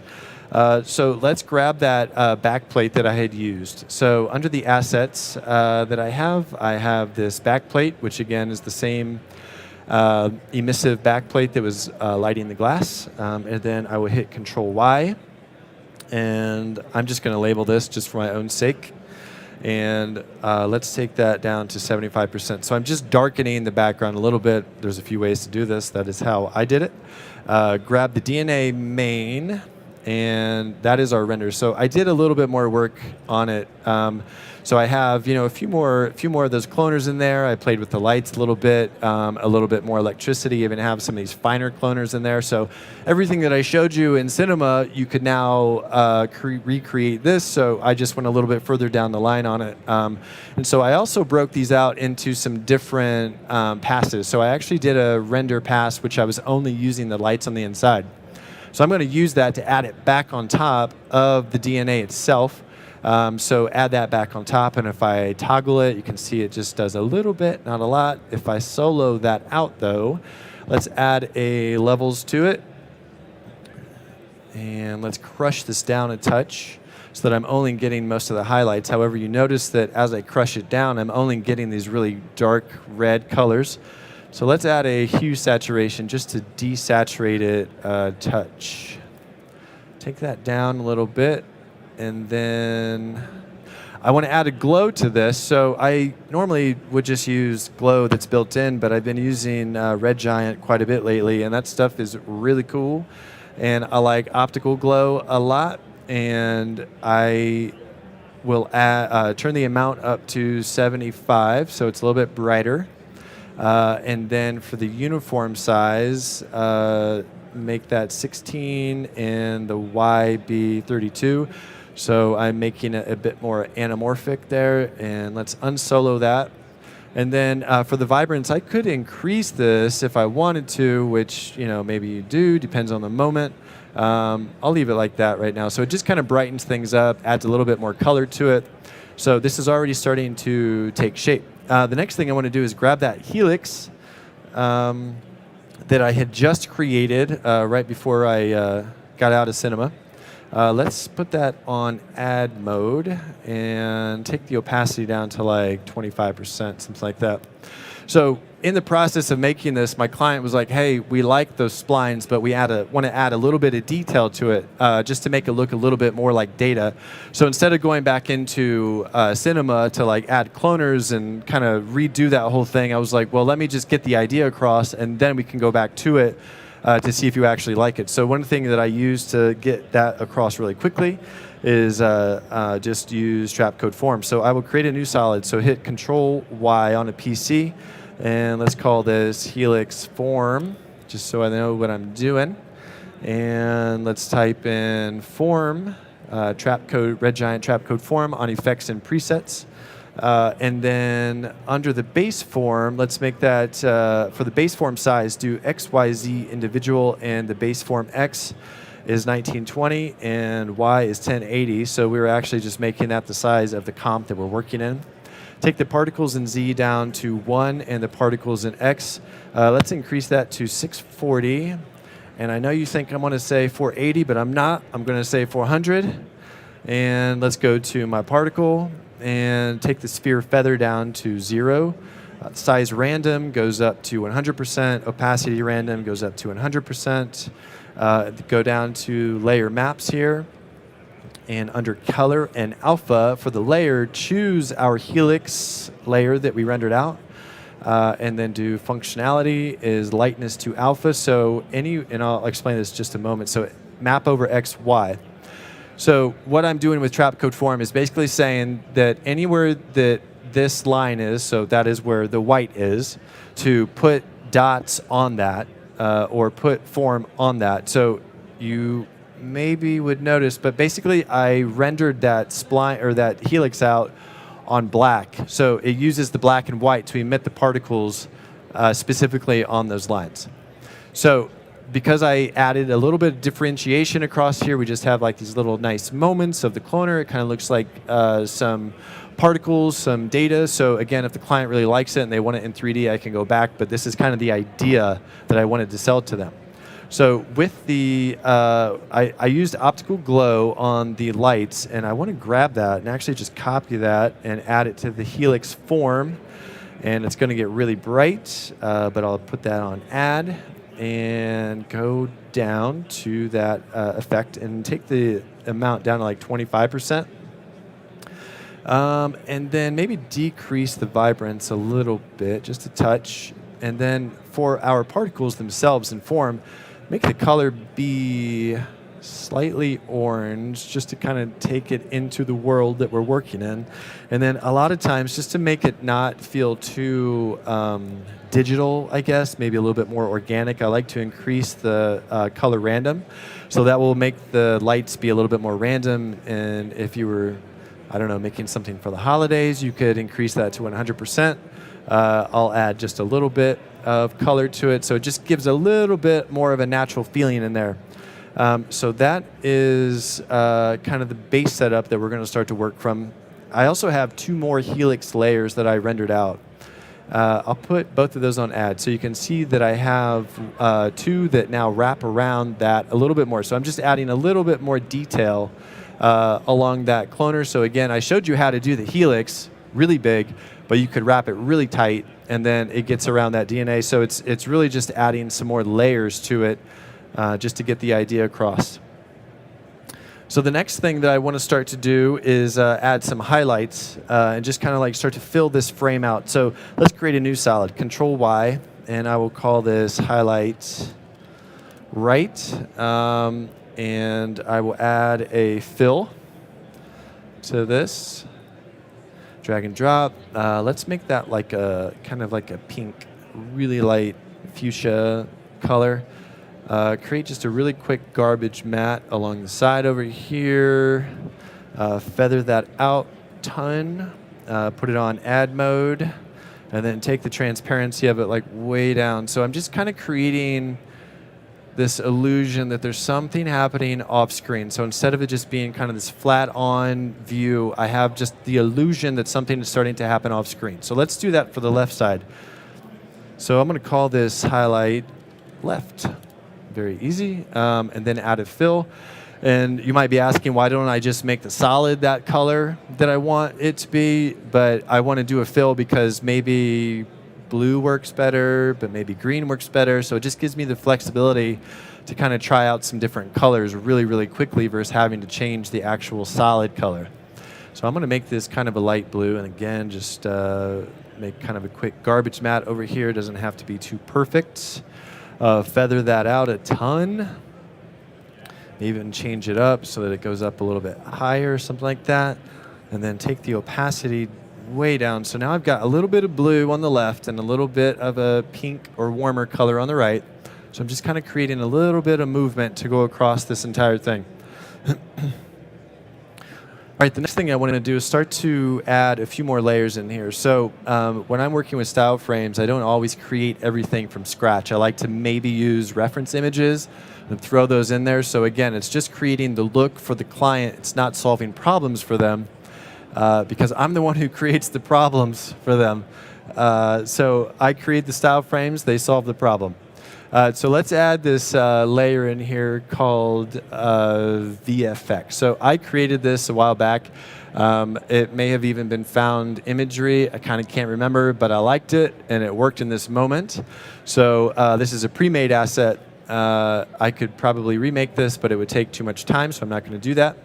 So let's just kind of place it on top here. So again, this moment is that moment when the DNA is like, hey, there's a virus, blow up, eradicate the virus. So this is that energy burst moment. So I will add a levels to this. And let's brighten it up a touch, just a little bit. And then a lot of times in these moments, I like to use the mesh warp. And then for the mesh warp, I'll make the columns and rows both be like 3, take the quality up. So now we can just kind of like bend this thing into shape. You know, so it's like this moment where everything is kind of bursting off of it. So just kind of get that into shape. Doesn't have to be too perfect. Maybe it overlaps just a little bit. Totally fine. It's up to you, whatever you feel like doing. And maybe I'll even duplicate this again and take that mesh warp and just kind of adjust it a little bit more, add a little bit more depth in there. Maybe I'll even take some of this off so it's not so hot on that side. So I just create, so I hit Q, G to create a, use my mask tool. And I created a mask, and then on that layer, I realized I haven't said this yet because I'm just working very quickly. Hit M, and now I'm in my mask and click subtract, and then feather that out. So now I'm kind of subtracting that moment out, or that highlight out of that little piece right there. And then another thing I could do is kind of like colorize this a little bit. So again, one of the really quick and easy ways to do this is just to use that optical glow that I've used on some of my other layers. Let's put it on that base one and copy and paste it so it makes everything a little too bright. So let's take the amount down to like 4, something like that. I can also colorize it with this, which is really cool. Make it even more red or whatever it wants to be, up to you. Maybe I'll just make it a little bit more blue, something like that. So that feels really good. So let's add a few more layers to this, kind of give it that moment of explosion. So I have a few other little elements here that I'll add, and again, I'm just kind of showing you how I do this. It's not exactly how I did it, because originally I did this in like 4 days, and I'm trying to get this done in about 1 hour right now. So let's create a little garbage mat. So hit G, and I'm just going to kind of draw this moment out. So when I saw this image, it sort of just felt like this energy burst that was kind of moving out, which it is. And I'm going to add this back on top, put it in add mode, and then crush the levels down just a touch, just so that I'm not seeing so much of it. Crush that down. Kind of move that into place, so it doesn't have to be exact, but it's just this moment in time, right? This burst of energy outwards. I have another one that is a burst of particles, and again, create a little garbage mat. Just kind of select some of these, add a levels to it, crush it down, put this on add mode, and then we can rotate this around just like a little bit. So again, it's just kind of this moment where the energy is bursting out. We have a few little layers going on here. Might take the opacity of this down. So, I spent a lot more time just kind of like crafting this. But this is sort of the general setup that I used. So with those 4 things I just created, let's colorize their layers. Let's put them on a different color layer. Create a new null object. Grab those 4 layers that I just created for that energy burst and pick whip them to that null. And let's make that null be the same color. And then grab the null itself. So now everything is attached to that null. Duplicate it first. So I'm going to duplicate everything. So Control D to duplicate it and colorize them something else because you guys know I like everything on its own layer. And then rotate that around. So now I'm just kind of creating the other side over here. And it doesn't have to be exact, but it gets the idea across that this is kind of bursting outwards. And then I could even go in here to my mesh warp and just kind of manipulate this a little bit so that it's not the same, that it feels a little bit different than the one on top, and it's not too symmetrical. But something like that, I think, will probably work. So the next thing that I want to do is use magic bullet looks, because if we take a look at the scene, my colors are kind of all over the place. I've got kind of a muted blue color, bright blue color. I've got oranges, purples. I've got, different colors inside here. So sometimes I am so engaged in the act of building that I forget to manipulate the color as I'm going. So one of the things that I like to do with that is use Magic Bullet Looks by Red Giant because it's amazing. So go to Layer, create a new adjustment layer. And under my effects and presets, type in looks. And I will also call that layer looks. And go into edit. Let it load up. So at this point, I have a lot of presets at my disposal. So if the client comes along and is like, we have this reference, we don't exactly know what the color should be, I use Magic Bullet Looks to just kind of go in and see what some of these presets for it will do. Blockbuster is kind of cool. It's got a variety of different effects in there. But you can see what's happening is it's quickly changing all of the color in there to kind of make it feel a bit more cohesive. Sometimes if I want to get weird, I might go down here to Synth and choose some of these other extreme color options. I do it sometimes, but rarely. But what I ended up going with on this particular version was this one called Iced Wing. And if you wanted to search for a specific one, you could just type that in down there. So that's one that I used. So I thought that what this did for me was bring it into the same color world. So I'll turn that back on. So it's got a bit, it's gotten a bit muted, right? So now I have to make a few adjustments. And I could do that inside Looks. Looks is super powerful. But, excuse me. But I know that all I really want to do for this is add a little bit more blue to it. So I created a new adjustment layer, and I will use color balance. So I'm just going to bring a little bit of blue back into this. So I'll go into shadow blue balance and increase that just to bring a little bit more blue in there, which I think looks good. The next thing I want to do is add a little bit of a vignette around there, and let's label this color balance. And let's create a new, like a little bit of a vignette, just so that we're sort of focused in the middle here and we don't really see a whole lot on the edge. So let's do Control Y to create a new solid. Call that vignette. And then I am just going to kind of quickly draw a mask around here. Nothing too crazy. Put that on multiply, though you don't really need to.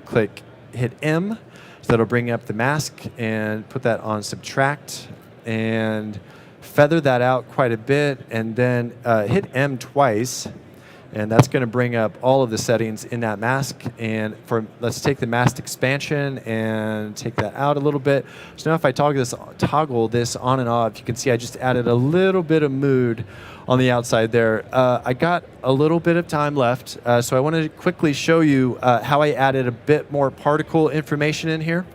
So I'm going to start to hustle a little bit because I don't have a ton of time. So Control Y, I will call this side, let's call this right side lights.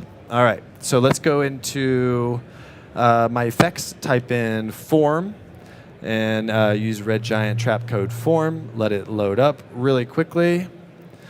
And underneath my base form, I'll just leave it as it is right now, even though I probably should spend a little bit more time kind of crafting this for you guys. I'm just going to rotate this around a little bit and increase the height of Y a little bit as well.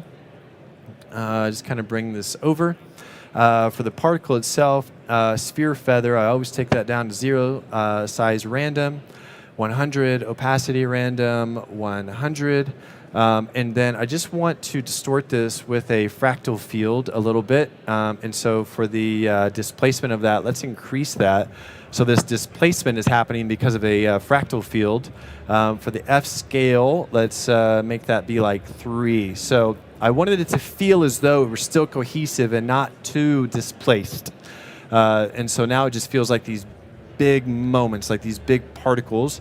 And then I will create a like a mat for that. So let's create like a quick garbage mat around here.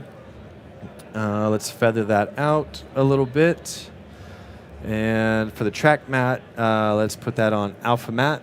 And again, feather that out. So now I just have like this hint of particles on this side. And I'm going to duplicate this really quick because I feel compelled to show this to you guys in a pretty solid state before I leave here today. Just drag this over, grab that mat on top, and bring that over to the side, something like that. Maybe I rotate this around just a touch. So again, just have kind of the hint of particles on both sides. And now I just want to create like a really quick depth mat. So let's do Control Y, create a black one. Control Y, make a white one. And create a big mask over the entire thing. Something like that. And feather this out. And group that together. Call it depth. Create a new adjustment layer. I'm working really quickly now. I think I went too slowly early on. And I'm just going to use camera lens blur on this. So you can see that we have this overall blur. Make sure that you choose that depth mat that I originally created and invert it. Maybe make this a little bit more extreme, something like that. I always like to take the aspect ratio to like 0.5. I also use Frisch Lift a lot, which is like super cool. And then one final touch, I got 2 final touches and that's it. And then I'm done. It's gonna take like 30 seconds. Bring that lights layer that was just those highlights, bring that back on top. So we're kind of bringing the orange back in. And then my final touch, the final thing that I will do for you today is add a little bit of grain back on top. And I do that by using the Re-Noiser by Magic Bullet. And I don't know if you can see this, but I'm going to zoom in really close, toggle that on and off. And the grain amount, let's increase that to like 50. And the size, take that down to like 25. Turn on monochrome grain. And if I toggle that on and off, you can see that it adds a little bit of grain, which just kind of ties everything back together. That is my final frame. Thank you. So what I ended up going over with you today, I'm going to choose the right one really quickly here. What I went over today with you is using cloner objects and volume measure to generate the base DNA strand. I created the interior of the DNA with spline, cylinders, and cloner objects, and then I used those redshift materials to create the illusion of lights and electricity. I exported those images, just kind of showed you the settings for that. I imported everything into After Effects. I used Red Giant trap code form to create the additional details on that DNA.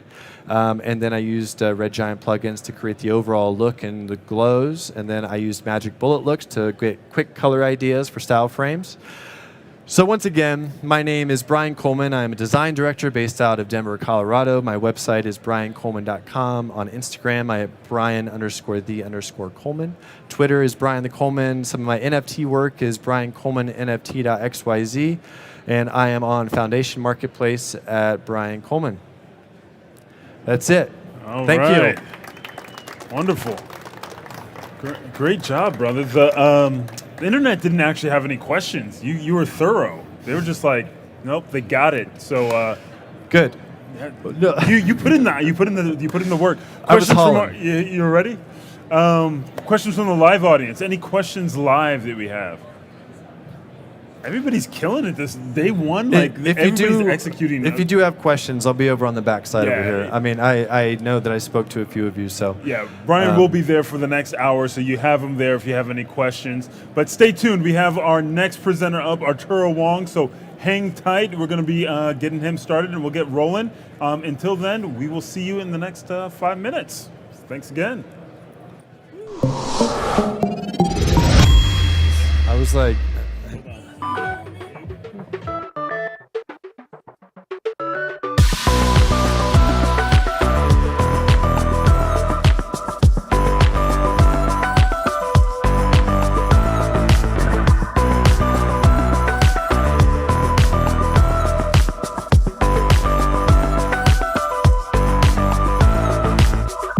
High, low, in stereo.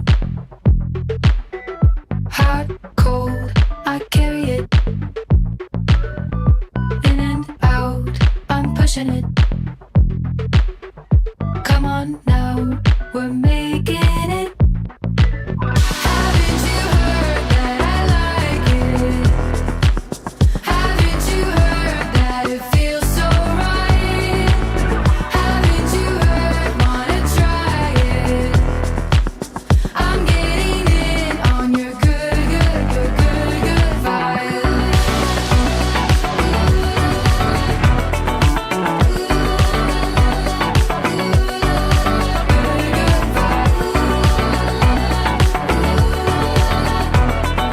This is what it's like to love stereo.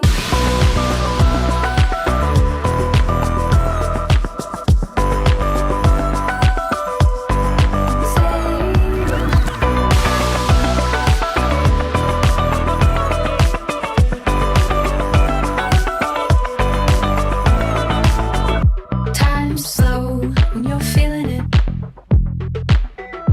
I know you're needing it. Touchdown, we're driving in. Come on now, we're making it. Haven't you heard that I like it? Haven't you heard that it feels so right? Haven't you heard, wanna try it? I'm getting in on your good vibe.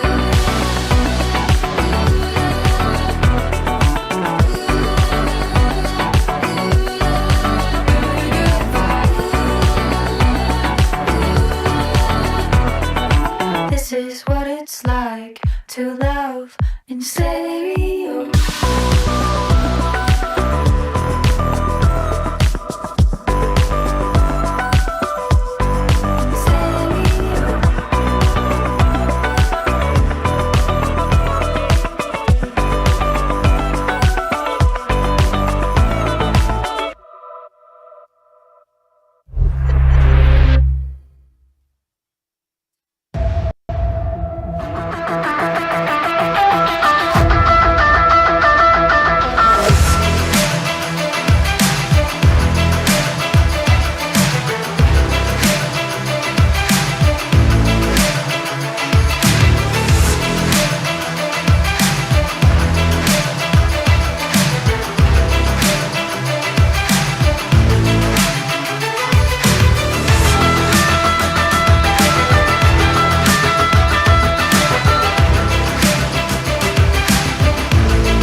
My man. What's that? That's fine, my man.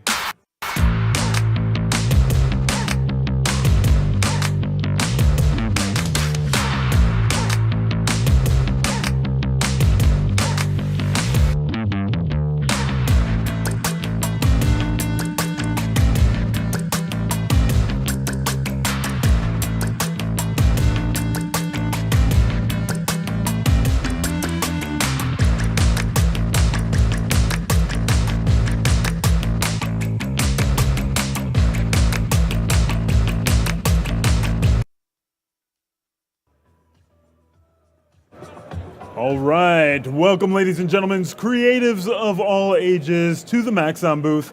I'm Matthias, aka Major VFX, on all the social media platforms. We are here showcasing amazing artists from around the world who've come to showcase how they do what they do with Maxon One products. For those of you who don't know, we stream live, hi internet, all of our friends in the interwebs, at 3dmotionshow.com monthly, and we have continual ongoing trading. So sign up on 3dmotionshow.com. We're giving away thousands of dollars worth of prizes. That's at the end of the season. And up next, my good friend, amazing artist, Arturo Wong. Arturo, take it from here, brother. My man. Thank you, Maxon. Thank you, Matthias. Thank you, everyone, for being here today. Like he said, my name is Arturo Wong. I am a senior motion designer and art director based in Los Angeles, California. And for over 10 years, I've been specializing on motion graphics, mostly utilizing Cinema 4D, After Effects. And to better explain and show what I do exactly, feel free to go to my website, arturowong.com. You're going to see more content on past projects that I've worked in the past. My Instagram, try to upload there things from time to time, Arturo Wong. But for this presentation, I put together a quick demo reel here, if I can find it. And here we go.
That was it. Thank you. As you guys saw, my skills vary. Most of the time I get to work on graphics packages, but I had the opportunity to work on music videos, movies, live events. Super fortunate to work with big teams such as Big Block, which is the next part of this presentation to show you what I'm going to be demonstrating. I had the opportunity to work on the rebranding package of MLB for TBS. And with the team at Big Block, Robert Sella, Sabrina, Kevin, if you guys watching, miss you guys. But without further ado, let's just let me show you the Cecil that they created.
And that was the CISL for MLB rebranding package for TBS.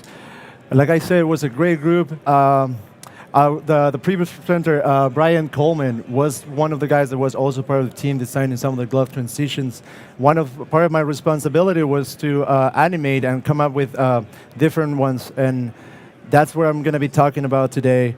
How did I created and animated this tear cloth effect using Cinema 4D native tools, and yeah, explain a little bit of like the process and like how easy it is to like just come up with a setup where you can utilize this effect in your projects. It's been an effect that it's been there for a while. I've used it in the past for ESPN, for other projects, but without further ado, let's just jump into Cinema 4D and let's get the show started. So here, we just have our base scene. I'm gonna middle click this, I'm gonna go to my model object here, just the regular bat. And let's start naming things here so we don't get confused. We're going to create a basic setup, which will be, which will have 3 objects here. The main one will be the main bat that will be used for rendering, just for reference purposes. The second one will be our cloth tear object, and then the third one will be creating a proxy that will help us with the speed of our simulation. So quickly, I'm going to hold Shift and Alt and click on this guy so that we can hide him. And the only thing that we want right now is the cloth bat object that we have here. One of the first things that I look when I'm about to do simulations is the mesh that I'm going to be working with, because that's going to be depending. That's going to depend. The timing of the simulation is going to depend on how busy that mesh is. So for this particular object, what I like to do is go here and create a remesh. And while having selected the object, I'm going to hold down Alt and let go and remesh so that it can become the parent and the effect will be applied. We're just going to give it a minute for the effect to happen. And as you can see now, it has been remeshed with quads that are more evenly separated, and it will help with the simulation to come out more organic and natural. So what I want to do just for speed purposes right now, I'm going to reduce the density to 70%. Give it a minute. There we go. Press C just to collapse everything. We're going to rename this guy one more time. Cloth tear. Just cloth. Whoops. There we go. With that, we have already the setup for our bat cloth. I'm thinking of Bart for some reason here, I guess because we're in LA. For the second part, for the proxy, now, right here, what I want to do is, like, I don't care too much about the topology as long as this is going to be a low poly object, which I will be maybe able to use it as a collider object, but in general, I don't want to have too much polygons, because then that's going to take the simulation to, it's just going to take a longer to process. So we're going to come here to our polygon reduction object. Immediately, the mesh is going to be a mess, but that doesn't matter because as long as we have a lower poly count, that's all we care about right now. Once again, once it's done, we're going to see Shift-G to ungroup and delete that group. We don't need it anymore. We're going to hide it, and we're going to go back to our bat cloth. And we're going to start with the trigger of this simulation.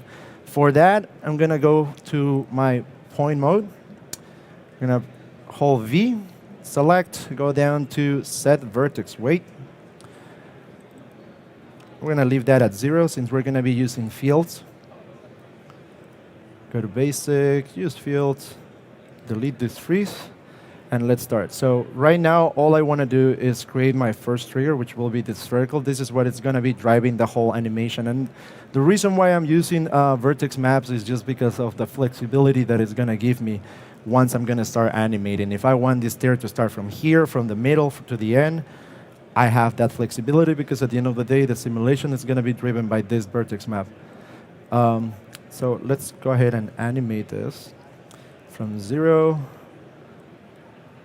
all the way until the end. I just want to get it big enough to cover the entire bat. And boom, I'm done. Now, what I want to do is create a shader field. You guys probably seen this setup before. all I did right now is just change the blending mode of this shader field to overlay, and I'm gonna add a noise. And as you can see here, you can already start seeing the feedback from the viewport.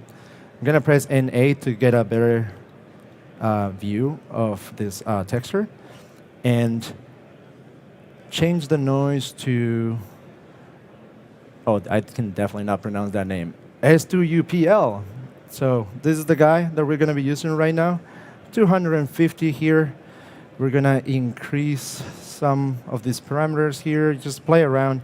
This is the time for you to just find what works better in your project, and if you wanna take it even a step further, you can even animate this noise. If we press play, just to see what we have so far, you're gonna see that it's very subtle, but you can see that animation going. That's gonna just create a little bit more turbulence in your tearing effect, which is gonna end up being, it's gonna make it look more natural. One more effect that I'm gonna put here, and I'm gonna explain why I'm doing it, is this invert modifier. And we're just gonna leave that for now. And the next thing that we wanna do is just start with a simulation. So for that, we need this, the tags that we're gonna be using for this is gonna be the cloth tag, of course, and then we're gonna need a belt, cloth belt.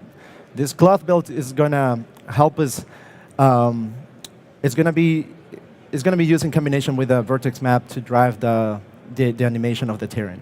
So what I wanna do right now is that select everything, all my points, while having the cloth belt selected. I'm gonna click and drag this bad proxy into the belt, because those vertices are gonna be built onto that proxy. We're gonna press on set. Immediately those points are gonna become bright yellow, meaning that all of them now are attached to that proxy. Now, for very visualization, I'm gonna just uncheck that draw checkbox there. Go to my terrain, to my cloth tag, and go to my object mode here and see more or less what we have so far. Okay, it's growing, nothing's happening, of course, because right now everything is attached to that proxy. So what I need to tell to that belt tag is that we wanted to use this vertex map, and I'm gonna press on it so you guys can see what's gonna happen. That right now, this vertex map is having full influence in the entirety of this bed. As it becomes red, now the cloth tag is gonna start taking action, and it's gonna start doing its thing. Now, so far we're just having the setup, the base setup for us to start playing with all these parameters. Right now it's just falling, so let's change that. Let's change this gravity to -2 maybe. The other thing that we wanna do is we wanna enable the use tear effect, since we're gonna be tearing this puppy apart. And for that, we're gonna be using a couple of forces. So we're gonna come here to simulate. I ended up using an attractor and a field force. I'm gonna drag these guys down here just so I can better see them. Now, the attractor is doing what his name says. It's just gonna attract either particles or the cloth, all of them to the middle, to wherever this attractor is in 3D space. So what I wanna do is, instead of attracting them to the middle, I want this to be an explosion. So we're gonna create here a negative value of 150, make it violent. I'm gonna go to my displays first of all for my field force, and while holding shift, I just wanna make sure that that cage is covering the entire bed, so that ensures that the effect is happening throughout the entirety of my bed and not just in a certain area. Now, this field force right now is not doing anything. We need to tell it to use an object. And what this object is doing, depending on the normals, and that's why I selected the mode to surface, the normal of the polygons of this bed is gonna push the cloth outwards, which is gonna create, at least for my case, an effect in which hopefully none of the mesh that is the cloth is tearing is gonna be intersecting with the bed. That way I want to try to avoid having to use a simulation tag cloth collider, just so that my simulation can go faster. So let me show you what the end result will be for this. And we're going to tweak here a couple parameters so that you can better see what's happening. The radius, it's just telling it how much I want that force to push away. And then the strength, of course. We're going to start with maybe 500 here on the strength and then take it from there. You can see visually what's happening. And let's go ahead, press play. Hopefully we see some tearing and the mess starts. Now, this is happening because Cinema 4D is telling you that right now I need a cloth surface in order for you to see the tearing.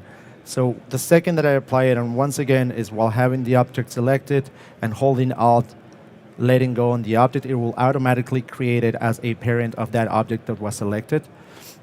Now we can see the tearing. Now we know that our base setup is working, and now it's time to play. Let's start getting the look that we want. Right now, I'm having all these different chunks, and I want to go for something more organic. So what I want to do is maybe increase this parameter to 180.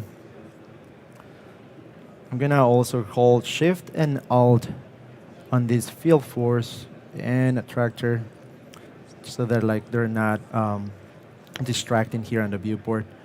And also, I'm going to enable my main bat, the one that we're going to be using for reference. Double click here to create a material. Let's change the color. This is just so that we can differentiate the tearing from the bat. Now, this is happening because the main bat, and the tearing, the mesh are both sharing the same 3D space. So what I'm going to do is I'm going to push the vertices of the cloth out a little bit so that they're not intersecting anymore. Like so, we're just adding a little bit of thickness. And like that, now we know that they're not going to be intersecting anymore.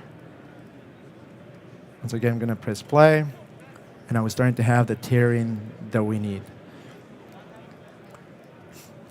Okay, so now, finally, once you start like getting done with this guy, like what you're going to be ended up doing is adding a subdiversion surface, probably using a redshift tag that will smooth things out, make it pretty, make it sexy. But for now, this will just be used as a reference point to more or less art direct what's going to happen at the end. So once again, I'm going to press Shift-G, delete that subdivision for now, and get this to a point that I'm happy with. There is no much talk other than this, just like the part of like just like this is the basic setup for you to like start playing around with it, getting the exact simulation that you want. Like I said, like at the beginning, by using this spherical field, we can move this to like the beginning and control how the effect is going to occur. And that's the powerful thing about this setup, like its flexibility. So once you're happy with the simulation that you're having, the last step that you want to do before taking this into the rendering part will be to like export that, bake this animation basically. So for that, we're going to be using an Alembic file. And notice how like before I went to export, I clicked on the object that I wanted to export. Because as an Alembic file on the regular options, it will give you this option right here, which is select only.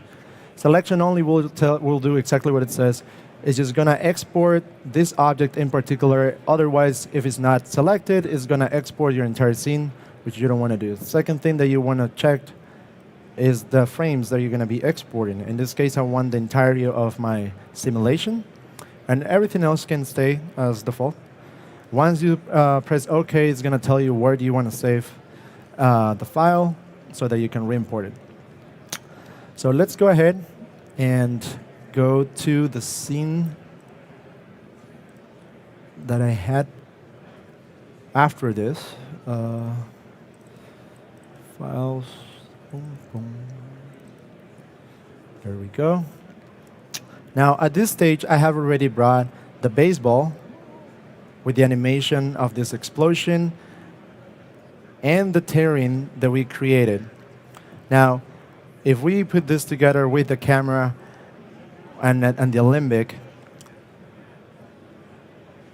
now we have the flexibility by using that Alembic to like art direct this a little bit more, animating the offset, animating the timing, for your needs. Now, another thing that I want to say about this is that when I was creating the cloth tearing, I'm going to press ND to see the mesh. And deselect this, guys. The density of the mesh will play a part in how the simulation is going to go. This mesh right now is very evenly, and the results were the ones that you guys saw. But in here, if I press ND once again, you guys are going to see that this is a way denser mesh than the ones I had before. And even more, I ended up subdividing this area right in the middle where the ball was going to be colliding with the bat, just to get a better tearing than before. Now, if you don't have enough polygons and you're just doing the tearing, all those chunks, all those quads flying around are going to be more noticeable. They're not going to be as organic as cloth will react. And that's the reason why I ended up subdividing this area only, since this was going to be the main focus. Okay. Now, once this is done, the animation is done, animation is approved, I went ahead and started to create all these materials. Right now, I'm not going to go in depth into like how to bring all these materials into Cinema 4D, but I want to go over, once you're done texturing, part of my workflow is to, before I even press render, make sure that I have all the AOVs that I need to make my life easier in compositing. For that, I'm going to go to Redshift, AOVs, and open the AOV manager. I'm also going to be closing this window now, and we're going to bring my Redshift render view. Let's go to a nice frame here, maybe here. And in this render view,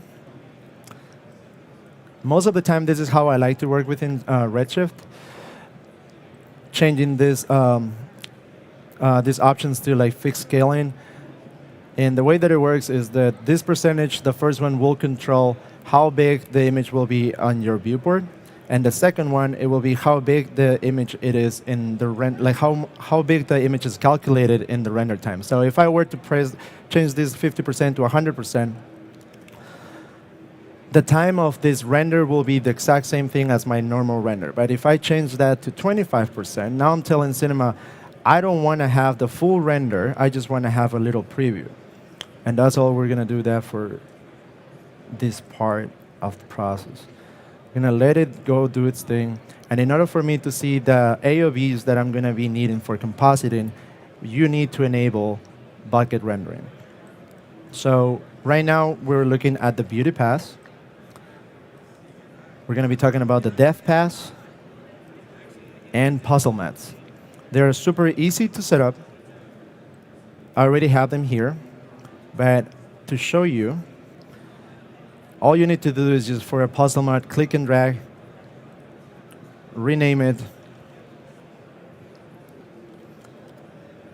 and now you will have the mode and the options to either get the puzzle mat for a material ID or an object ID. Material ID, very straightforward. All the way at the output, you will have the material ID number that you want to use, and you have the channels that those are going to be assigned to. Same thing with the objects that you're going to be using. Let's say this guy, we want to have a mat just for the main bat here. We already have a tag, which we're going to need in order to change the object ID number. Okay, so let's create this from scratch. Redshift object, go to object ID, enable it. I'm going to set that to 4. And right here, you can either change the red, green, and blue channel, all of them to 4, to get a white image, as you can see. Or if you have multiple objects, you can assign them to different channels. Now, this will be mostly depending on like preferences. If you just want to work with one file, this will be the way to go. I'm sorry, the way to go if you want to have one file will be if you want to assign this to a 4 to the red channel, 3 to the green channel, and like the other objects to the corresponding channels, and then you will have one file with all the mats that you need. If you go just with 444 here, chances are you're going to have to create one puzzle mat for each object that you have in the scene. But again, that's part of preference and like how you like to work with this file. The next thing that I like to do before pressing rendering is going once again to my render settings, going to the output, verifying all the goodies, right? That the resolution is what I want. I'm using all the frames right here, my frame rate, and here on my save tab, I will make sure that everything is going where it's supposed to go. And this is part of my preference. There's many plugins out there that like will allow you to bring 3D data from Cinema 4D into After Effects. Me personally, because I'm old school and I started that way, I just got used to it. I like to save an AEC file that will contain all the renders that are gonna come out from Cinema 4D and all the 3D data that I'm gonna need in order for me to do my compositing. Once all that's set up, I will go ahead and render this scene and bring that into After Effects. Now, let's watch one more time.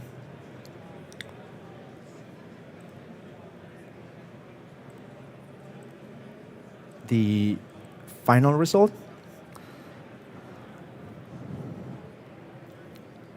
And talk about this for a second. At this point, all I'm going to get from Cinema 4D is going to be a depth pass. I'm going to get mattes in order for me to control the look if I want to, just to do more iterations. So that way that like concept design can just go faster and I don't have to go back into Cinema 4D and re-render more versions. And I ended up adding those overlay 2D graphics just to add a little bit more hype, get that feeling of like, oh, these are sports. Let's go. So let's go back to After Effects and start compositing. I'm just going to quickly show you like the end result here. Let's see. This is the very basic. This is the base of like the renders that I did. And from here, I started to do more iterations, having the explosion coming from the left, from the top, from the back, adding smoke all the way on the back, etc. So what I want to do is just like, as you can see, I ended up using looks, depth of field, and a bunch of like this 3D data that came directly from cinema. And the way that it works, let me see if we can have it here, is that once the render is done,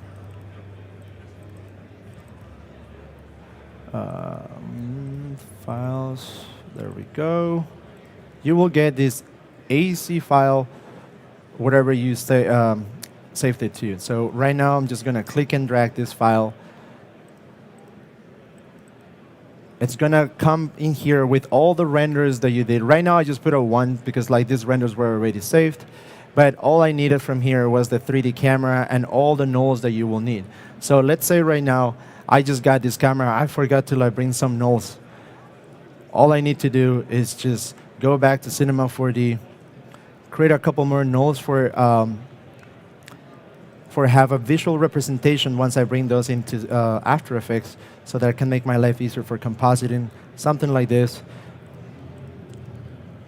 Go to Render, External Compositor, and I will press Save one more time, Control B, go back to my Save Project file here to get the AEC, and I'm just going to replace that file. It's going to say yes. Give it a minute. Go back here. No, I don't need these files that came with it.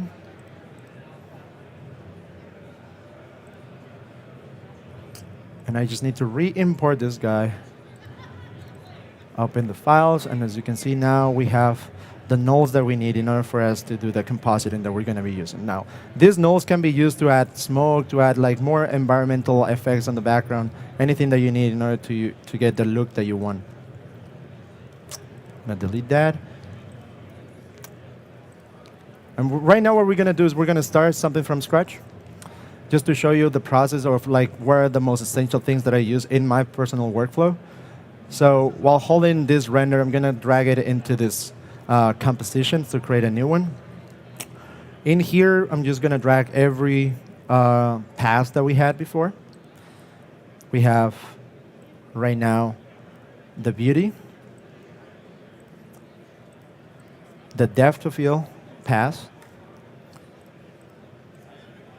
and our puzzle mat. Okay? Those are the files that we're going to be working with right now. So what I'd like to do before I even start something is rename the main beauty main. Control D for as I'm going to duplicate that main file for as many mats that I have in the scene. In this case, I only have 3. So I'm going to duplicate that a couple more times.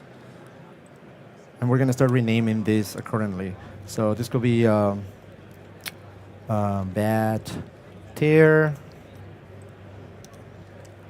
ball main. And we can call this ball main 2. All right. Now we can disable it.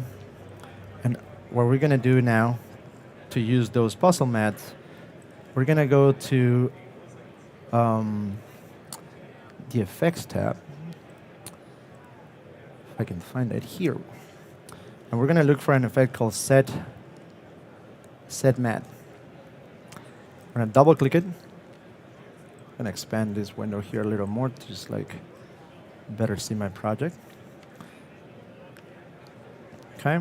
Now what set mat's going to do is basically it's just going to isolate an item depending on the information that you're given it. So right now we're going to select the puzzle mat, and we're going to select the channel that we want to use. And we're going to isolate this so that you guys can see what's going to happen. So the bad tear, if we go back to our mat's puzzle mat, we see that is the blue channel. So that's what we're going to do. We're going to come back here, change the alpha to blue. And right now it's all isolated, and it will come on with the alpha. So now you're ready to just like apply any effects to this particular layer in your composition. And we're going to be doing the same thing for the other ones and changing the channels accordingly.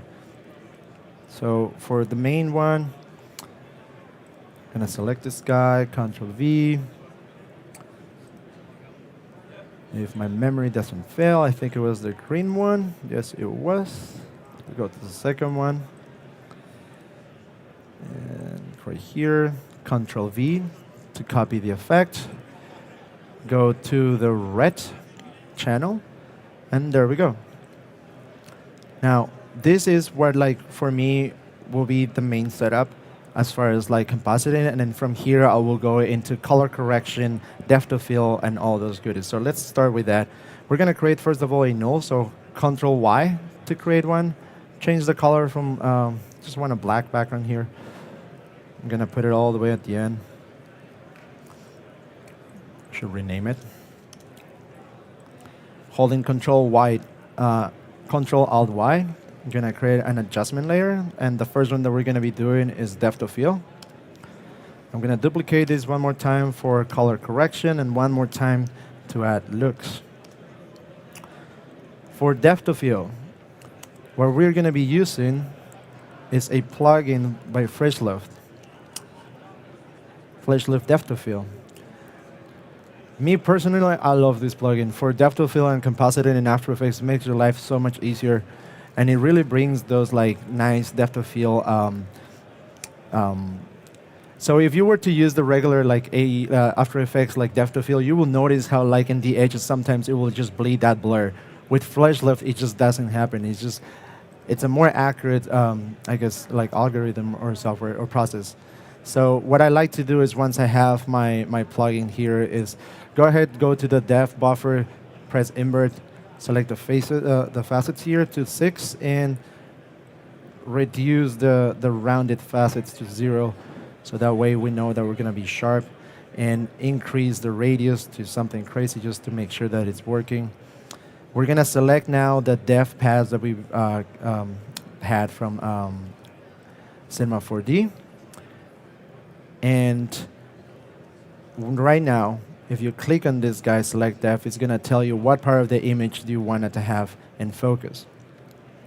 So right now I press on the bed, and as you can see, that's nothing that really has happened. So what I like to do is also enable here my depth layer, effects and masks, go to my depth pass, and now we can see that the reason why we don't see that shallow depth of field is because the render that came in doesn't have that contrast that we need in order for us to see that really nice depth of field. So while enabling that, that option here for effects and masks, After Effects is telling this plugin now to use whatever effects I have on this layer. So once again, we're going to come here to my effects. I'm going to create just a regular curves effect. And I'm going to crank these values just to get a little bit more contrast.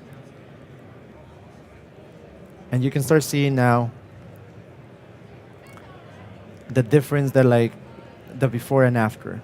Something that is more flat towards something that has more contrast. And you can animate that, which I ended up doing too, just to like a little bit art direct more where like that depth of field was gonna be. So something like that. But towards the end, everything is super dark, so I'm just gonna move this curves to like get a little bit more contrast. Go back to the main look.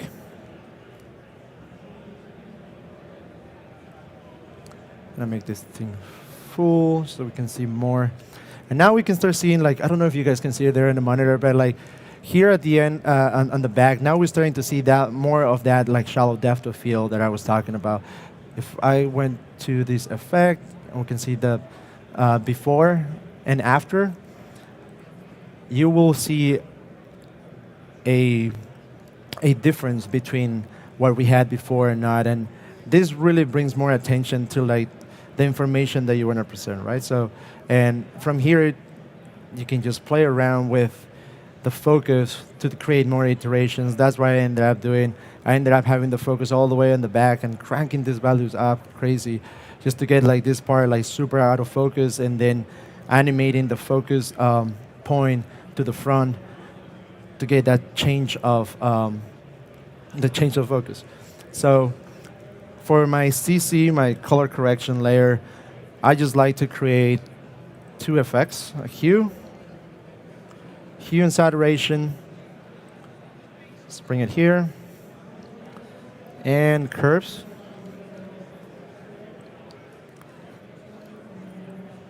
Okay.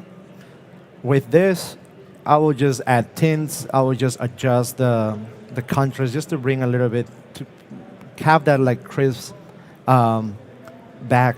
Sometimes when we start adding more effects, it's gonna start getting more washed out. So like I just like to have this handy in order for me to create anything. Now, the reason why at the very beginning I ended up separating all these guys, like I said, these maps, you can see how useful this can be for compositing while having it all separated. Let's say my art director comes to me and he says, you know what, Arturo, I want this to be red or something. Now I don't have to go back to Cinema for the wait 4 hours for my render to come. I can just come here and quickly change the color. And you will see that now here in the compositing part.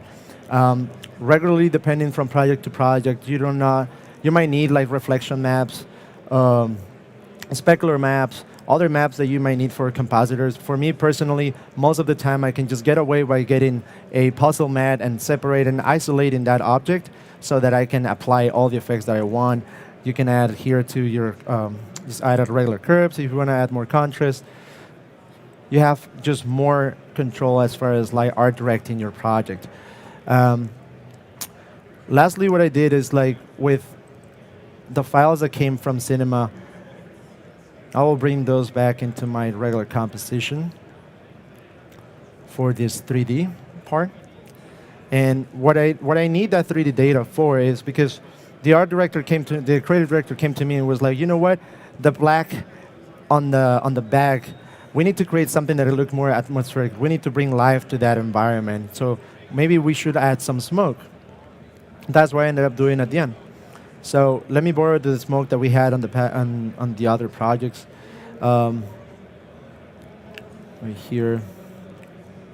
Just gonna copy and paste this guy's here before the bad, since they're all the way in the back.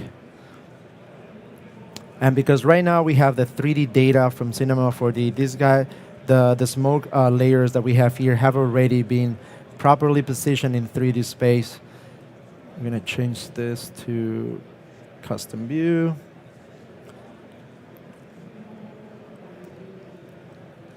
And I think it was, oh, there we go.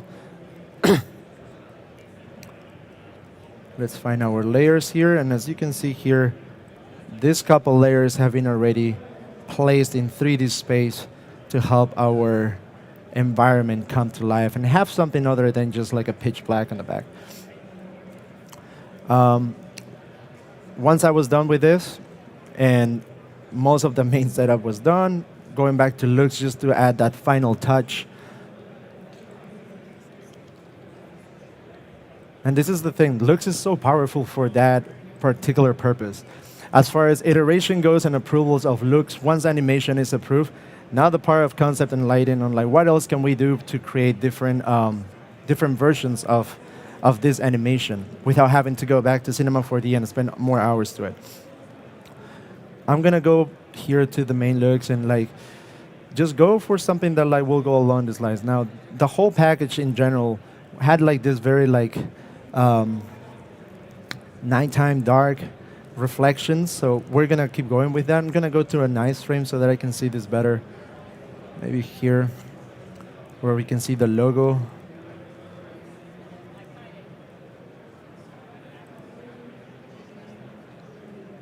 Maybe there. Go back to my looks and now press edit so that we can see what we're gonna be working with in there.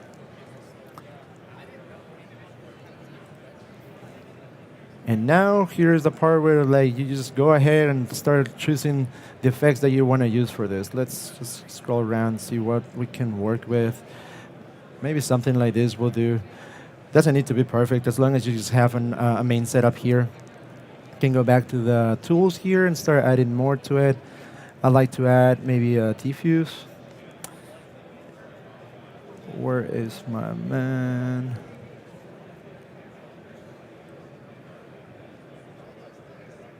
Optical diffusion. Oh, different icon. There we go. Just adding it to add like that nice diffuse on these like highlights. Maybe add a little bit of chromatic aberration at the end. Go back to the parameters of that aberration and set that to -0.5. Just something subtle. Press OK.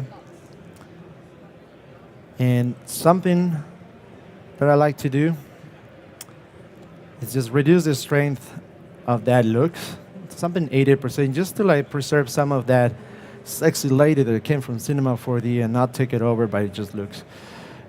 One of the things that I'm looking right now here is, for instance, this baseball right now looks too dark for me. Something that probably the creative director will tell me, now I don't have to go back to Cinema and re-render it because we have the math for that. We can just adjust that here. We identify what layer it is. We're gonna come here at curves.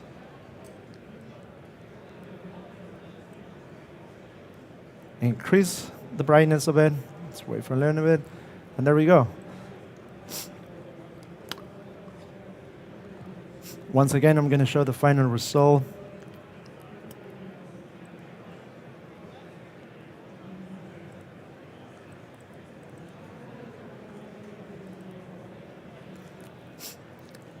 And you will see all the iterations that I ended up doing just with one particular render. I ended up doing 3 different renders, and those 3 different renders ended up being 16 different versions that I came up with.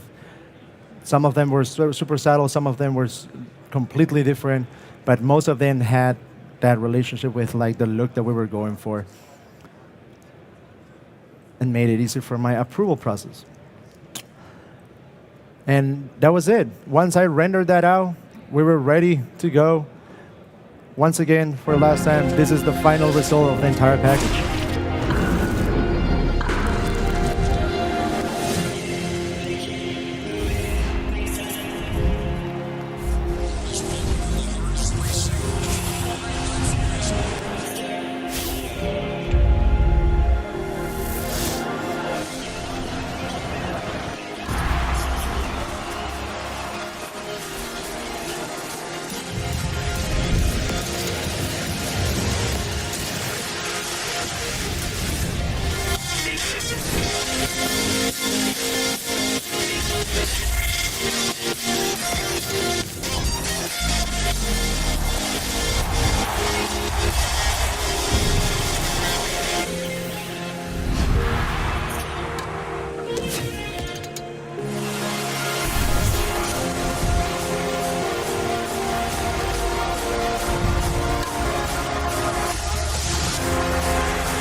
There we go. That's my time with you guys. Thank you for staying all the way until the end with me. Once again, my name is Arturo Won. If you guys want to follow me, catch up, ask me questions on Instagram directly from my website, you let me know. I'm here for you. Awesome. Amazing job, Arturo. Very cool stuff. Very cool stuff. We're going to be pulling in questions. The internet has been so well behaved. I feel like everybody's done such a good job presenting that they've, they shied away from questions. They're just like, I get it. I can follow. But there were a couple questions for you too. But we're going to start off with the live audience, which has been super shy today as well. Come on, it's okay. It's all right. He's not going to call you out. But if you do have questions, Arturo is going to be in the back for another hour, so we'll be able to take any questions. So, question from the interwebs. Hello, interwebs. Wonder if this would work similarly adopted to a new cloth dynamic, or if it's a specific setup for the old cloth system. So, what version did you do this in? So when I first started using the same simulation, it was on R23, and since R23 to R25 it's been the same. On R26 it's been upgraded, so like most of the tools that you will find on R26 will be different now. It takes a little bit of getting used to, but they're the same. They're more powerful. You have more options. You have more parameters to play with. But up to R25, it was always the same. Okay. So maybe a little bit more flexibility with the options, but it's still the same process. Exactly. It's always the same process. Cool. And then the last one is just on your render setups. Do you ever render out motion vectors for motion blur? Yes, absolutely. Me particularly, I won't use motion vectors because I usually use Real Smart Motion Blur in After Effects. Motion vectors will be mostly asked for if I'm working at a big studio and they're asking me like Nuke department, like compositors, they will be like, please give me vector passes so that I can add motion blur, like in post. That will be a place in which I will have to use that, as well as like, deep rendering and all that good stuff for compositing. But if you're going solo, you usually just take Real Smart? Yes, just Real Smart. At least for me, I try to like make sure that like my workflow is fast, so that way I can get feedback fast. Real Smart Motion Blur is a great plugin that you just add on top and just, get the job done. Yeah, awesome. Awesome. Well, let's give him another round of applause. And we will be back right after this quick break with our last presenter. For those of you who have not seen the magic of ZBrush and ZBrush sculpting, stay tuned for Paul Gabori. He's going to close it out with some magic of ZBrush. So check it out. See you guys. Boom.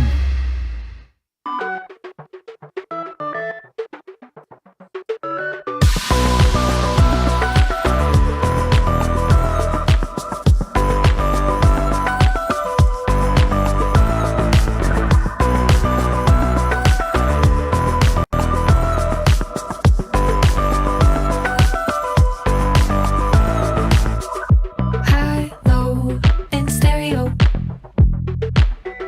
Hot, cold, I carry it. In and out, I'm pushing it. Come on now, we're making it. Haven't you heard that I like it? Haven't you heard that it feels so right? Haven't you heard, wanna try it? I'm getting in on your good vibe.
to love in stereo.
check. Hello. Hello. And we're good. All right. Welcome back to the show, everyone. I am your host, Matthias, a.k.a. Major VFX on all the socials, saying hello to everybody at the 3D Motion Show. Here is my longtime friend, first-time co-worker. Yeah. Right? So here we are from the ZBrush side of the family, Paul Gabori. Yes, Woo! thank you. Welcome, welcome. All right. Well, welcome, everybody. I'm going to do some stuff in ZBrush, of course, for you all. I'm going to do a lot of some hard surface stuff today, just to show things that you can do hard surface-wise, and we'll get into organic stuff too tomorrow, because I'm going again tomorrow. So I kind of want to talk about some of the elements and sculpting that you can do hard surface wise. And it's really about, for me, designing also within using ZBrush and using that as a designing tool. I'm just going to turn off my quick saves really quick here because we don't need the screensaver or the quick saves. We're good today.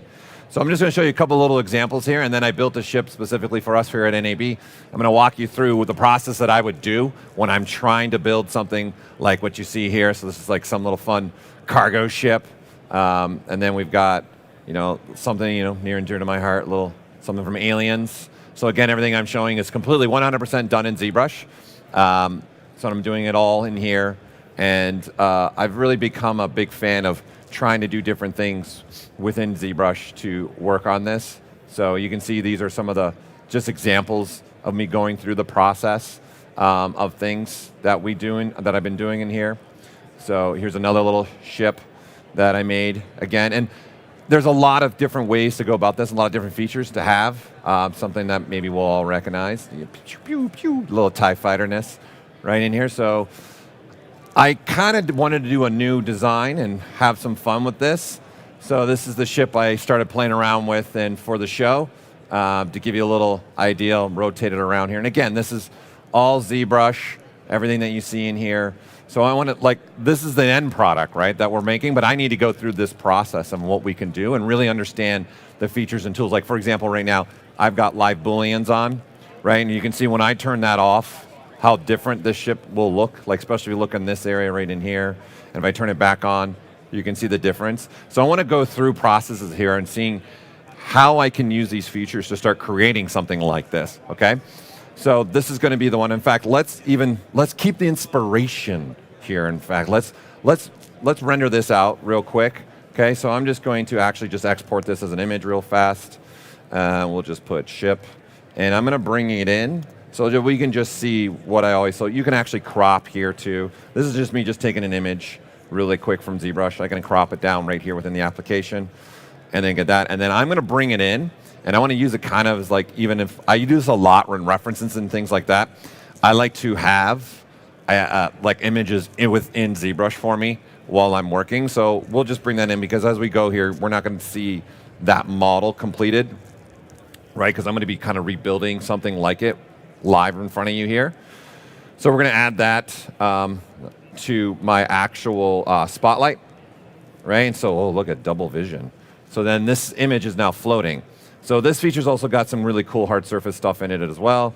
But for this sake, I'm just going to use it more as, hey, I want to just look at this while I'm making the rest of it, okay? So we'll have that floating around in here. And in fact, here, I think I'll put it in the bottom corner. I prefer the bottom corner right in there. Just do a little size difference. That's good enough in there, okay? So that way, we know where I'm trying to head, something like this, okay? So we have that. And then the one thing, though, if I'm going to do this, because this feature, this spotlight feature here, it's about projection painting. It can project the images right onto a model. It can also be used sculpturally. So I want to tell ZBrush, don't do that. I want to just use it as a reference. So I'm going to go in my brush system here and tell it right here in the spotlight projection to not use it as a projection. So now I'm using it more like an image-based, just looking at something for me to get inspired from, okay? So now that we have that set, let's start off. What do I start with, okay? There's multiple ways to go about attacking something like this. So I'm just going to grab a really very difficult piece, a cube. It's the Borg ship. Just like that, we're done. Amazing. Okay, so I want to start working on this and get something again, like in the corner. So one of the things as a design ability here is when you're working in something like ZBrush, this is like sculpting application, so this is different, right? You're going to be able to start sculpting on the surface and pushing on the surface. Okay, so I want to have a freedom here of not having the restriction to this. When I start doing this and say, yeah, this is perfect. That's look, Mom, look what I made, right? It's not working for me. So we designed something called Dynamesh, right? And this is going to give me the ability to just freely be more like an artist, figure things out, where I want to go with this, okay? So I like to work a little bit lower in the resolution. So just now you can see what we're getting. And what this is going to do, just so we get an understanding sculpturally first real quick, as I'm pushing and you see that stretching that's happening, we will retopologize on the fly. So sculpturally, I'm moving quick and trying to do this because now I'm going to start making some kind of crazy little ship here. So I want something that's a little bit longer, probably, maybe a little bit wider. I don't want it to be as tall. So I'm going to go right about there, and then boom. So even though I'm stretching everything out, what's happening here is it doesn't matter. I have freedom here because now I'm going to start getting in some brushes to sculpturally have some fun here with this piece, okay? So I want to start chipping away this. Think about it like if I'm working in clay, I had some clay in me, I'm going to use certain tools to start taking clay away, adding clay. So we need to come up with brushes that gives us this power and this ability to do that. So we've got an array of brushes here for us to do some things. So I like the clip brushes, the knife brushes. I'm going to just start with this clip brush. And what this is going to give me the ability is like literally just draw out and then cut things out. And again, this is pushing the geometry around, but I'm not worried about that, right? Because I now have this Dynamesh mode turned on where I'm just quickly, getting like a little volume going here that I maybe want to have. You can come down this direction. This will also work symmetrically. So now I can have, just start shaping up some difference in here that I want to have within this piece. So it's just a really simple way to go about this. So you can use this brush as like a curve. You can use this brush as a rectangle too, or even a circle, right? So one of my favorite things, like you want to do something like this, right? And then, yes, that looks beautiful. There we go. I lost my mic. Did I lose my mic? Is my mic gone on you guys? Oh, okay. You guys just turned me down. Story of my life. Okay, so here we go. Turn Paul down. Not happening. Okay, so this brush is going to give you a lot of different freedoms, okay? So we also have a bunch of other ones that are being used and kind of in this idea of looking at something, let's start chopping up and cutting it up. One of our new ones is the knife brush. It's really, really a popular brush now, okay? Because as I am doing stuff like this cutting, this is actually, as you can see, that purple, we call that a polygroup. And what it's doing is making absolutely completely new topology that's clean where I need it. So this is perfect for sculpting as well. And it's just adding triangles along the edge here. So the reason I want to highlight this, because the difference between these two brushes that I've been using, this clip brush, is a little different. This brush is doing like a push, right? So it's actually pushing the geometry to meet that angle that I wanted, okay? And then I just go remesh it with the Dynamesh, and then boom, it cleans up everything. So we have multiple options here for us the way we want to work, okay? So I got a nice little base mesh here. I got something going here that I kind of like. Let's add a little difference to this. So I'm going to make the front a little bit more like what I have in my inspiration. I'm going to go in a little bit of a ramp in there. I'll do that. Okay, there. That looks nice. Okay, I'm going to go from the top, looking at every angle. Here, we'll turn off the polyframe now, okay, and just start playing around with getting the design that I want to have here. I kind of don't like the back now. So this is the point of this, is I want to be free right now to just design and start figuring things out here. And then I can say, as a design, I need to make some big movements still. So besides just using a brush right now, I can come into my options that I have here, and I want to do more things. So this is just our gizmo that's going to allow you to do more stuff. But what's within the gizmo, as you can see, there's these shapes that we have through here, and then we have some deformers. So I'm going to handy dandy deformer that some of us are very used to, I'm sure, that are watching, okay? And then this is going to give me the ability to say how many points do I want to have to move around this mesh, right? So I'm going to do very few, because I want to make some big changes right now to this, okay? So right now there's just, in essence, 8 points total. But what I'm going to do, which is really nice, is I'm going to tell it I want it to also be symmetrical. So you can see the 4 points on the one side are gone. Because what I want is I want to just look at this 1 point right here, and only that point. And as I move this side, right, the other side is actually moving for me. Okay, so I have this flexibility to really do some nice big changes maybe in the design that I'm maybe trying to do and change that up a little bit. So I'm a really big fan of using a deformer like this to start just playing with that sizing and getting some cool different look in there. Okay, that looks good. I'm happy with that. So I'm going to come and say, let's go ahead and accept that. And then now let's continue building upon this. Let's start putting in some of the fun stuff that's on this ship, okay? So I can copy this ship really fast, but then what it's really nice, this is one of my favorite workflows that I like to do, is not only in that do we have these deformers, but we got all these geometrical shapes above. Because when you're starting to build, you're using a lot of shapes to start figuring this out and getting where you want it to go. Okay, so I can say, how about let's grab a sphere, and now I've got a sphere sitting here that I can move it around, position this where I want, resize this, and say I'm going to make some kind of little radar detector up here at the front. Okay, or hey, it's a window now, right? That's the beauty of this. I can even, as you can see, change my spans and even make this look like completely something different. So I'm just going back and forth with this shape, trying to just figure out something that I want. And then again, I love the workflow of being able to copy it, right? And then I can grab something else. And I'm going to show you another way that I like to use this. So it's just simple shapes right now that I'm just trying to come up with that design of where I want things to live and things to be. Make size a little bit bigger, something like this, okay? So as I'm building here, we start to have meshes that are being piling up in one area. So right now, we call these a subtool. So right now, this is the ship, and these other shapes I've added are sitting just in this space right now, okay? So I want to kind of start separating this as I'm going here, and because as we go, I'm going to start using other features that I'm going to take advantage of all the other pieces of geometry that I'm going to be adding into this scene. So I'm going to look at just this portion. So I can actually flip my viewing of this back and forth, because again, back to clay sculpting, we'll take arms off and legs off and sculpt the arms in our hand. We want to have this ability. So I'm going to split this off now so that there is now two of them, right? So now I have two pieces. This is its own piece, and then this is its own piece. This is also going to give us the flexibility to take each one of these and go another way with the polygons and do whatever we want with it. As an example, ZBrush can handle 100 million polygons per mesh, right? So now by me splitting two of them, I'm getting 100. I can go to 100 million on this one, and I can go to 100 million on this one. Okay, but I'm gonna keep designing now on this ship, and let's keep adding some things in here. I want to add a little bit more designing elements to this. So now I'm going to say, okay, I like this as my base. It's a really good base. I'm happy with that. So now I'm going to just get a little bit cleaner topology. I want it to be symmetrical, so I'm going to make sure my symmetry's on, and I'm going to remesh this.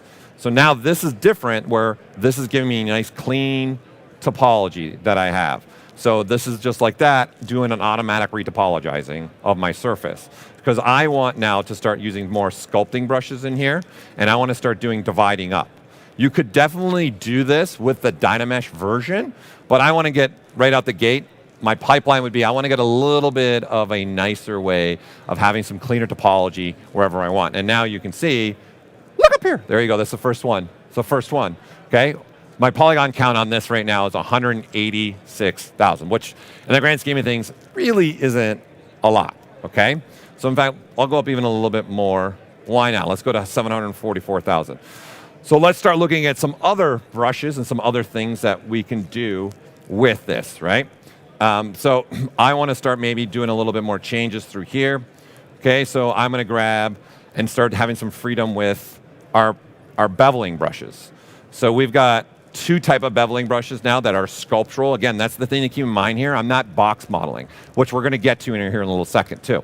I want to be able to just have freedom to go and say, oh, I want to start from here to here and start putting a bevel in the surface, right? So I'm changing the profile, right, of this angle here, right? So here, we'll go deeper. I'll go a little bit bigger so you guys can really visually see something changing bigger, right? So you can see as I'm going across here, this is just sculpturally changing things. So this is what we had right here, and then now from this angle, you can see the difference, right? So I've now put more of a rounded point there than more of a harsh point there, right? And when I start looking at this, I start to even now bring in some masking too, right? So let's bring in like this. We'll do a little bit of masking down there. And again, I want this to be symmetrical. So I'm going to start unmasking some stuff. And I'm going to say, let's inverse that. And then now, okay, I'm going to blur that a little bit. But now that I have the masking, let's use a different type. Let's use the flat ability, okay? And what this one's going to do for us is give us the ability, the same thing, and then now flatten the surface down. Okay, so now you can start moving through this. And again, this is now, I have freedom here. I'm not worried about my topology, right? And since I'm sculpting hard surface now, I'm not trying to box model and move things. Okay, and then angles like this that I've started to establish, I want to keep doing things like I just put in on a lot of different spots here. So I'm going to switch to an old tool that some of us still use a lot. And I want to get an angle just right that I want to look at. So I'm going to tell ZBrush to flip it for me. So now it's flipping to give me that angle that I would want to have areas in this direction. So this tool allows me to actually, besides me navigating around, it's actually changing things and allowing me to do maybe at a different angle through here, right? So again, I'm just drawing out this line, which we call the transpose line, just drawing that out, and this circle out here, I can hold the control key and flip, and then it actually changes and looks at that angle for me, because then now I can come in here with this brush and say I want to go bevel from there to there, I can bevel right across that, right? Or like we were doing before, I can do a little bit of a mask instead, add a little bit of different design in there, okay, and then go across and start pushing that around and get that angle in there that I want, okay? And you see I didn't have symmetry on, right? So if you want to have symmetry on, you would want to make sure that's on so you're going to have it on both sides. I kind of like breaking asymmetry relatively early in designs sometimes. So it's nice to be able to do that. And then I can still come back to this brush, even with this topology, and make nice cuts like this. And then what I really like now is let's keep going further down the rabbit hole. Let's keep going here, okay? So I'm going to now turn something else on here that's going to allow me to actually do some kind of different little cuts. So instead of just flat like this, okay, I'm going to use my draw size to do a little different elements in this. So I can actually come in here and then do that. So now it's doing a little bit of a step that's happening through here. So here I'll show you on something also just to wrap your head around what I'm doing here. Let's just grab the sphere, and now we've done the Death Star. Just like that, we've done the board ship, the Death Star, all in one demo. This is amazing. Gosh, we're good at this, okay? So what this is doing is when you'll see is that, right? So it's causing a stepping. So instead of pushing everything to meet that curve, it's only going a certain distance, which is based upon my actual draw size, right? So this draw size is saying how much flat clipping do you actually want on the surface. Now what opens up this is I've been doing simple stuff. So you got to know that this brush also, and these brushes can also do very sharp angles if you want, but then I can also do a rounded type of angles with these brushes as well, right? So now I'm combining what I'm doing with this brush, what I'm doing with this feature, which is B radius, which stands for brush radius. So it's using that brush radius. So again, if I went with a bigger brush and did now this again, you're going to see the step is bigger. It's pushing more on the surface, right? Because what's happening is the brush size is saying to limit how this brush is going to interact with the sculpted surface. So that's what's happening here. Okay, so I often like using these brushes and letting, in essence, ZBrush do some of the work for me in this design, right? Element in here. Okay, so keep moving here and looking at things that we can do. There's a lot of other brushes here that we have for sculptural purposes for hard surface. So we have a trim dynamic as well. So I can actually just sculpturally just sit there and trim down what I want through here. So let's switch our material actually so it's a little bit better for you all. There you go. Okay, so you can see this is just now freely sculpting some hard surface through here, right? So we have a brush like this, and we have a brush that's called H-Polish as well. That's really popular. So I can just start changing the kind of angles that I'm getting in here really quickly, right? So I'm just using this brush to change and make this part be a little bit different, sharper. And you can see if I push harder, you'll see it changing the surface and sculpting into the surface, okay? So it really opens up some things for me to be able to try, I want to come down through here, maybe sharpen that up, or maybe I want to round it in here as well, and I want to use this brush to round. And again, having a tablet or Cintiq as I'm on right now is really beneficial because ZBrush is pressure sensitive, okay? So having that pressure, I'm barely touching my surface right now. I'm just trying to blend in these modes so that I'm more of a rounded through here on the top is what I want to put in this portion of what I'm at right now with this design. Okay, so this is giving us freedom with higher polygon counts and allowing us to do more things, right? And now looking at this, I'm like, I kind of don't like the asymmetry that I brought into this. Okay, so now I'm going to say, I want to change this, I want to update this, I want to do some things. So again, the ability of having, we're not restricted by the topology at all. We're doing whatever we want with it. Okay, so I can go even backwards now and say, how about, let me go back even into Dynamesh again and turn this back on. Now, what's also been added is the resolution, right? If you guys remember when I first did this, if I turn this on, this is the resolution we get for this particular piece right now, okay? So I'll turn off B-radius, we don't need that on anymore, right? So you can see the topology that you're getting here and things like this. So the resolution is helping me control that. So if we want even lower, okay, that's something like 32, and did it, you can see it's getting more faceted in essence, right? Because there's less information there, topology there. So I'm going to say, you know, I kind of like where this is sitting at right now. So I'm going to click and drag my resolution and pick. So I'm moving my cursor, and if you see the resolution slider, you see how it's moving?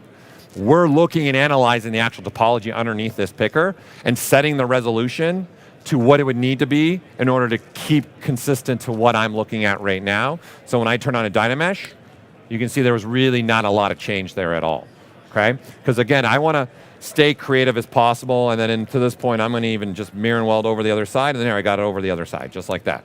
Okay, there's going to be multiple ways that we can get the left side to the right side to the left side, right? So I just want to go now with this in my design. So this is now giving me polygonal freedom, doing whatever I want. Now let's take the other approach that a lot of people are used to with hard surface, which is more of like a low polygon, box modeling type of style that we have in there. So I'm going to add, let's add some wings. I need to add some wings in here. So I'm going to insert a cube, right? And then I'm actually going to even swap this cube out. So this is what I have right now. And again, going back into my bag of geometry here, I'm going to click those on. And when I'm doing this, I actually want to have no topology. I just want to have these 6 faces here because I want to have a lot of freedom because I'm not even quite sure what I want as far as maybe in this process, because we're talking about design part right now. And I need to have a lot of freedom to figure out where do I want to go with this, right? So I'm just going to position this a little bit and say maybe it would be a little bit lower. And this is why I'm getting rid of the spans, because as I'm moving things, again, I'm not worried about the topology overlapping things happening through here, okay?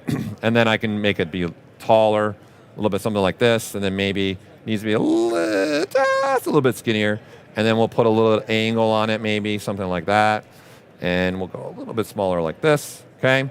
And then now let's start adding now some other little bit change here in our design, okay? And now we have. So this is what some of us are used to maybe that are watching this, that you do hard surface, okay? I don't even know how many ZBrush users that we have online. Raise your hand if you're a ZBrush user online.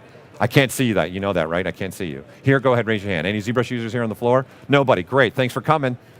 Okay, thanks for being here. Really happy, I'm gonna take a swig. You are now, that's what I like to hear. Welcome. Oh, if you have a question on the floor too, fire away, I can answer, I can remember to answer it for you down the road. Okay, so this is more like, you know, having a box model and things like this. So we wanted to take another approach to this. So I'm just gonna hide the main ship right now, just so you guys can visually understand what's happening here. We're used to having like selecting your vertex, selecting your edges, right? Again, another really technical thing. We made a brush that in essence is selecting all 3 of these things at all times. So they're never off. So all 3 components that we have, which are your edges, your vertex, and your polygon faces, they're always on. So this is a hover state. So if I hover over, you'll see it says QMesh a poly. Okay, it says QMesh a poly, but if I go over an edge, insert an edge loop. If I go to a point, now it's saying move points. So instead of us selecting out what we want, we're having it all here, and then we're going to use certain actions. So if I hold a space bar, you're going to get a menu. So along the top are the actions. What do I want to have happening to the surface? And then down here is the target. So the target would be a way for us to look at and say, do I want to look at only the faces across the top or not? So as an example, let's put something together real quick. So again, so we can just get our heads wrapped around it for those that are new users. Like my gentleman here is a new user here now, right?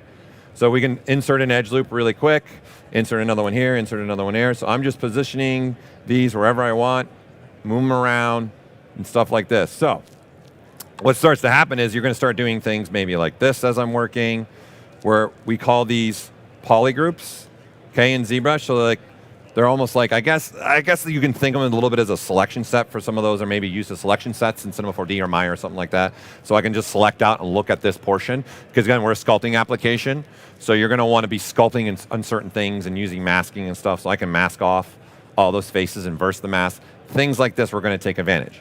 Right? But I'm doing this on purpose to show you now that I've laid out all this topology, when I want to go and say do a Q-mesh, which is not an extrude. This is not an extrude. I'm going to show you why it's not an extrude, because this is going to be amazing here. I'm only pulling right now on that one face, okay? So I do have the ability to say, well, I want to select these faces and then pull on all those. So you do have this ability to select some faces off and be able to pull things up, okay? But there's going to be times where maybe that's not going to work. Maybe I want to get all these faces. And let's say right now we're not really high res, but what if we're a little bit higher res? So this is where these target things are going to come into play. I want to tell ZBrush, no. Hold up. I don't want to do a single polygon. I want to do several polygons. So to save, again, myself some time, instead of having to try and select out all the faces maybe that I want to move, I can tell ZBrush that I want to move by a flat island of polygons, right? So then now when I click anywhere, see all of them are moving as a unit now. And you see we re-polygroup this, because this is one of the most important features in ZBrush, is having this polygrouping, because there's going to be some amazing stuff that we can do with this. Okay, and I'm going to show you as we go along here. Right, so this is giving us the ability to do that kind of stuff. Now, let's go back to having just one color. And again, this is great. It's wonderful. And turn my ship back on, I'm like, yay. Right, so I want to divide this up. So now this is what it would really look like if we added topology, right? So as you can see, this is still sitting at 168, right? So this is like just showing you the version if there was more information, more topology there. But instead of using us where we're actually going to divide and add topology like this, right? So see, now I'm sitting at almost 42,000 polygons, okay? And it's giving you that kind of look, right? I want to do something else. I want to use dynamic subdivisions and just show me what that would look like if I did divide it up to 50,000, but it's not actually dividing to 50,000 right now, okay? Because this is where, again, I'm in a little bit of a design phase right now that I'm messing around and playing with things, okay? This is telling me right here, how many smoothings do I have? So I'm gonna give it some more, and it's just adding more topology so you can see the surface is just getting a lot smoother. But now what this has done is I am working actually with something that is like this, super low, not very dense, but then I can still see the dense version. And now, taking back to my brush that we're talking about here, right? I want to maybe start sliding around these edges and stuff and start creating a little bit better looking design maybe for myself. So the slide brush and tell it to completely do the complete edges. Again, I got an action and I'm having what my target's going to be here. So now I can start moving this around. We'll turn off the coloring, and you can see how I can watch the shape change for me, right? I can grab any one of these edges in here and start manipulating and changing these. So what I'm doing, I'll turn this back on, is I'm sliding, see the edges, around, because maybe I want this top part to be a little bit more harsh. And the opposite, this case, I'd probably want that front part to be a little bit more, right? Because airflow's got to go over that. So I want to have a little bit better airflow happening through there, okay? So this is where I'm now just taking some other things here. So we talked about, really quickly, I told you guys, the Q-mesh is not actually an extrusion, okay? So I'm going to now go to a single polygon, and I start pulling out, okay, what you think is an extrusion, but the minute I do this, it's not. We are actually welding and deleting and forming everything all at the same time, to the point where, watch this, everybody wait for it, wait for it, wait for it, wait for it, boom, a hole. Right? And then I can even keep making the hole bigger and even getting rid of stuff that I don't want anymore. And then I can even, now let's bring it back. Right? So this brush is doing multiple things all at once. So this is why this is a Q-mesh. It's not an extrude. It's very different. We do have an extrude in here, but this particular mode is what makes this brush and separating it for hard surface stuff, especially, or polygonal things. There's a lot of things we can do with this brush. So now I start looking at this. Okay, for me, I like to have a little bit more hard surface element to this. So I'm going to go ahead and I'm going to say, let's crease this. right? And then now you get shapes like this, so now you're gonna have some roundness like that in there, and now everything's back to being really crisp and harsh. But what I'm gonna do is I'm gonna tell ZBrush, let's not make it so harsh at every level, okay? So remember, I'm telling it to show me 4 levels of information, okay? But then now I'm telling the creasing only to hold for 2 of those. So what a creasing does, for those that don't know, it tells a program, hey, that's a creased edge, you're not allowed to move. Just like right now, my face isn't moving. Great joke, thanks for laughing, everybody, fantastic. Okay, so we're gonna move right along here and come in like this. So this really starts to open up some things now for me as well, so that I can see what's going on, but then I'm also just allowed to come in here and say, I can now say crease, I can uncrease an edge, and now I'm getting a little bit better of a round. If I want this corner to actually turn a little bit more, and then I'm seeing all this actually take place right away in here. So now I'm gonna say, let's look and say like these edges, let's play a little bit, let's add another edge here, okay? And I'm gonna take now these faces, and let's also take this one, and let's take this one, all right? So I have now these selected like we're used to. And then I'm gonna say, let's inset that, and then I'm gonna inset that in. So we start doing this, right? So, and I can even change my polygrouping on the fly by tapping the Alt key, Alt, Alt, Alt, and then now switch back to QMesh. And then again, here's where the target, and this is where the polygrouping comes into play. I can say polygroup all, and then now I can push in, right? And start giving, I would want more of a look like that probably on the wing. And now I turn on my dynamics, throw a little bit creasing on that again, and then there you go. So we're starting to build up something that looks a little bit more cleaner hard surface. So there's a way to do this. So now let's get into some also really, really cool stuff that I love to do when I'm working on things like this. So let's bring back now, let's go back to the main ship here so we can see this. So I want to start now bringing things like live Boolean, right? So this is how I started creating this piece, right? Inside of ZBrush, is just using these techniques that I'm talking about. So you can see some of the things that we were talking about in here live. Now, what's really, really fun, and I find one of like, this is, when we did something like this, what I'm about to show you, I was like super happy. I was like, yes! And then my boss is like, what's your problem? I'm like, nothing, I'm good. Good. Okay, so I'm going to insert a cube, but this time I'm going to use the cube in a different way. Okay, so I'm going to have my live Boolean system turned on, and I'm going to be subtractive.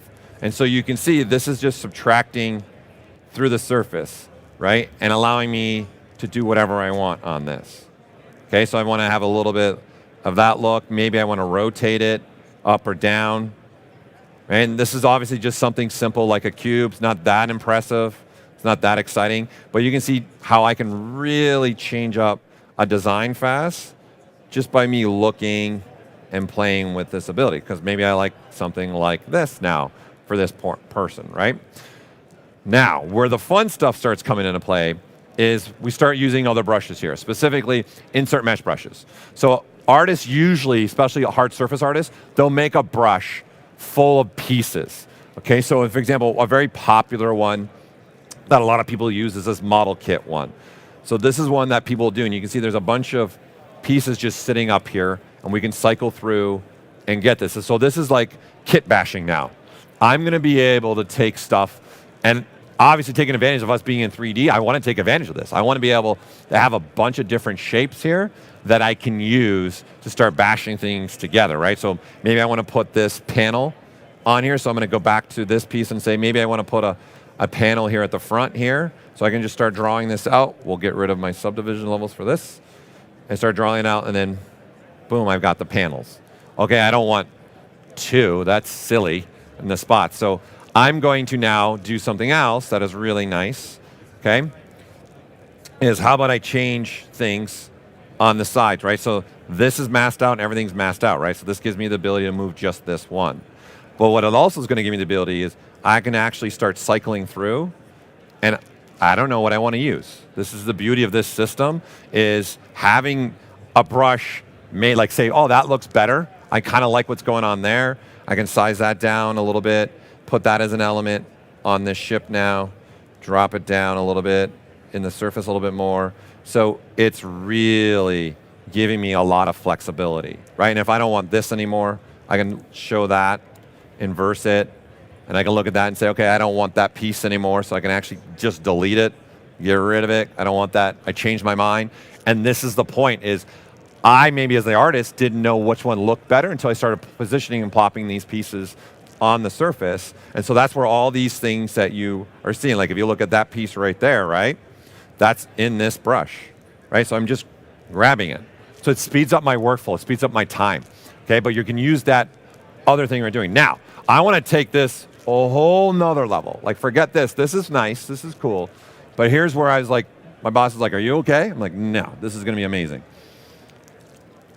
So I'm going to take this same concept of having pieces of geometry that I can use, and I'm going to combine it now, right, with the live Boolean, which I just used a cube, which I know was super impressive. I got it. It was awesome. I'm going to do something else, though. I'm going to switch to another brush that I have, okay? And we're going to switch to a brush that's called the IMM Boolean, right? And then this is where you can just go have a ton of fun and just making really cool stuff start to happen. Let's say, for example, this frame, boom, put that in, and this is actually cutting into the surface all at the same time, right? And then I can move this wherever I want as well. Maybe I just want to do a little design element like this. Okay, now maybe I want to, let's even get a little something like this and say, okay, I want to have some kind of little camera thing on the side of this ship. Literally draw it out, and there you go. I got a camera piece right on the side of that ship, right? This is literally taking that mesh and using it as a cutting in surface. So the difference with our system here is the one advantage we have with our live booleans and being a sculpting application that go millions, millions and millions, 100 million polygons, I can use anything. I can use a face, I can use an arm, I can use whatever I want in this scenario. Right now, I'm just grabbing some simple shapes to start playing with things like this, and then finding out a little something like this and say it needs a little bit of a vent there, right? And so what's happening is this, these shapes are sitting here, right? And then this is the beauty. This is completely different topologies, completely different stuff going on, and I'm not even touching the part that's the actual main body of the ship. This is the main body of the ship, but then I have the subtools below it affecting and giving me items like this. Right? So as for an example, I'm going to create one of these real fast for you all, right in front of you, and you can see, taking advantage now, let's layering what I've been talking about. I'm going to take a cylinder again, okay, and let's use that brush that I was talking about. So I'm going to do a cylinder like this. Let's rotate it up like that. That's good. Let's change the span, so I have no spans here. I'm good with the rest of that. Let's go ahead and size that down a little bit. All right, and then now let's switch to that Z modeler brush again. I don't need a massive brush size. Okay, and let's start having some fun here. Now we start beveling. I'm gonna start to do some beveling out. I'm gonna grab Q meshing and do a poly loop out. Okay, and then I'm gonna say let's insert an edge loop through here, in here, and in fact, let's delete. I can delete my edge loops, getting that nice little ramp happening in there. Add another edge loop through here, right? Again, poly grouping. I can shrink my selections, grow my selections. So I can say new polygroup, boom, like that. Q-mesh by polygroups, okay? That allows me to pull this, something down like that, okay? And then now, let's also bevel this here, and I'm gonna bevel a little bit in there, okay? So now, that looks good. I want to, because we're in the world of ZBrush, I need to see what this is gonna look like when we divide up, okay? Because in a little bit too, I'm gonna show you taking advantage of the hard surface polygonal-wise with the stuff that we can do too. So again, I want to look at what this is going to see softened, i.e. divided up, divided up, divided up. Okay, that's not really what I want for my look of this. So again, I'm going to come and say, let's crease it. I'm looking for maybe something a little more like that. And in fact, I'm going to go ahead and crease. I want that to be creased as well. So I'm going to say, smooth this out. We'll drop that down. I'm looking more something like this, all right? And now, let's pull something that, again, exists. Kit bash, kit bash, kit bash, okay? So now I'm going to say, let's go back to that model kit right in there. I'm going to say, let's grab something else to use in here, right? Just cycling through something that catches my eye in there. And then we go, boom. Holy Anne Hathaway, just like that. We get something like this, right? So I'm building some kind of little button through here and doing this. Now, To convert this now and add it to the brush, it's a simple process actually. All I got to do is tell ZBrush, hey, grab this and let's throw it in the brush now. So this is opening up. Anything you guys make, you can even add to the brush. That's all we did with this system in here. That's all this is just pieces that were added to the brush.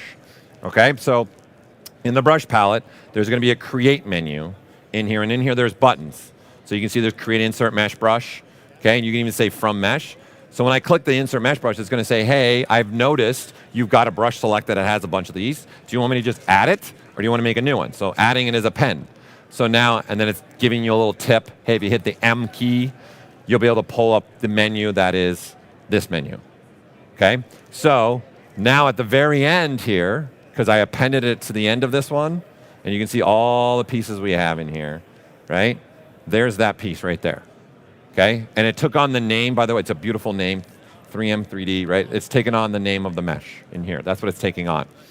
Okay, so now this is going to allow me to draw out as many as I want. Okay, I can even tell it when I'm drawing it out. Let's do one of our favorites that people love is radial, drawing multiple at the same time if you want to.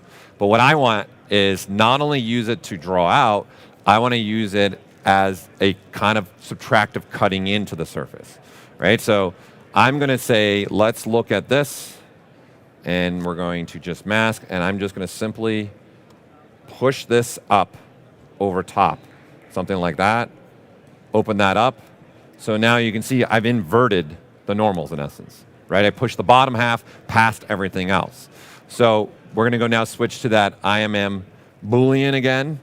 Okay, because this is the same concept, same idea, but then these brushes are made specifically to work with live Booleans. So by me doing what I just did there, I'm setting this brush up to work with the live Boolean system. Okay, so I'm going to say capture it like this, because that's how I'm going to want to draw it out always. And I'm going to insert this time through here. I'm going to append it, and so now this one's at the end here. Okay, so if we go back now and we look here, let's even just take it simpler too, so you can again get the idea and the concept here. I'm going to turn this into a mesh, and we'll duplicate that one, and we'll size this one down. Sound effects so important. I'm going to turn on subtractive. So what's happening here is there's a littler cube inside the bigger cube. It's not even relevant what's this shape at all, because what I'm doing is I'm setting myself up for the workflow that we were talking about. Like when I grab shapes like this, I want to just see the result immediately and then move it around and say, maybe I want to do something like this. So this is the idea. I wouldn't even know, box modeling-wise, the fastest way to approach doing something like this, right? And let's not forget, this has got a lot of different things that I can do. There's even one that's got like a pole going through it, right? This one right here. This has got even undercutting in there, right? So there's actually empty space behind there. Think about it box modeling wise. If I said, hey, go make that box modeling, you got to start, you're getting more technical now.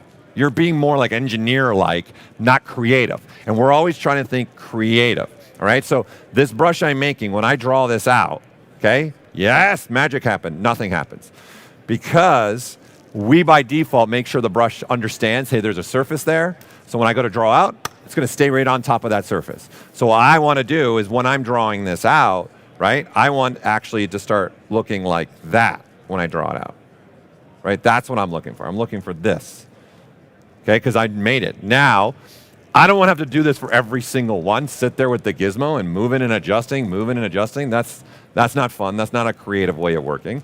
So I'm going to come in here and tell ZBrush, all right, let's do some modifying to this. You can see there's the piece that I have. So this, see, it says 37, the slider below it, because there's 37 pieces of topology inside this brush, okay? And then I'm going to want to tell it, maybe I want to even cycle through them, and I also want to control the depth of this. So this depth value right here is telling ZBrush how far in on the surface should this land, all right?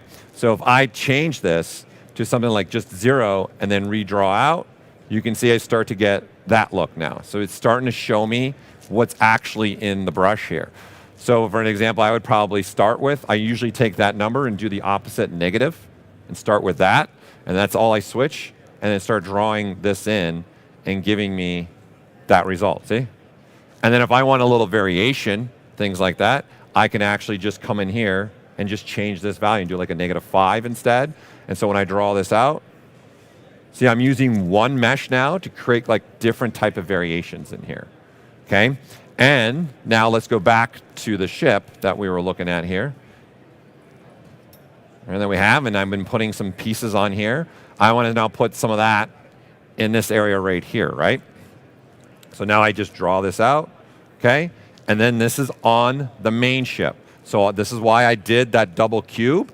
I want to go to the mesh that's set up to be a subtract. So now when I draw it out, that is exactly what I'm going to see, is those pieces there, okay? And then I can even, besides that, not only can I do duplications like this, okay? So I'm just copying, same distance, same thing, right, happening everywhere through there. But I'm going to take this one more step for me, right? So I'm going to split this now. And then now it's its own mesh. So this is now just by itself, all right? And I'm going to use an instancing system that we have, which is called array mesh, right? And I'm going to tell ZBrush to do something with this. I'm going to say, let's array this now, right? And so here, we'll do this. So you got this piece right here, okay? So if we look here, we'll solo this out. You have this being able to be arrayed, and then I can change the repeats on the fly, okay? And obviously, the benefit to this is the only thing that actually exists is this. None of these exist at all, right? And it's just using, instead of me coming over here with the UI, I was just using the GUI that we have, and you can change your amounts. But because we got that, let's get back into that Z modeler again. And I'm going to say insert multiple edge loops, and then say let's put some edge loops in there. And then now let's Q mesh this and say polygroup all, and let's push in instead. Right? So now that I have these, even at any point I'm editing, they're all getting the edit, every single one of them. And if I'm happy, I say make mesh, and then now we're back to it's actually physically there, right? And then now you're going to have these, you turn live Boolean back on, all happening through there, right? But you can do all this live in real time as well. And I'm just combining some of these features to have through here, all right? So I guess I'm good. Matthias, where are you on time? I can keep going, I guess. You guys want me to keep going? You guys interested? Not interested? What's going on? Good, good, good. Lively bunch here. Lively bunch. I like it in the back. Give me a little whoop whoop. Okay, so as you can see now, all these repeating elements that I have in this ship, right, are array mesh, right? So I just showed you a simpler way, but now if you start really breaking down everything I've been talking about here, and now if I show you the whole ship, you can already start seeing where I use certain features to do certain things that I've just covered only today in this 48 minutes, okay, to have this ability. So we have the ability to paint as well inside of ZBrush. So this camouflage is actually color information. It's paint information that we have. Okay, and so this is how I did that. So we'll grab a different piece, I guess. We'll grab this one, right? So we're looking at this one now. And I want to put that camouflage on this piece so it kind of blends with the other camouflage that I have going on everywhere. So we have something called surface noise, where I can click on this, and then this piece is going to open up, right? And what we have here is like a noise generator, right? But we're in a sculptural world, so this is also sculpturally going to be doing everything. This is not a render thing. We can actually have it be a render or actually make it go on the model itself and be a surface change. So this is like a noise that's going across the whole thing. So if I come out of this, you can see it's there. It's everywhere. I can even pick and choose where I want that noise to be and not to be. To be or not to be, that is the question. So I'm masking things off. So we go solo, so I'm masking off portions. So it's picking and choosing. And remember, I'm really, really, really low polygon right now, right? So I'm looking at really dynamic noise on something that's really low. So what I also wanted to do was not use this noise, but there's 3 different types of noises that we can apply to our surfaces here inside of ZBrush. So this is the one, just like a fractal, just changing some basic noise. You can bring in an image if you want to and use an image, which is down here at the bottom. We're using an alpha. I'm going to go use something that we already have pre-made noises of. So here's a bunch of pre-made noise, and you can see this second one from the top, camouflage. Like, that's it. You know, I'm starting to apply some camouflage. And what's actually happening default-wise is both those noises are actually combining. We're using both at the same time right now. Okay, so if we look at this, I go in closer here, you can see the noise, both are there. And I can actually do it as a multiply, a difference, minimum. So now it's only going in certain spots. I can do it as a max. Okay, or I can say, you know what, the only thing I want is this. And then I'm going to say, let's throw some color in this too. Right, so I can get a variation in there of some different colors. Right, so this is how I started to do the camouflage that we're looking at. And then if I want to go back, I can change the size of that camouflage real fast. What do I want that to look like? I can come back in and edit. I can play with these layers in through here too. And play with that. Right, so that's more what I'm doing. I was going more for like the gray. The Navy, our Navy uses this kind of gray look on their camouflage stuff. Right, and so now there, that piece has got that camouflage. Okay, and then I want to apply this as now paint as well. So I don't want sculptural change to happen. So you can use this, and you can see you can actually push in and out of the surface. So this is getting pushed out at different levels because each part of the camouflage has different intensities. So you got different levels, or I can go pushing in at different intensities. And again, we got to reiterate the fact that I'm on very, very, very low. I'm on 190 polygons right now, right? But ZBrush is going to show you the result that you would want to have. So because I'm living in the world of the ZBrush, I want to now say, hey, let's go and start applying this as paint. In fact, I don't want it to be any sculptural change. So let's go ahead and edit that. And I'm going to say in here, let's make the strength just be 0 so that it's just only looking at the paints that I'm doing right now. Okay? Say okay. I'm going to say you can grab colors here too. See, and that's changing your colors. So I'm going to say anytime you start grabbing this, okay, this is changing colors. So you can see the beautiful blues we're getting, right? So you can see that's a painting application as well. So I've already filled this with a certain color. So I can actually grab that color again like that. I can pick the color if I want to. I can hold the C key. I can even grab colors from the UI, grab whatever I want, right? So I liked the color that I originally went with, so I'm going to grab that color. It's been filled, so I've went up here to the color, and I said fill the object. Fill it with this color. That's the color I want, right? So if I selected a different color, and it did color fill object, now it's filled, see, with that beautiful minty green. And so when you change the colors here, you see this one's not changing anymore. Because now think about dumping paint on it, right? So I'm going to go back to that blue that I liked, and we'll fill this. Okay, and now what I would like to do is I would want to apply my dynamic. Let's get some more topology in here, right? So now I'm at 3 million just for this one piece. This is 3 million. And I can go up again if I want to. Now I'm at 12 million. And I can go again. I can go again. So I can go all the way up to 100 million with regular topology, but ZBrush also has the ability to go to 1 billion. That's right, 1 with a B. 1 billion polygons. Okay, so now I'm going to say, let's go get that camouflage again, and let's apply this as vertex paint information. So I'm going to turn on my noise. There it is. And I say apply. You can make it a mask if you want to. So this is now going through the process and applying it as a mask. Or I can say, you know, forget a mask. How about I just apply it to the surface itself? So obviously, sitting at 12 million, it'll take a second to make that mask. So now this is actually a mask that's being on here, right? So see, I can clear the mask. It's gone. So what I want to do instead is, instead of a mask, let's just have it apply to the surface. Okay, so I'm going to apply that to the surface. There, it's paint. There, it's on there now. See, there's no mask. So if we look at this, like I can apply paint. And then now, let's start using some painting stuff and have some fun with this, adding some details. I look at hard surface kind of 4 stages. There's like the blocking out stage that I started today with. Then there's this stage where I'm starting to put some of the details in. Then there's a 3rd stage that I'm finalizing everything. And then my 4th stage is like the damage, rendering, posing that I might want to do. So I'm starting now getting into the stage where I'm bringing this more to life, and I want to start maybe painting on this a little bit. So I'm going to switch to my paintbrush, Okay, I'm going to turn off actually symmetry in this case. I'm going to hold down the shift key, which is smoothing, and I can even blur my painting if I want. Okay, but I can grab any color that I want as well over here. So I can grab a color from here and start painting with that as well. Okay, and remember I said the projection. I don't know why it would, but we can even put the ship right on the ship. Yes, tell me, Wick, we haven't wanted to do that, right? So I can project this even on here as well. So if I go to my samples and turn it back on, whoops, turn it on, that's usually useful.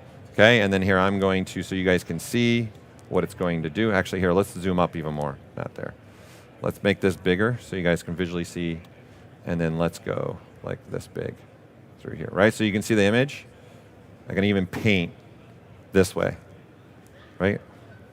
So you can use the imagery itself also to paint.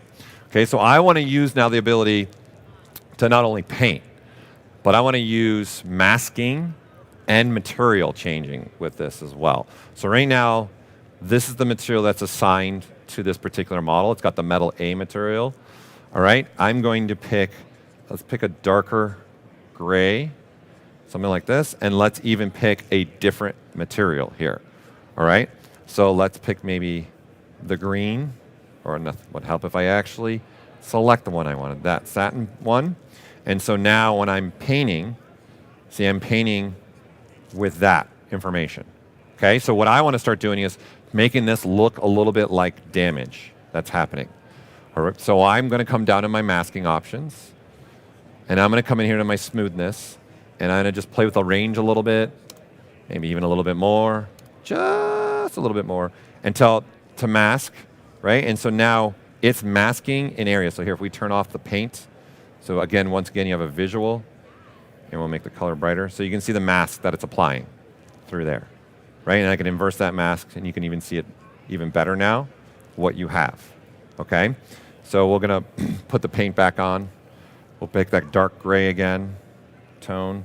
And then now with that mask, I can start painting something completely different, right? And then now, if I also wanted to, not just paint, but switch to a brush that also can add and take away, I can start pushing in on the surface based upon that mask, right? So now that mask is giving me a little bit of some kind of little damage in there, see? And I'm just now using the masking option, pushing it on that surface to start creating stuff. And then we can continue going with these masks and even grab like a masking rectangle.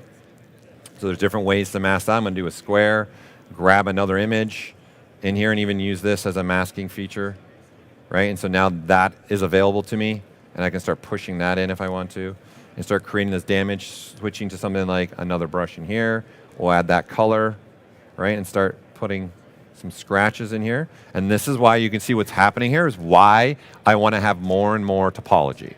Because once you start getting into the sculptural element, I want a smooth, nice stroke that's happening in here. And right now in this particular area, there's not enough information. So this is why we're allowing you as a user to get up to the 12 million, 25 million, 40 million, 30 million, whatever you want to do, so that when I am sculpting across the surface, see, I'm getting a much nicer result. So now I can start putting some damage. And again, pressure sensitivity is going to be key for me here, to start just putting some lighter scratches through here, some deeper scratches, just putting some damage on this ship. And remember, I'm painting and adding a different material at the same time. So if we can make this really bold, you guys would really see the red. Maybe the primer color was red on this ship, I don't know, right? So this, now we turn everything on, it all starts coming together for me and starts creating a design element here that for me to do any kind of hard surface piecing that I want to have through. Right? And I'm combining all these features that I've been talking about today with our live booleans, the brush system, taking advantage of topology, not taking advantage of topology, i.e. dynameshing. And there you have a wonderful little, this is definitely inspired by Elysium, which is okay. Sid Mead did Elysium, which is near and dear, he's an amazing artist. So I pulled out my Elysium book and kind of got inspired from them. So, and went through that. So one last thing I also want to share before we call it a day is something like this that I'd really like to do also with the brushes is I want to start adding elements. So for my designing and hard surface, I like to layer things, kind of having layering, overlapping stuff happening. So for example, that's how I did, like this element in here, right? That's another layer, right? Different metals, different things going on. I really like doing something like that. So let's put something like that in the back here, okay? So I'm going to reuse, we're in the 3D world, I might as well reuse this same piece. So I'm just copying it, right? And then you can look at things like this and say, now I want to create something from that. So I can delete this if I want to. And then I can even do multiple ways to do this, right? I'm going to say, let's do an extract. So I can extract this, say OK, and it builds the surface right for you. So again, this can take anything. It's just building off that surface from there, right? But you can also, if we come back to this, let's go ahead and redo and bring everything back. And I'm going to do something like this. We'll take a look at this. See, there's different portions in here, right? So here I'll turn on double so you guys can see everything. We'll double that up. So there's different pieces. So I only really care about, here, we'll rotate that around a little bit. I only care about that yellow one. That's all I really care about at this point, okay? So I'm going to hide the rest of these. I'll make this a new polygroup, a new color. And so now that's still part of the surface, but I can now switch to ZModeler, and here's something else that's really cool, why we call this QMesh. It's very different. I'm going to say polygroup all, and instead of doing what I just did, that little extract and just extract out, I'm actually going to reuse the topology here and pull it off.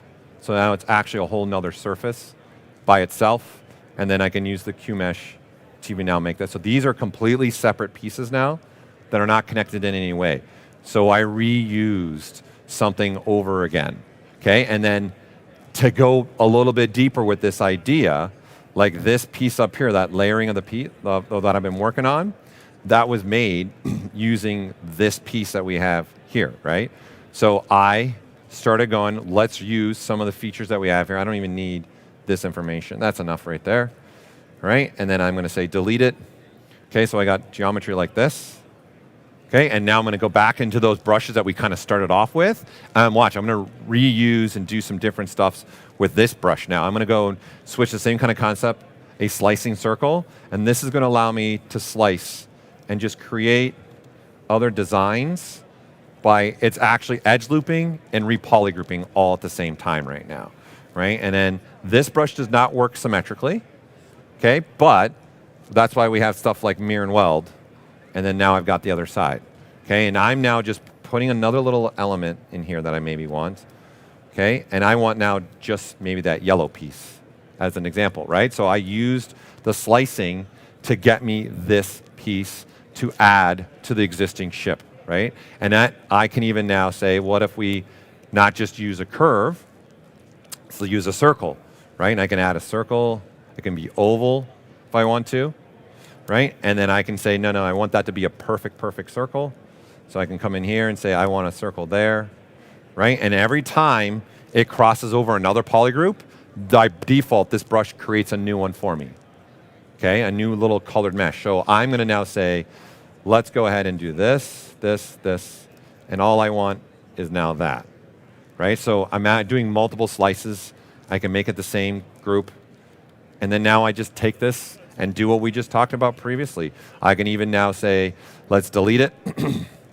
So we'll delete that, and then going back again to the Z-remesher. So what I'm trying to really emphasize here, you guys, is the freedom that you get in ZBrush. It's not, I'm restricted to a polygon, I'm restricted to an edge, I'm restricted to a vertex. There's a complete freedom happening for me in here, and I'm just guessing on what I want to do, and then like I said, I want this to have thickness, and in fact, I can dynamically even add this thickness. So we'll bring back the whole ship, and let's move this one further. Here we go. Let's switch back to this, okay, and we'll go, let's go move it around. Maybe I want something like that towards the front of the ship now, okay? And then dynamically, instead of smoothing this, Here, I'm going to zoom in close for this for you all. I want some thickness, right? So this is just floating right now. It's got no volume. So I'm going to say, let's just add some thickness real quick. There you go. It's got thickness. Right? And I'm just seeing what thickness do I want. And then the beauty of this is you can see I can adjust it at any time that I want. This is dynamically adding some thickness to it. So which is nice. I can tell it to go only out.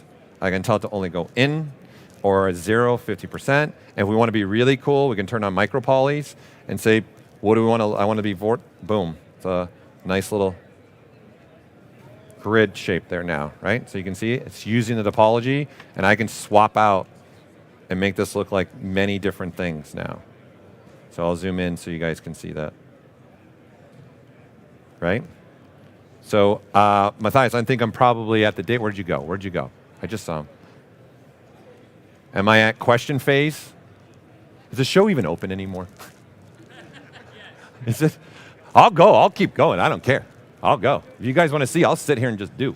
He will, folks. I will. I will do it. He won't stop. Was there questions then online and questions? Did anybody have questions here on the floor so far? Nothing. Okay. Nothing. Nothing. No questions No, online? they're really simple. Like really, everybody's been so thoroughly enjoying the presentations that you haven't had to ask anything. No. Hey, Lily, anything online? Okay. You got 2 questions. Hold on. And ooh, you got a Jeff Goldblum compliment. Let me get you some of these questions. I'll take the Jeff. Yeah, while you're doing that, here I want to keep giving you guys something else that you can do. So you see this? I'm using this brush to kind of make grouping, right? And watch this. This is one of my favorite things to do hard surface as well. We got extruder brushes. Okay, so this is just a brush that's looking at a flat plane in essence. And when I draw out, I get that, right? And we're just extruding along. So you can grab this, swap it, grab it, swap it. So this is just taking, again, all these concepts that I was talking about. And like these brushes are also really good for like hair, especially for those that are 3D printing, right? You can make something that looks like hair. Pretty good. This is the kind of stuff that I'll do for printing out for sure. Okay, but what I want to use it for is something even cooler. Again, combining everything that we've already talked about. Let's look at this portion here, right? And here, I'm going to make that material. We'll go a little bit brighter so you guys can see that better. Okay, and I'm going to say, this is along a curve, these brushes. So they're being used along the curve. So I'm going to go and say, how about you look at the surface, and I'm going to say, just look at our poly groups and frame it. So now there's curves everywhere there, and I'm going to go a little bit smaller brush size, tap, and then you get them everywhere. Right? I can change the size, change my brush size, tap. Change my brush size, tap. I can get different ones happening through here, right? I can switch it on the fly, stuff like this, and then take this, and then we'll come to the questions. Let's split it. Okay, so now this is its own piece here. Turn that subtractive. Bam. Wow. Scribe lines. Like that. Yes, sir. Question. Yes, we have several. Oh, good. They actually, internet is very brave. I love the They internet. fear no question. They ask the Yes. question. So, what types of files can be imported? USDZ maybe. USD. You can import FBXs, OBJs, GoZ, Maya.ma ASCII file. So here you can see them here. We can put them here so you guys can see them online actually. So there's all your files. 3MF, which is for 3D printing. There it is. Those are important. Those are your importing files. Collada. STL as well for 3D Yep. printing. And our STL actually also stores color information, vertex color. And our Vermal export, we have a Vermal export as well. We'll do color. Our OBJ actually supports vertex color too. Nice. Yeah. Another question. Are there features to bake some of the overall ship details into bump or displacement maps? 100%. Yes. Great question. Every mesh has the ability to create a normal map, a displacement map, texture map. So right within here, we even have vector displacement maps, which tomorrow at my 12:30, I'm going to touch on that a little bit. I'm going to do some organic stuff tomorrow too. So yeah, you can map. We even have a plugin that all the people in like the film industry would use or the gaming industry where you can export all these maps here. Oh, and nice. it's one button solution, and then all the maps just get exported, and they support the UDIMs and the they support multiple maps in that direction as well. Someone was wondering about UV maps. Are you going to cover that tomorrow as well? I can. Are you going to watch tomorrow? Who's online? You're going to watch tomorrow? Yeah, 12:30? I think they will. Look at our online audience. They're very loyal. They show up. I can throw it in. I love tangents. I'm Captain Tangent over here. Yeah, let's do it. I'm flying through the air. NAB, welcome everybody. Thanks for being here. Captain Tangent to my Holy left. Anne Hathaway.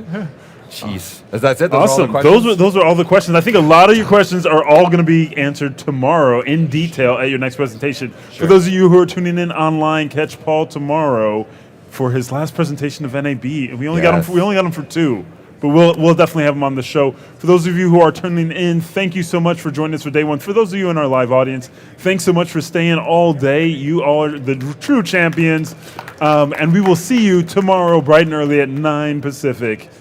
See you then.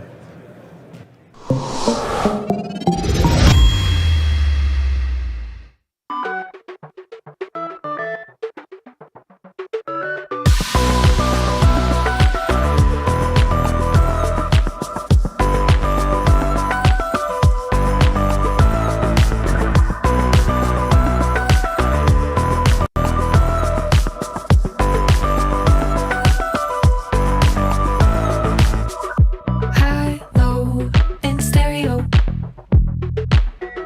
Hot, cold, I carry it. In and out, I'm pushing it. Come on now, we're making it. Haven't you heard that I like it? Haven't you heard that it feels so right?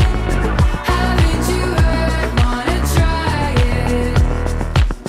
I'm getting in on your good vibe.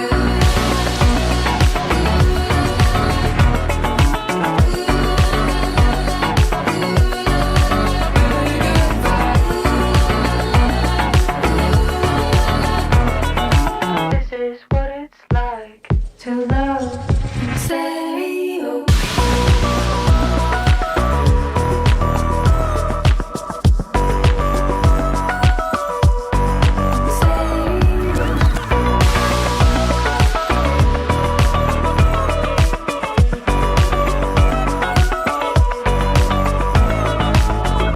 Time's slow when you're feeling it.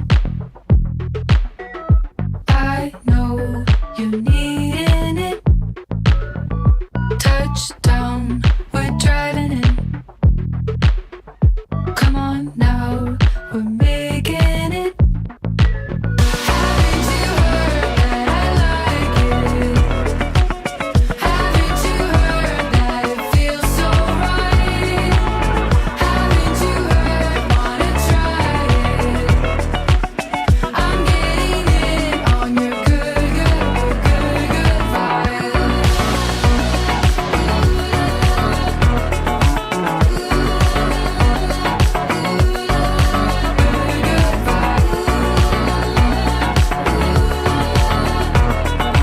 This is what it's like to love and say